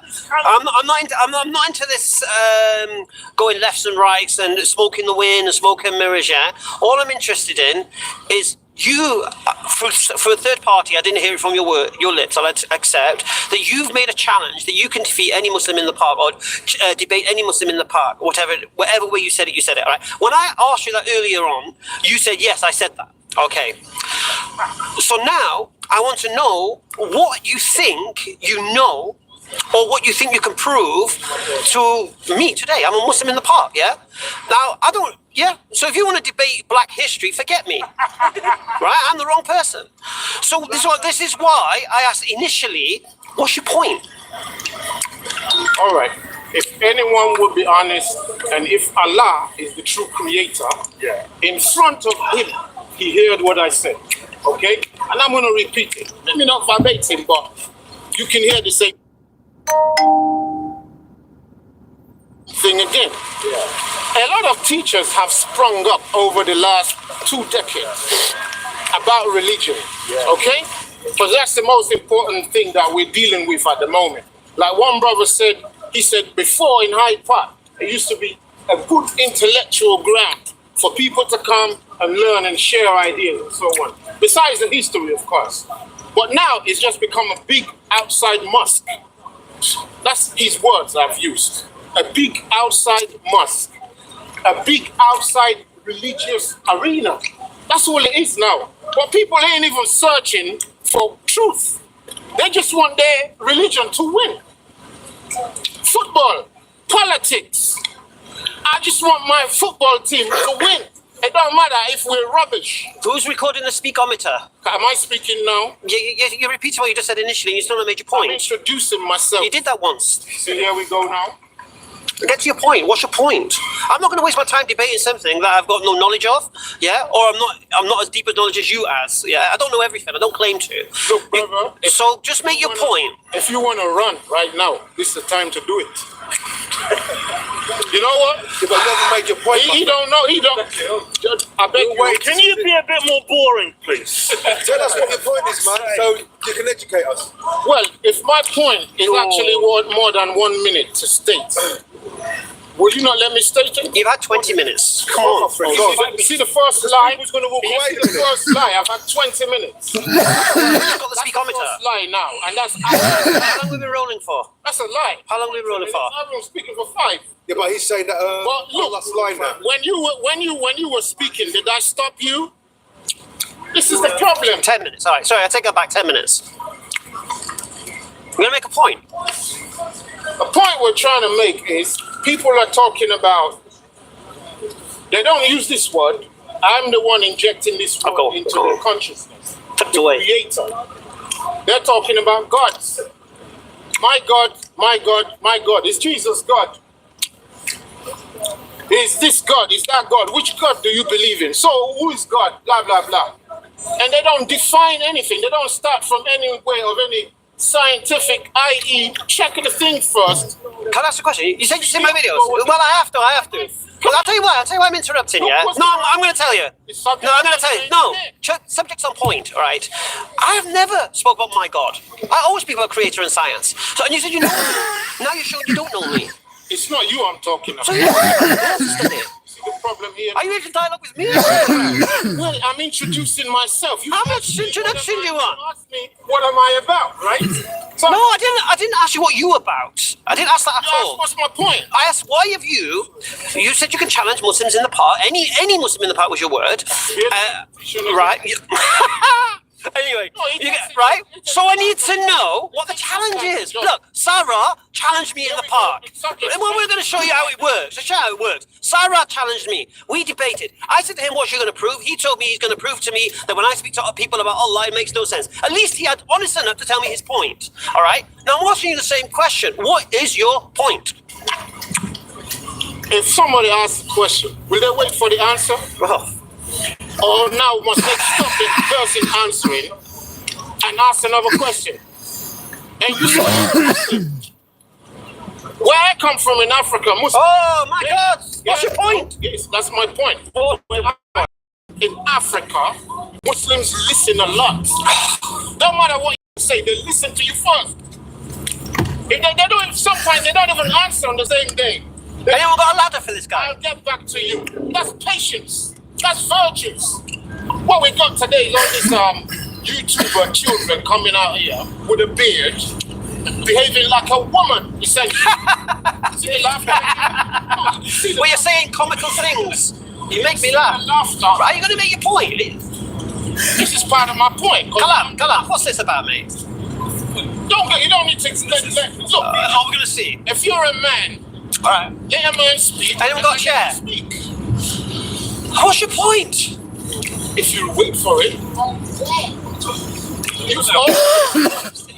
you've ordered. It's freezing cold. Everyone wants to hear your point. They ain't wanna. So it's not even you anymore. How long do you need to introduce for? And I'll shut up. 5 minutes? 5 minutes. Do we need to implement timekeeping? I think, yeah. 3 minutes. 3 minutes. Who first? You. My name is, and look, for the record, when one man is speaking, can the other not interrupt this? Okay, no problem.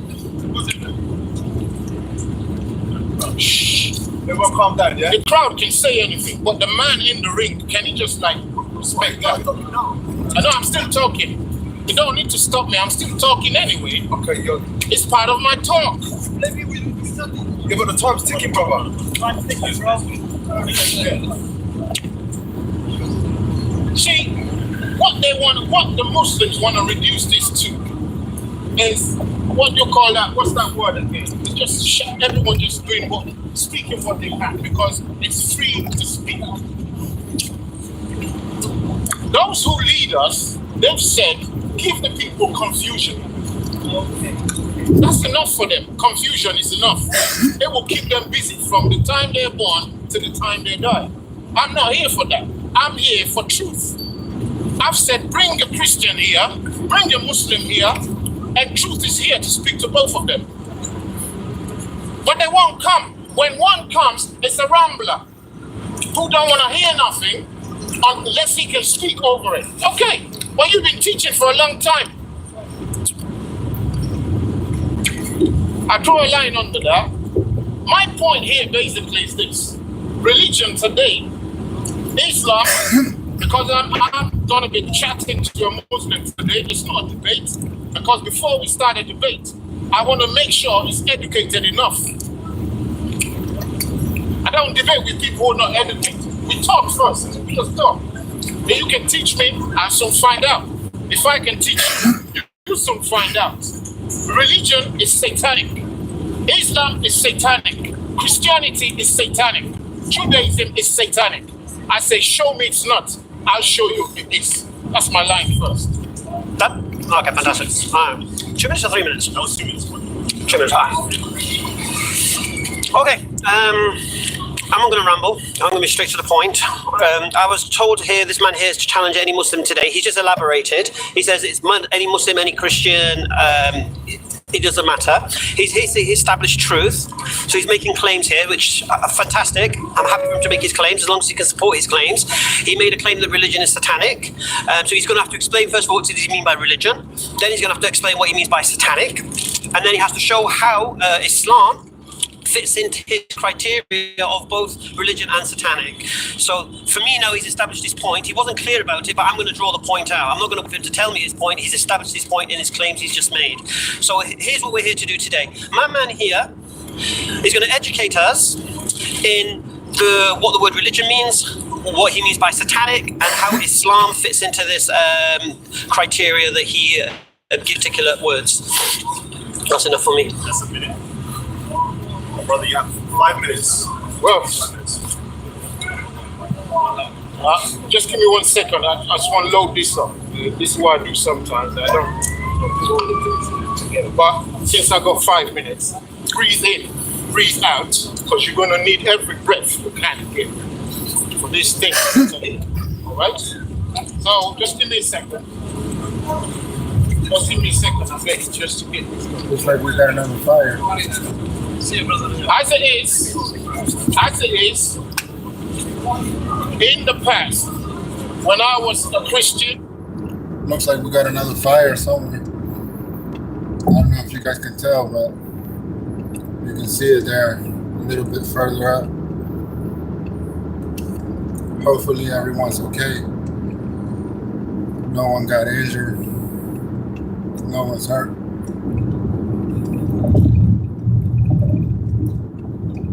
I'm gonna have to make a short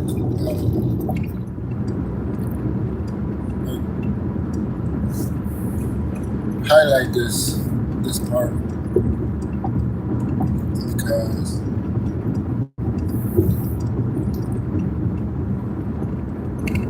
looks like it's on this road, possibly on this road. It's not that big of a fire because I think they already put it out, so not that much smoke. I just saw the firefighters drive by, so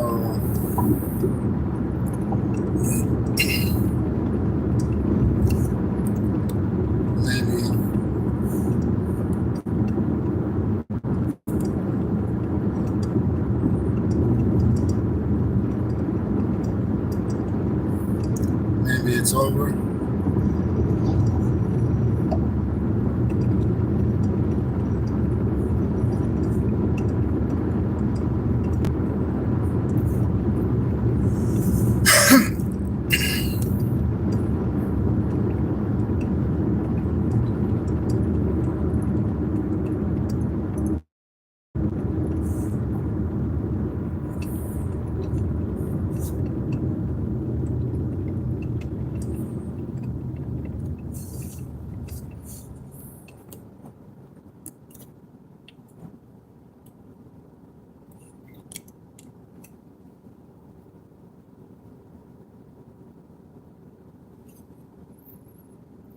Let's see if I can get this phone, my other phone, so I can get a video.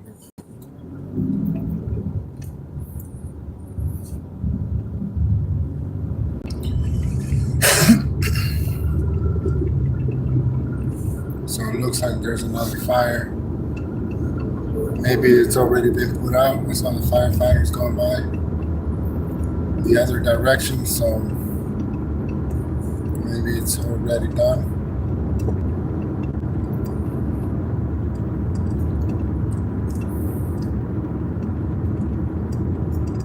And you can't really see too much.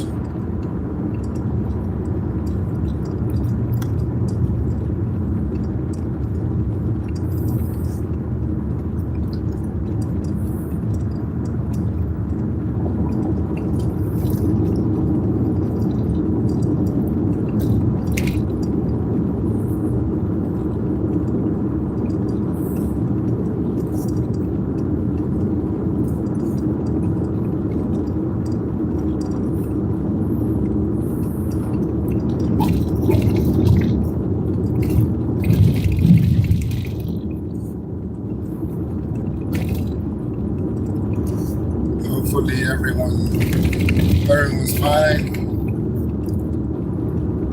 Hopefully, there hasn't been any injuries.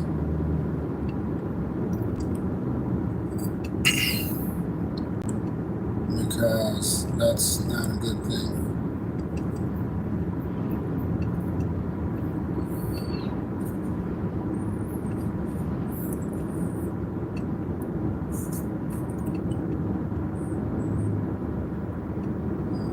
I'm just coming from Los Angeles right now.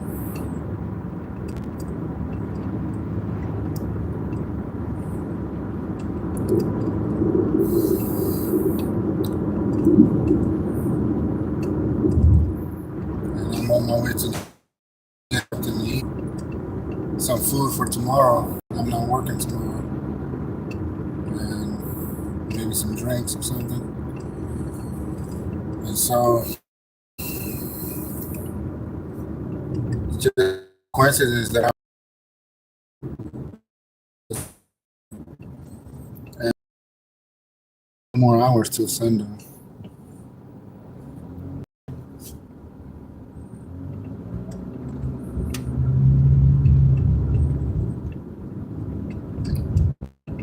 So, we're gonna follow it and see how far. It's a little bit to the right, a little further to the right. I thought it was gonna be here in Palmdale, but it's like somewhere. Hopefully somebody's already reported it, because that's not a good thing if someone hasn't reported anything.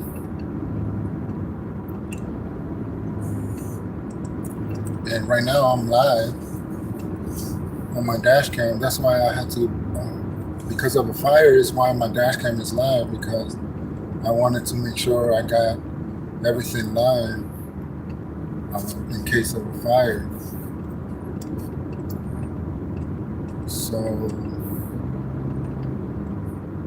right now I'm just making this video just to upload it, but I'm also going to have to make a highlight.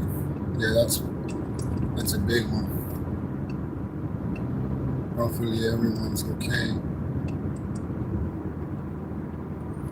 So let's put this phone down and follow.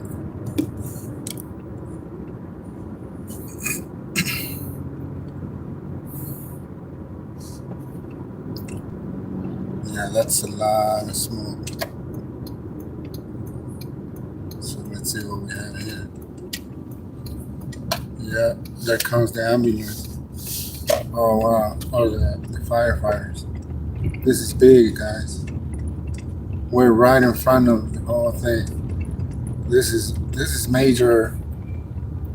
This is ongoing. This is literally ongoing. You can see the flames. Firefighters haven't arrived yet. They're on their way. They're right there right now. And this looks like a house. And hopefully everyone's fine. Because, yeah, there go the flames. This is really ongoing.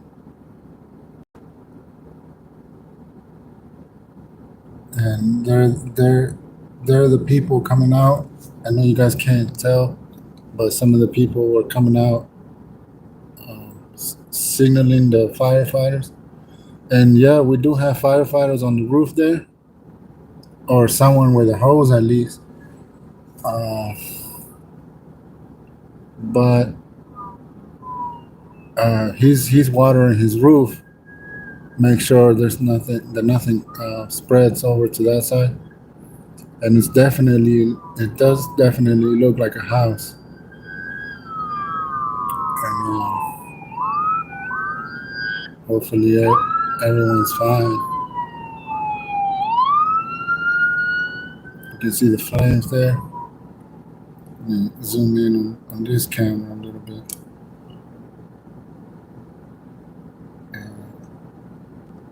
Maybe the flames were up high. You can see it on the live feed. And there it is again. So Another fire.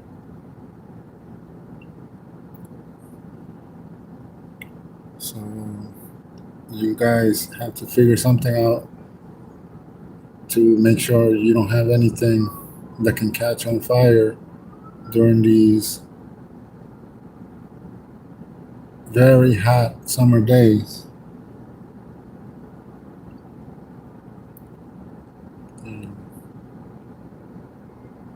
You know, the people that are there, you know, I will move the car, you know, move things away. And they're just getting here. And firefighters are coming by from every direction. And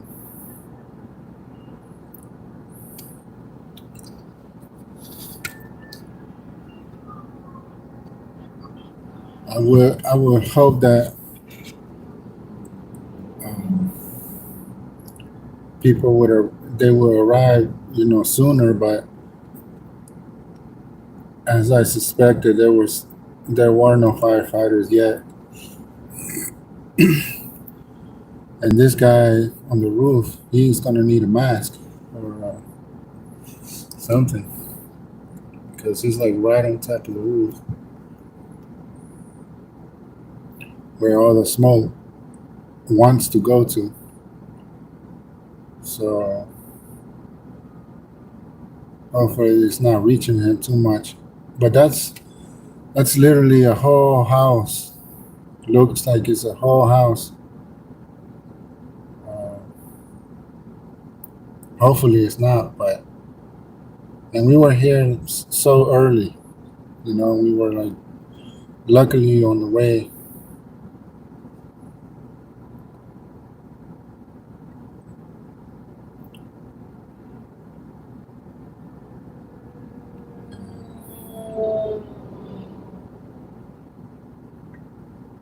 I was going to get closer,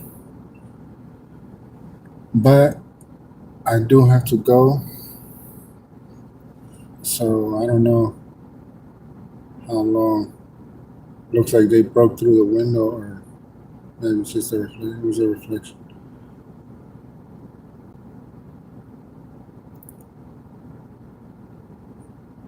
Hopefully everyone's out the house and they can help.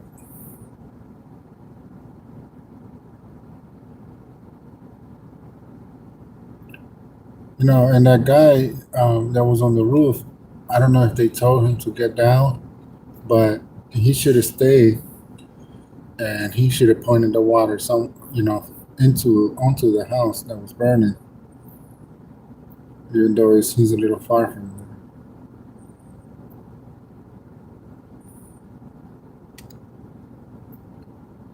So that's another fire.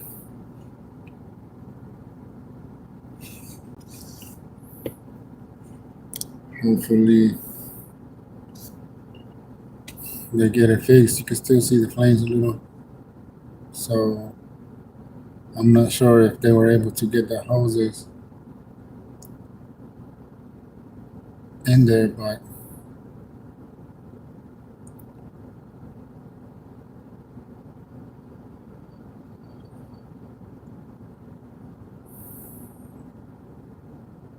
yeah, flames are coming up high.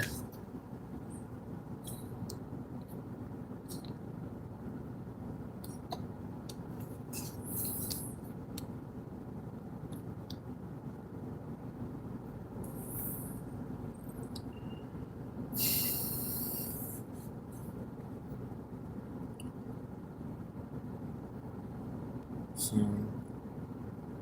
you guys, like I said, you guys have to figure a way to keep flammable things off the summer heat, and also just be very careful while you're doing whatever it is you're doing, cooking or anything. It could have happened in You know, it could have been anything. Could have been a fire that started while cooking.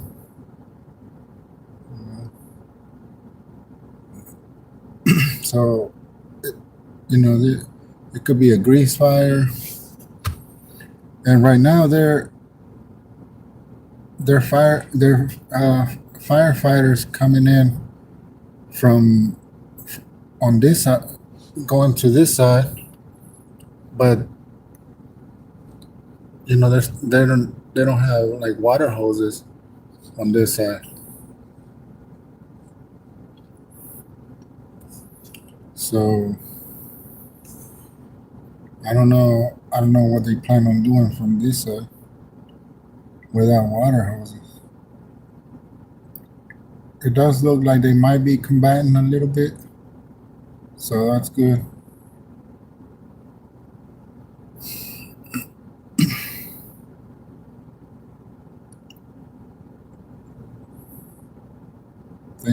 Hopefully everybody's outside. The people that were there were actually people that lived in the house, because if the people that live in the house are not home, it could be that somebody might be inside the house and left something like on the stove or something and didn't notice. So hopefully the people that live there are actually outside of the house. And there it goes. Looks like it's died down. So, that's it for this video. We're gonna go about our way. We're going shopping a little bit, grocery shopping, just get a few things. And we just had to stop and make a short video, show you guys what it was. And you guys stay tuned. Hopefully we're there to report on some of the things while we're out there, but we don't have a scanner or anything. And, we're not particularly looking for anything, but if we can report to you some of the things while we're on the way, then we'll be there with the camera. So you guys stay tuned on the dash cam so you can catch everything live if something happens again. And I'll see you later.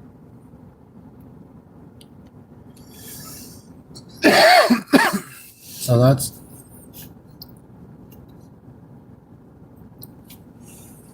maybe that took too long. It's like 5 minutes. Every 5 minutes I gotta do that. The highlight. So that's it. They put that fire out. Hopefully everyone's fine.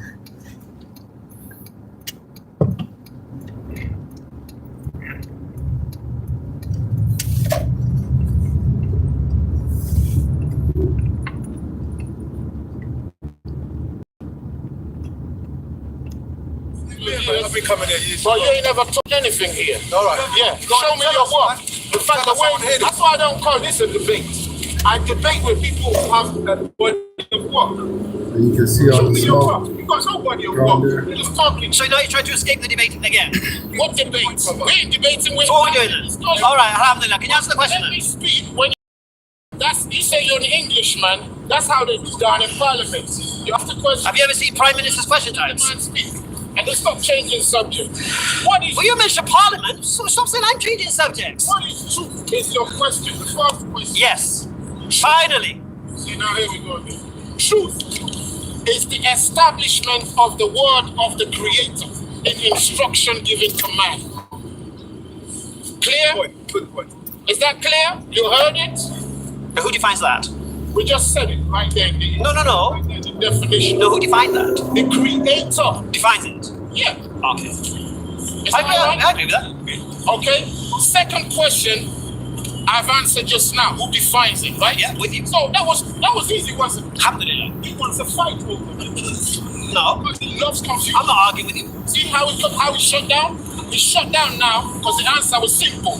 No, because your answer agrees with what I believe. I asked you a question.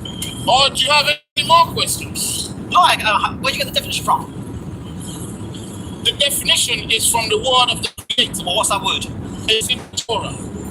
Oh, right. Are you one of those Hebrews? Black Hebrews? Is that what I mean? That's why I like doing the things. Okay. I get you. See, question can I answer here? Huh? Yeah. Ahead of this. Can you look, just so we know, because this is not fair, this now. Because you know me, I don't know you. You've watched my videos, I've never seen you in my life. Right. Well, I believe I'm a Muslim. You've already heard me say that I believe Islam is the only thing that can save England from herself. I believe that Islam is a fantastic way of life for everybody. Yeah? I chose this way of life for myself. No one put a sword to my throat telling me I have to convert or die. I'm a Muslim. Alhamdulillah. I bear witness to the oneness of God. I bear witness to the Muhammad Sallallahu was his messenger, all of the prophets. Jesus, Moses, Abraham, Jacob, all the tribes. Adam, Noor, all of the tribes. This is my belief. Alhamdulillah. This is what I believe. Now, can you tell us what you believe? You see that? Because we walk ahead of time. When we say we know them, not because I had a meal with him, but we know their spirit and we know how they live. I wanted to introduce myself, and this question would have been like behind already. So what do you believe? Tell people what you believe. Been behind already. Tell us what you believe then. You had 5 minutes and 5 minutes, you never told us what you believe, so tell us. Now, I am of the children of Israel that your book so-called talks about. When you say the children of Israel, Quran, there must be a people that refers to. And more time than number, it tells you, talk to them, speak to them, ask questions of them, check their book. Okay? And that's one of the things we're gonna read. That's why I wanted heavyweight Muslims right here. I've got a lightweight with me. You can't deal with these issues because with the heavyweights, they're already up there right now. We're up there right now. They sent in the lightweights for a reconnaissance. It's called reconnaissance, intellectual reconnaissance. He'll come, gather info from what I said, and go and give the heavyweights. The heavyweights will study it and see how to come back to me. If they can come back to me. But the lightweight is making good of the time because through the lightweight, we can reach people. So I'm a child of Israel, as your book says, as the Quran says. Quran says what? The Quran tells you about the children of Israel. Isn't it? Yeah, right. And their stricture. What's your point? And then Islam says that we believe in the prophets. Right. And there we're going. So we draw a line quickly. Islam says we believe in the prophets. Right. And I say, which prophets? And that's just a quick question to you. Which prophets and of what nation are those prophets? That's a question to you. We believe in Prophet Noah, Abraham, Jacob, the tribes, Ishaq, Ismail, Moses, Jesus, Muhammad Sallallahu, all of them were made. What nation are all those prophets from? I have no idea. Tell me. You see that? I'm gonna ask again. Is the camera on here? What nations, all Muslims, are those prophets that brother, what's your name? Sorry. What nation are those prophets from? All the prophets that you've mentioned in the Quran, what nation are they from? Okay. All right. Simple question. Okay. Noah, maybe Adam. I would say Abraham. Well, we don't know. Ismail, obviously, from Abraham. Isaac is from Abraham. Jacob and the tribes is from Abraham. Moses, Jesus, Abraham. And Muhammad Sallallahu Abraham. Next question. Was all the prophets I mentioned? All right. Okay, let's go to the topmost one. What nation was Jesus from? Don't just be patronizing. Just be no. It has to be a question. What was the nation of Jesus? Abraham. What's your point? Okay, so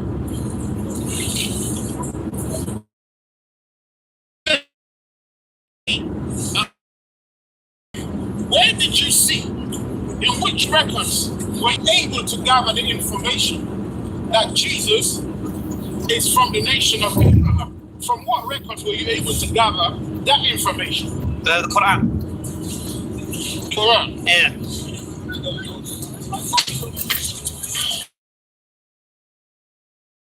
Of Abraham, by the way. Tell me what the religion of Abraham was. I don't want the... What's the nation of Abraham? Tell me. You seem to imply that all the prophets came from one nation. So what nation did Abraham come from? For the camera, I don't conflict. Just take things step by step. Oh, sorry. You asked me where the prophets came from. I'm asking you. Can I ask you a question? Sorry. Have you got copyright on your questions? I'm asking you. Absolutely. So answer the question then. When we've dealt with the first one. When we've dealt with the first question. I don't want... All right, you asked me, where do we get... I don't need to repeat what I asked you. Everybody heard it. Let's not waste time with repetition. Right. We asked him, and you've answered some. The Quran is it. And we say, where do the prophets you call Jesus, of what nation is he? There's a name of his nation. Because we mentioned that in the opening of this section, the children of Israel. Suddenly, I'm not hearing that Israel anymore. So was Jesus an Israelite? That's the question to you. Was Jesus an Israelite? Was Jesus from the tribe of Jacob? Yes. So that makes Jesus an Israelite, right? That's why the Quran likes to refer to the children of Israel. Okay. So, brother, I'm gonna answer your question. Go on. Before we go there, can you mention other prophets that you mentioned that are from the nation of Israel? Can you mention other prophets? Yeah, whatever you remember. It's not an examination. Right, so you want... Whatever you know, you say. If you don't know, it's all right, so you want me to, from the Quran, the prophets that descended from the tribes of Jacob, yeah? So... From Israel, not from Jacob. Israel. Israel is Jacob. Well, mention it then. But you said Israel because there's a reason for that. Well, is Israel Jacob or not? Are you asking about the descendants or what? Jacob is Israel, yes. Right, Israel and Jacob are the same, yes? Israel is his surname. So a descendant... Right. So who's that surname? No, it's not his surname. It's not a surname at all. Where'd you get that from? It was his surname. You see, that's why I say... Okay, anyway. You're asking me who are the descendants... Well, just answer the question. What are you talking about? You're talking over me now. You're complaining about talking over you. No. What did you say? Don't expect me to answer the question the way you want me to answer it. Did you not say that? I didn't say must. No. You said I should expect you to answer the question I want you to. Right. So don't expect me to answer the question you want me to either. I'm not expecting. So don't have double standards. Be consistent. All right. So you asked me which prophets are from the descendants of Jacob, and that's the thing. I said which other prophets after Jesus that you've accepted is an Israelite. Which other prophets after Jesus? Listen to the question. Besides Jesus, which other prophets do you know that are Israelites? I didn't say descendants of Jacob. Well, that's what an Israelite is. Well, see, now you want me to say what you want, or will you? No, not at all. I'm not answering the question you want me to. I'll answer the question how I choose to answer the question. Whether you accept that answer, you can challenge that after. But I'm going to answer. My answer. We're challenging. Right, anyway. So I'm saying it again. To you. Jacob, just so everyone knows here, Jacob had 4 wives. 2 wives and their slaves. These were his 4 wives. And the 12 tribes of Israel descend from these 4 wives. Okay? Now, according to the Bible, God says don't make distinction between slave and your true wives, a wife you hate and a wife you love. The rights of the firstborn is the rights of the firstborn. So this is Jacob, 4 wives, and all the tribes, the 12 tribes descend from Jacob. Now, some tribes, like Levi, for example, we get Moses, Harun, and Mary, mother of Jesus. From other lineages, we'll get Moses. Not Moses, sorry, it was just Moses, isn't it? Solomon, Daniel, David, from the tribe of Judah. So Judah, we'll get David, and we'll get other prophets descended from that. So I'm not a biblical expert. I can only refer to the Quran. Yeah, and from what I know from the Quran, Ismail was from Ibrahim, and Ishmael came from. Isaac came from Ibrahim also. Jacob, Yaqub came from Ishaq, and then the 12 tribes came from that. And then obviously we have Moses and all the prophets we know down to Jesus. And then obviously Muhammad Sallallahu was away from that, from the tribe of Ismail. Look, I'm not going to berate you on what you don't know. There's a lot that I know. What did I say then was wrong? It's my time to talk. I'm just trying to talk. No, I want to challenge you, challenging what I just said. I want you to tell me why. Don't just make a statement and don't back it up. Did I say what you said is wrong? Yeah, you just said you're going to accept how you don't know. You're assuming what I just said was wrong. When did I say that? What do you mean by that I don't know? It's a problem. You're not using the words I use. You just said that. Can I say what I said? Say what you like. Hear it. All right, say what you like. I'm not. Do you accept what I just said is true or not, first of all? Is it true or not? Look, I ain't your wife, okay? You don't need to accept nothing. You speak yours. Right. I'm not digging into it. Yeah? I ain't Sarah. I'm not digging into it, all right? So listen to this, yeah? I'm not berating you for what you do not know or what you don't remember. That you can't remember something don't mean you don't know it. So don't try to quote it. So that's not the important thing. What I asked you was, are there any other things from the nation of Israel that you know from your Quran? That's all I asked you. If you do, say yes. If you don't, say no. Please mention. So I give you a full history. Okay. So all the prophets, just for your information, all the prophets you've named up to Jesus, they're all Israelites. Except Ismail. Obviously, everybody knows Ishmael ain't no prophet. You don't believe he's a prophet? What's the belief got to do with him? What do you mean? Everybody believes I'll what see they you want. guys later. So your facts. No, it doesn't mean.